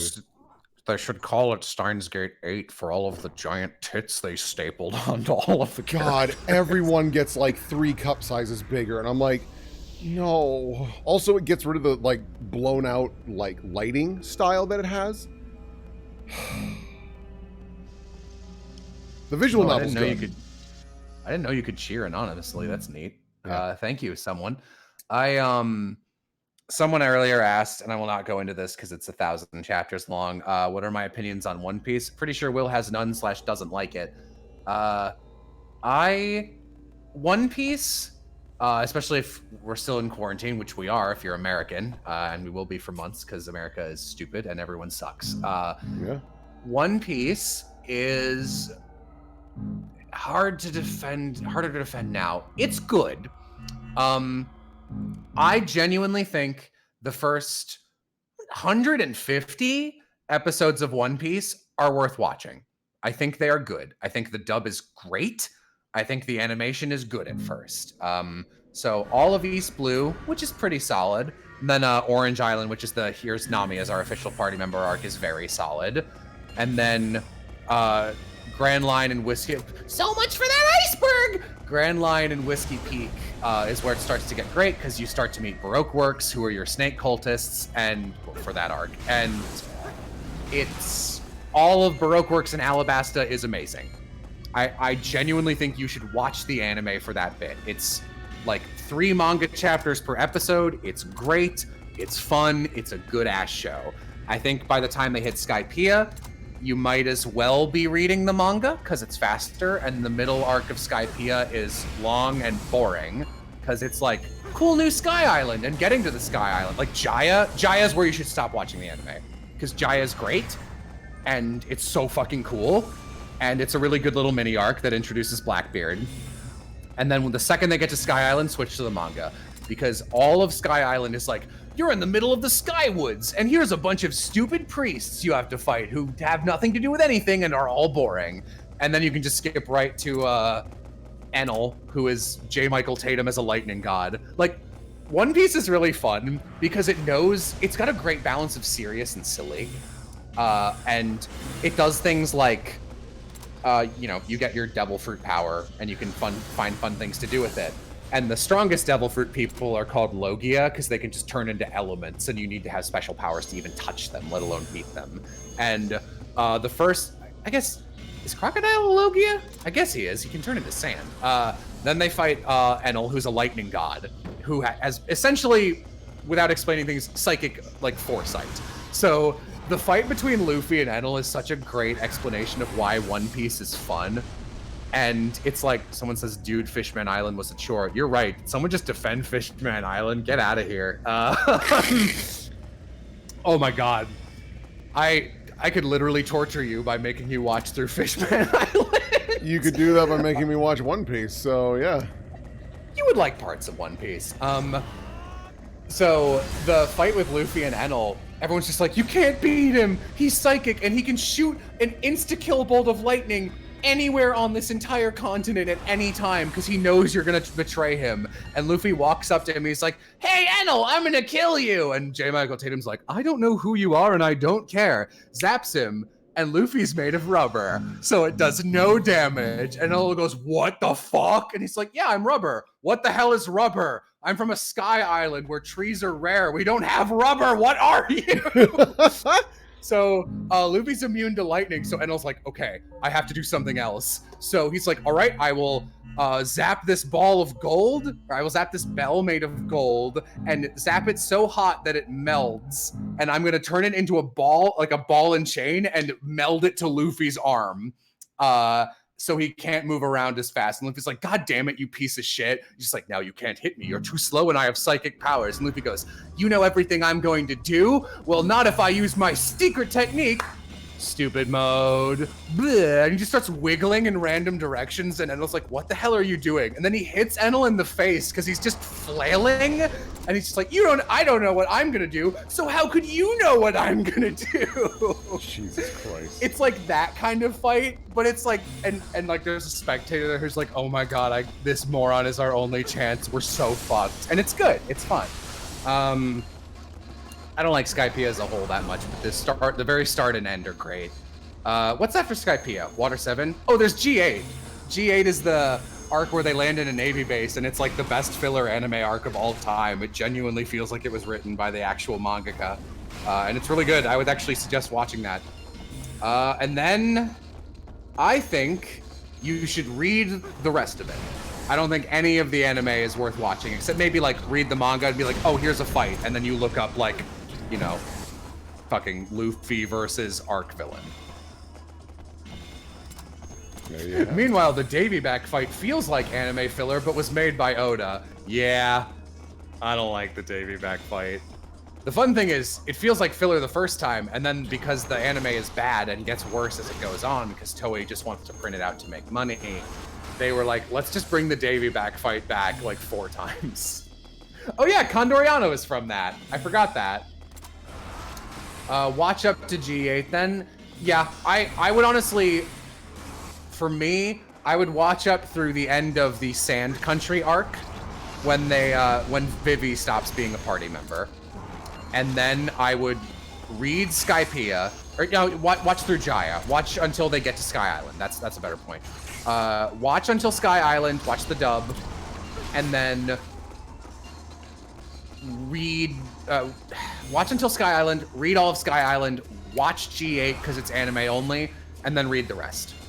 Have I heard of Beastars? Yeah, Beastars is fucking amazing. What is the weirdest animated movie I've ever seen? Oh, God. I don't know. The weirdest animated movie. Probably something surrealist that I couldn't sit through all the way. Weirdest is Cats. Cats isn't animated. What do I think of CP9? I really thought they were awesome because their twist is good, and I thought they were cool the first time I read it. And then I was watching One Piece again. I was like, actually, these guys suck. And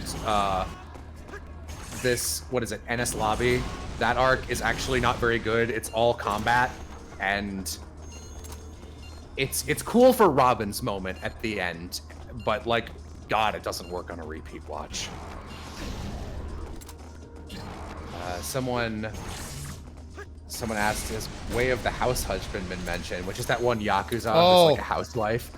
That, so you know how that gets posted on social media a lot, just by itself as like single bits? Yeah. That is the optimal way to consume that manga. Aw, that's a shame, but It's not bad, it just has the same problem, it's just the same joke. Like, so Yeah. it's best consumed occasionally seeing it and going, that's a funny use of that joke. Then it moves on, because there's no plot. It's just the same joke, and if you just read the same joke over and over again, it gets bad. Yeah. That makes sense. What about Danganronpa? Haven't read it, have been told by everyone who knows my taste. Read it, played it. Have been told by everyone who knows my taste that it's exactly what I don't like about that genre of murder, mystery, adventure, point-and-click visual novel game. I hate Adventure Time. Have I read Dungeon Meshi? I started it, it was pretty good. I didn't keep up with it. I watched Thermi Roma and I loved your Walla in it. Thank you, I hope you enjoyed it. Thermi Roma is very silly. Watch Thermi Roma, the dub. It's really, really good. I hope you hear me say, I hope you hear me when I say that you did such a great job! I'm very proud of you. You are shouting at me. You are shouting. Marissa said that Emily wrote that into another one of their scripts. I said, can you guys just fit that joke in every single dub you do? Because the format allows you to. Yeah. Ever try to get into Detective Conan? No, I don't ever need to get into another thing that has over 100 chapters or episodes. Yeah. Remember that being on Adult Swim when I was younger? Small other note on One Piece. I like One Piece a lot less now because it has the problem of like cast bloat. Like it's always had that, but you know, when there's like 5 crew members, you can kind of be like, here's what 3 of them are doing in this arc and here's the other 2. And it's like, that's a good split. But by the time you get to the new world, it's like, okay, we have 9, arguably 10 main cast members. In addition to them, we now have Trafalgar Law and this samurai following us and their kid. So that's what, 12? Yeah. So that's 12 main characters. And then for a little while, it was like, we have to split our forces up. And I was like, genius. Do 2 separate entire sagas with only half your party. You did it with Luffy. It worked. So, I mean, I like the Prison Break arc, but oh my god, I have a lot to say about rescuing Ace, and I'm not going to say any of it. I just think it's bad. So they split the party in half, and I was like, great idea. And then immediately they're like, all right, we need to go to this this Alice in Wonderland themed area to fight one of the big evil people. And they do that, and they split up, and it's like, all right, this party is Luffy, Chopper, Nami, Sanji. It's a Sanji arc, which we've never gotten, and Brook. And those are all of the party members who need focus. Like, none of them have done anything for 400 chapters. And it's like, this will be great. And it's like, hi, I'm Carrot. I'm a rabbit who's here to hang out with you. I was like, what? Why are you here? Hello, I am, what's his name? Ricardo? God, he was one of the animals, one of the Zhao people. He's like a tiger or something. He's just like, I am here too. And I'm like, why are you here, though? Why are you here? And then Jinbe shows up again. He's like, I'm your arguable 10th crew member. So it's like, you split our party in half to give us 4 more party members? Why? And like, that's One Piece's big problem. And then instead of being like, okay, the enemy, like, we got one big enemy, you know? So we've got Frieza. And we've got Frieza's underlings. And, you know, obviously, like, the fighty characters, it'll be like, you know, Krillin will fight this guy, and Vegeta will fight this guy, and then Goku gets Frieza. Like, you know how anime works, right? And then, instead of doing that, they're like, well, everyone needs a fight. So when you have 10 party members, that means Oda thinks you need 10 underlings to fight, and we need to see all of their fights. And sometimes, if the arc is long, you get like 2 sets of fights, and that's 20 fights. Yeah. And it's too many, and they're not good. They're not good. I mean, really, that's like another big reason I just never wanted to get into One Piece. I was like, I just heard how many fights there were because everyone needs to have one, and I'm like, that sounds fucking awful. Like, just someone asked Will, can you give a summary of this game's story so far? I feel like pretty easily. Yeah, so basic premise is Earth kind of, like, if you want the full spoilers, I can just tell you the spoiler version of, like, what is going on. But, like, the general premise is humans have lost all of their memories, and they are just trying to get by in this world as best as they can, but curiosity is always palpable for them, and they want to go out in the world and see what they can learn, because there are memory discs out there that tell of the old world and what people thought and what they did. And sometimes it contains, like, actual information for specific people. So they're like, well, maybe I'll get lucky and I'll find something about me. Problem is, you go on the surface for too long and you lose all your memories. So you're back at square one and actually maybe a little worse off. So we're trying to figure out what's going on with this Freya girl, because she keeps on telling all of us to stay underground, and she's like, no, don't come up here. And for whatever reason, Edgar has a locket with her in it. And everyone's like, well, you were in a locked away ice box for God knows how long, so how the fuck do you two know each other, and why didn't she try and get you? Now Edgar is like, she's telling me the truth. I don't want to hang out with you Visions anymore. You're idiots. So he's bailed and teaming up with her. And we're trying to figure out where he went and why the world is starting to shift because of him getting involved. And that's kind of where we're at currently. But yeah. What's my opinion on Lupin the Third? Japanese Scooby-Doo. Sometimes it's good. Sometimes it's bad. I don't think it's ever been incredible. That's fine. I would be interested in watching the 3D animated movie, because that looks great. That looks real good. The best Lupin the Third piece of media is Castle of Cagliostro, because Hayao Miyazaki wrote and directed it, and it's the least Lupin piece of media that exists. In the way that Skyfall is the best James Bond movie, because it's not a James Bond movie. Makes sense. Yeah, I think... thoughts on Three Houses? Haven't played it. Oh, fucking bad. It looks bad. It looks ugly. I consider it the time waster. It is designed to waste as much time as possible. Like, the turn-based stuff seems fine, but the problem is once you find the ultimate strat, which is teleport Byleth. Oh no. Wow, that really fucked me. Ooh. Oh, God. Yep. I hate Sam. Someone asked, what makes a good abridged series? That it makes jokes based on interpretations of the characters it comes up with and makes them characters and not relying on pop culture jokes. Yep. And references. Those aren't funny. The more like Family Guy your abridged is, the worse it is. Yeah, because the goal of an abridged series is to be a parody. Like, that's the point. And a parody is taking the basis of something and taking it to the extreme and making fun of it. There's a lot of abridges where they're like, oh, if we swear enough, it's Jesus. How much R did I lose? God. Where they're like, Christ.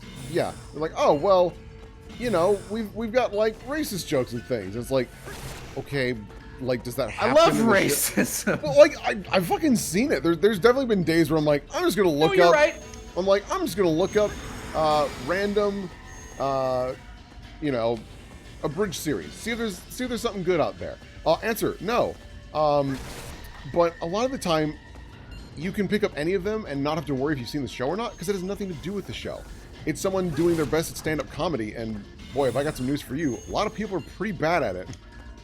Yeah, there's a couple different ways you can take it. So we started watching Yu-Gi-Oh! Abridged as a group again, and the first season of Yu-Gi-Oh! Abridged is still the best one because it's very quick. Yeah. And it has the benefit of, like, it makes fun of the show so well, like, where it's like, it still follows the show and it's just like, this is very silly. Here's a funny thing they said in the dub. Here's a funny oh no. Here's a funny thing to say, period. And it's just like 4-minute long episodes. In a few hours, the sun will rise. Like, it'll just be like, this character's outfit is silly, and make a joke about that. And then near the end of that season, it starts turning into like, here is an Adult Swim reference, just nonstop. And it's like, this is not great. And it stayed that way for a long time, and then it got a little, like, I'm not saying it's bad. There's some good stuff in the more recent shit. I've watched all of it. And that one's kind of unique because it's got like this, Yu-Gi-Oh! Bridge has a legacy to it now, and the 4th season they do this thing where the bad guys can brain control people in the show, and they add this power to the Seal of Orichalcos where it removes the abridged from anyone who is possessed. Oh, that's so, great. Like, so Rex and Weevil become actual Rex and Weevil again, and they're not Beavis and Butthead, and they're mad that they've been Beavis and Butthead for years.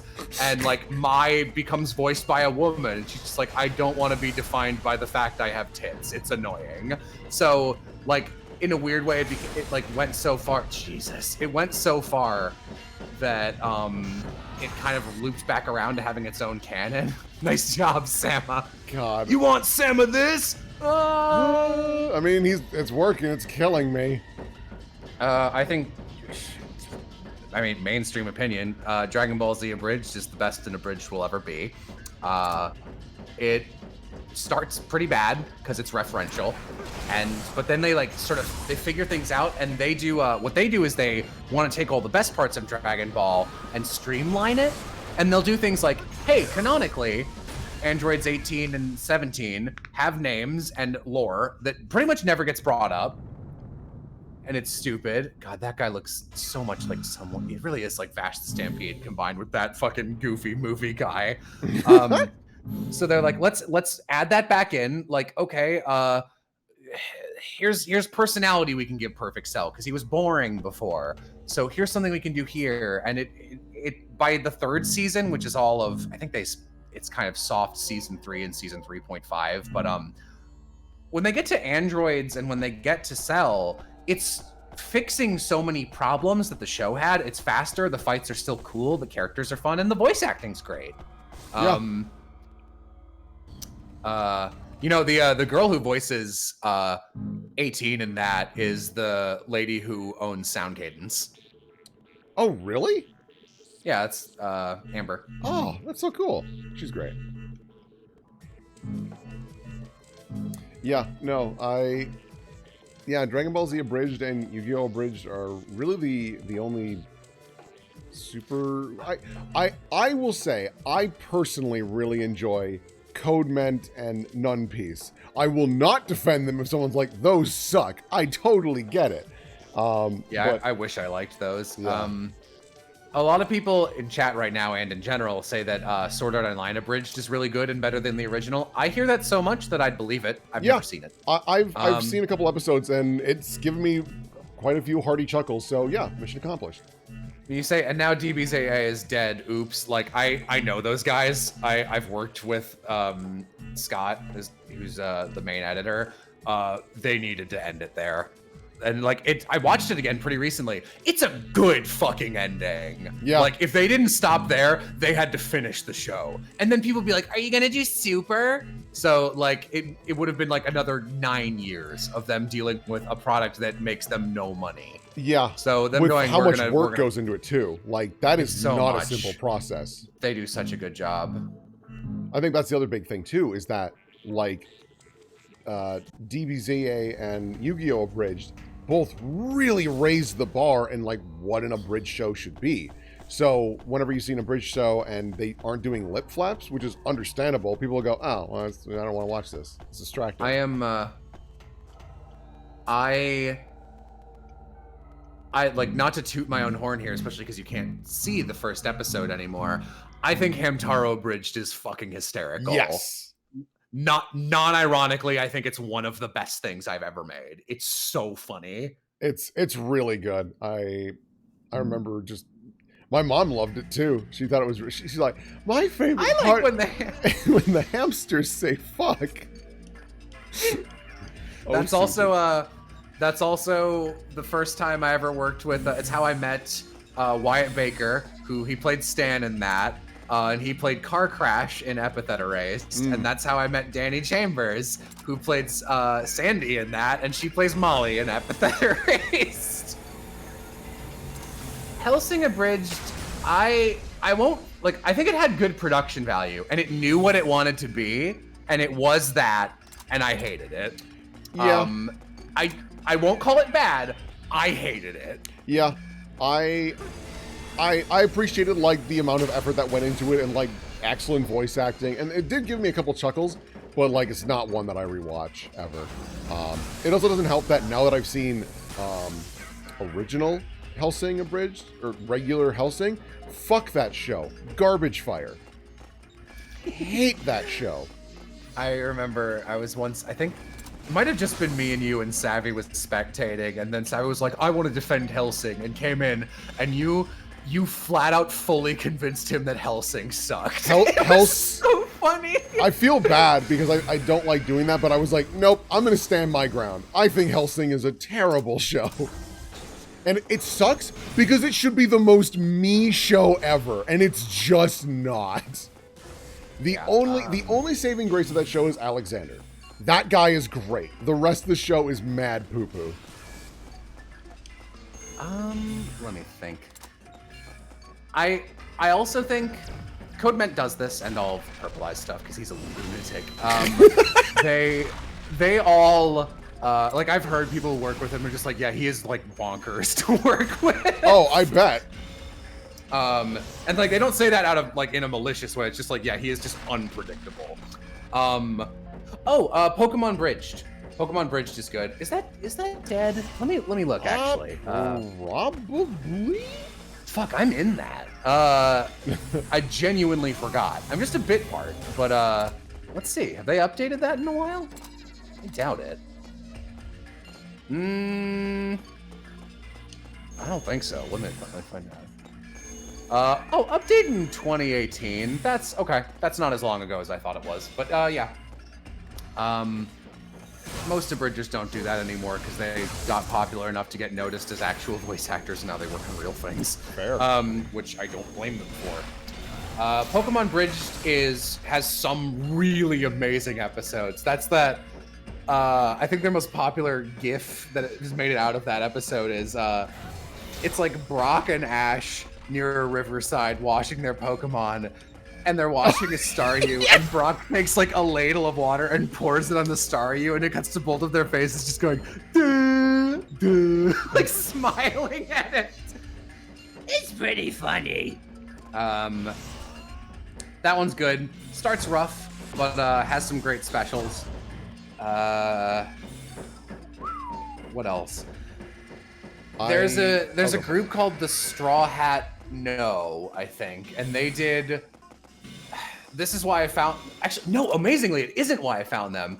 They did Sergeant Frog Abridged, which is surrealist nonsense, and because it's already that show started abridged, and they just multiplied it, and it is either horrible or amazing based on the episode. And Plaster and I still quote it to this day. And then they also did a Bomberman Jetters abridged, amazingly, which is, again, a bonkers Code Mentian take on it. But I was just happy to see another human who knew that show existed. You might have heard, God, there's so many bits in that there's so many fucking bits in that show that are impossible to explain. My favorite one, episode 7 is my favorite one, where they're like little kids getting lost in the woods.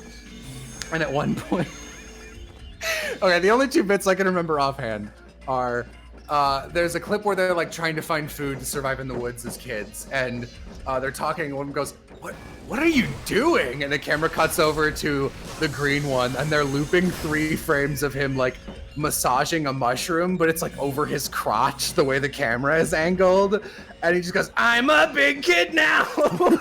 And it cracks me up. And then there's one where it's just like, oh my god, it's a heightened situation and stuff's happening. And Tamama, who's the blackish blue one, goes, "I'll be the hero, G.I. Joe!" And he runs off a cliff.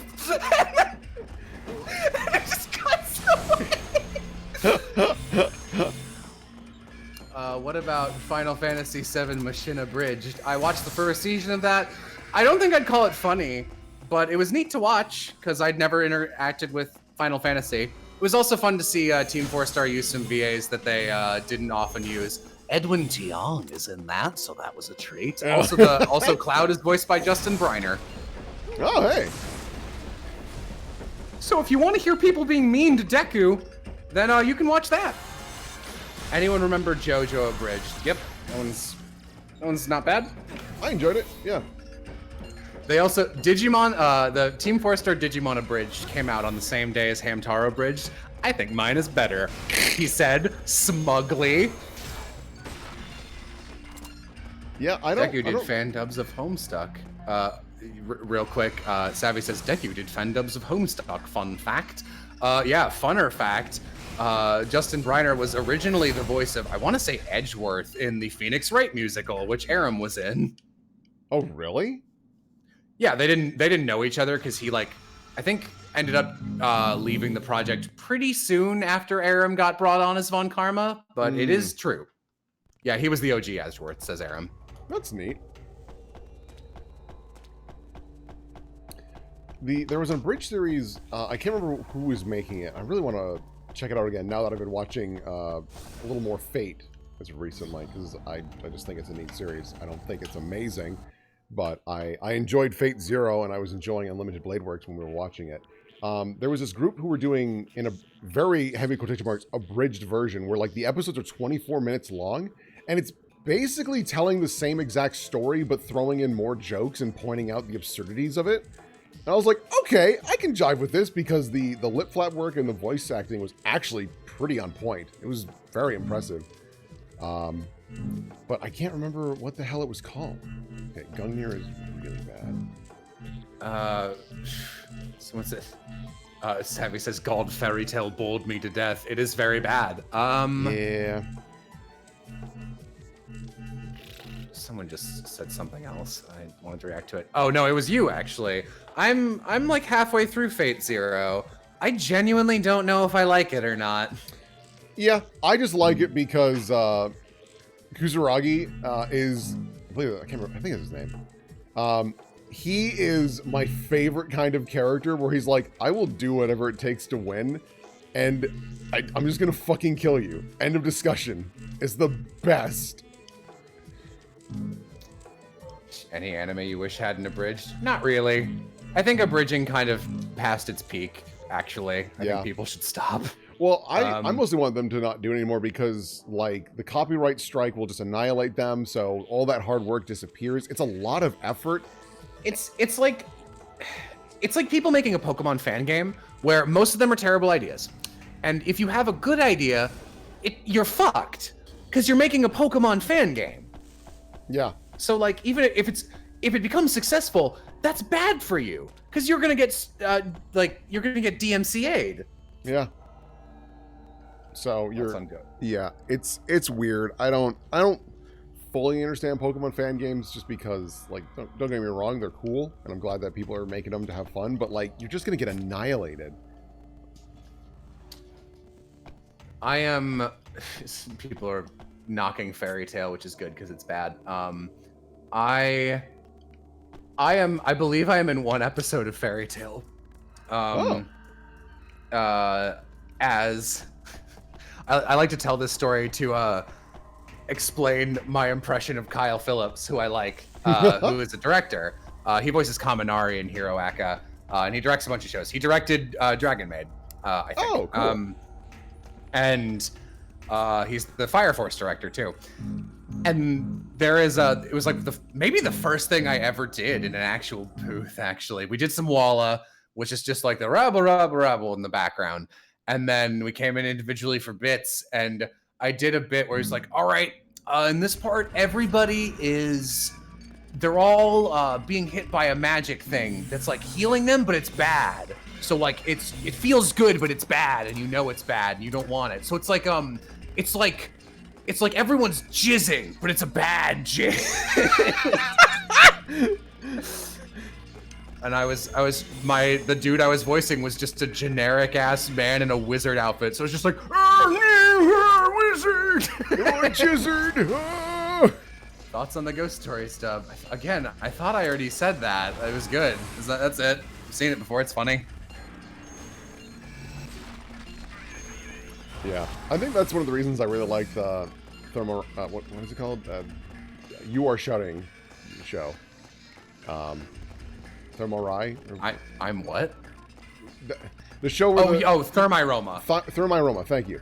I mean, that's pretty much the same thing as Ghost Stories, quite frankly. Yeah, it is. And I would go as far as to say I think I like Thermiroma more.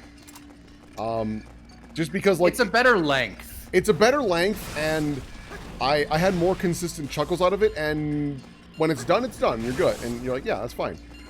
Not a knock against Ghost Stories, it's still a good time. There's some really good shit in there, like, look out, Ted!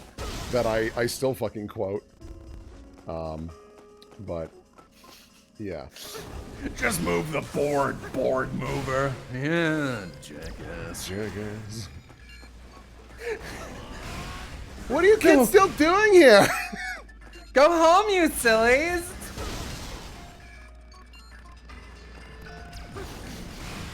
What a pretty cat. You want to be an Air Force Ranger. I'm not doing that bit. But yeah, no, it's one of those. There's some jokes in there that wouldn't fly at all today, but that dub was made in the early 2000s, so that's fine. His funny little requests. Touch me. His reprimands. Touch me harder. I know now that it could never be! Not because you're a rabbit, but because you're black. Jesus Christ. It's so God. insane. And then the kid is just screaming. He never really has any words. It was wild hearing that actor essentially playing the same character in Princess Tutu, but like not doing that. I was just like, I'm just waiting for you to scream. Alright, when's it coming? Yeah, Thermiroma is really fun. I'm never gonna get over that. Just the fucking joke of the show for me is the like, no, don't jump off. Think about the new life that's growing inside your body. What? What the hell are you talking about? I'm also a big fan of you brave bitch. You brave bitch. All right, there's a victim, and he's dead, so he can't tell us what happened. And over there, and classic whodunit. Oh, that took a turn. Sip my buns. My buns. Holy shit. Why don't you come in here and get a nice spot of my buns? They're nice and soft. You can. Oh. Emily's so funny. It's really funny because, like, whenever you're just hanging out with her solo, Emily's a fucking riot, and she's so quiet in group hangouts, even if she knows everybody. But oh my god, she's hysterical. God, I mean, just for that buns bit alone, it's like on fucking point, baby. My buns. Oh. Bro, stop raining fire. You are shouting. Oh, sorry. Sorry. Hey, everybody. It's fucking fucking Kyle wrote a bunch of I think he wrote like half of some of those episodes or something. He was a writer's credit when I was voicing in it. Hey man, we're all out of milk. Who the hell are you? Walks on screen silently. What's the worst JoJo stand? Probably the one that uses a woman that impregnates a lady and makes a baby out of her hair. Oh. Ray Babe. Ray Babe's stand is fine. That's not the problem.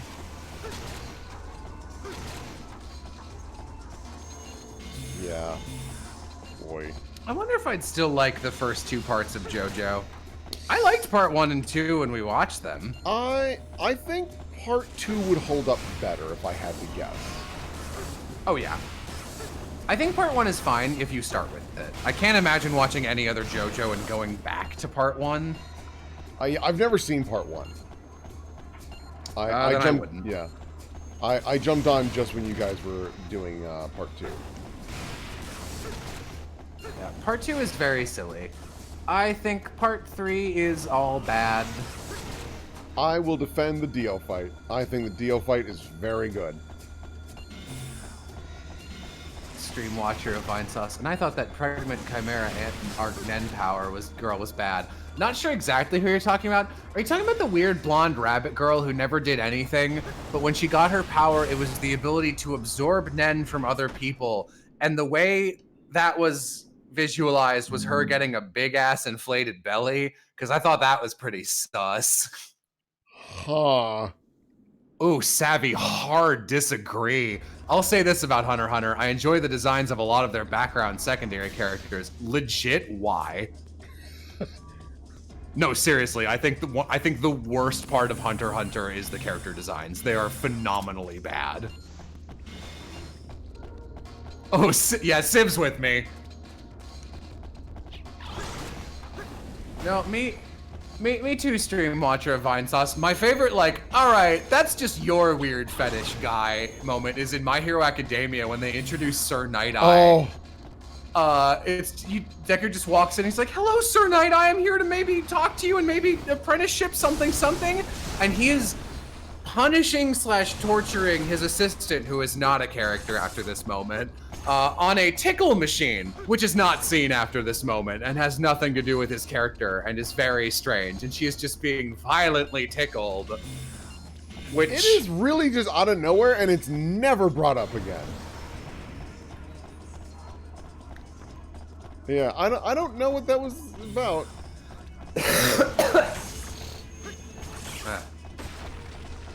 Come on, guard.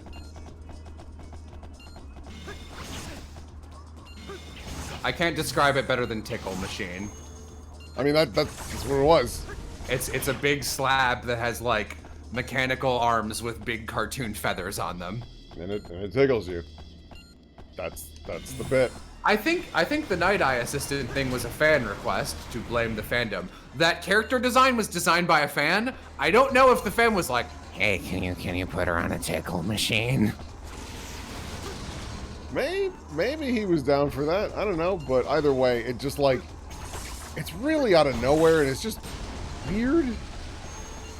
I don't know, because like it doesn't fit his character at all. Savvy, God, why was that part of Night-Eye's character? Like, I know why. I know it was fetish, but why was that character intro? It sucks because Night Eye is actually cool. I like Night Eye. Yeah, I don't know.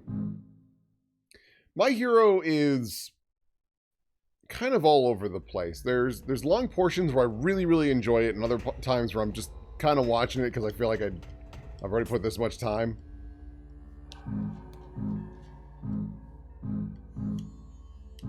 I don't know. Someone said cells at work is 100% garbage. I watched a little of that. Was not hooked. The platelets are cute. That's it. That's all I got. Yeah. I started the first episode and I kind of zoned out and I was just like, alright, this is clearly not going to stick. Civ, I'm very side eyes at the mangaka for Hero Aka. Me too, Civ. I don't know about that guy. Oh, yeah, no. That guy looks like a super nerd from early Pokemon games, and the girls are young and boobs. I'm waiting for that show to have a time skip so I can be less grossed out by that. Yep.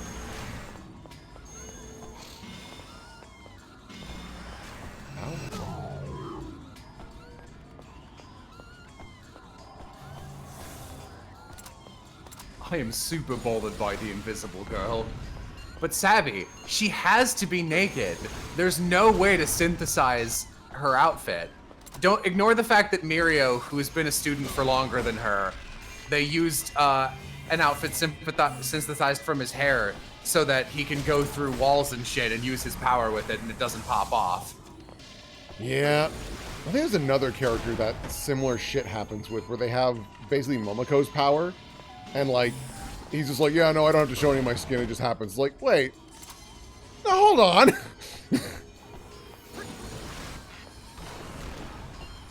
What's my thoughts about My Hero Vigilante? I didn't watch it. What's my thoughts on the movie Cats? I didn't watch it. I've been in Cats. My mom actually sent me a picture of me in Cats when I was like 12, and it disturbed me. I did not enjoy it. What? Where did my ability go? Toga would have been very different if she's a dude. Toga is gross. Yeah. Or this girl who looks like she's constantly on the verge of climaxing. Once or twice per, so this is basically, I have to like, before I drop a storyboard, I have to go, Civ, hear me out, and I'm sorry. And that was one. Fucking Chunky, help me. Toga as a dude is already around, says Austin. It's Mineta. Do we, like, I'm gonna wrap this up pretty soon, but since like 5 or 6 or 7 people are, who we chat with normally are like, you know, in this chat, do we want to maybe move to like gel things so other people can talk? We sure can. I mean, we might as well just wrap, quite frankly. That's fair. Because like I need to like go make food and get. Yeah, you ready. you got stuff to do. I'm still good to stream, but like I don't know. Maybe I'll like find some screensaver or something. I don't know. I'm in a talkie mood, trying to distract myself. No, fair. What's my favorite Pokemon fan game? I don't have one. They're all bad. All right. Yeah, I don't really have a great capper for this stream. I will say, I see what you see in this game. I don't think I like it from what I've seen. That's fair. And like I said, it's definitely one of those games that I just wanted to show off because I was really impressed with it for what it was at the time. There's a lot of stuff I think is very cool, but there are definitely, like, it shows its age. Like, it absolutely shows its age as a game. So. Yeah. And real quick, just because someone asked, and we both might have an answer to this, why do you like Promised Neverland? Can you go into more details about what's great about it? It's a thriller that every episode something new and cool and twisty happens that changes the status quo, and there's no like Ace Attorneyan like, what? No way about it. It's just characters going, shit, the status quo has changed. Here are the new rules. Here's what we need to do. Let's do it. It doesn't beat around the bush even one fucking time. Yeah, I don't know if I even want a season 2, honestly, because like I I'm really content with what we got, quite frankly. You know? I'm worried, but like I also hear it gets better, actually. So yeah, there was only one dumb thing in Promised Neverland, like one anime dumb thing, and it was like more weird. It's not like sexual or anything.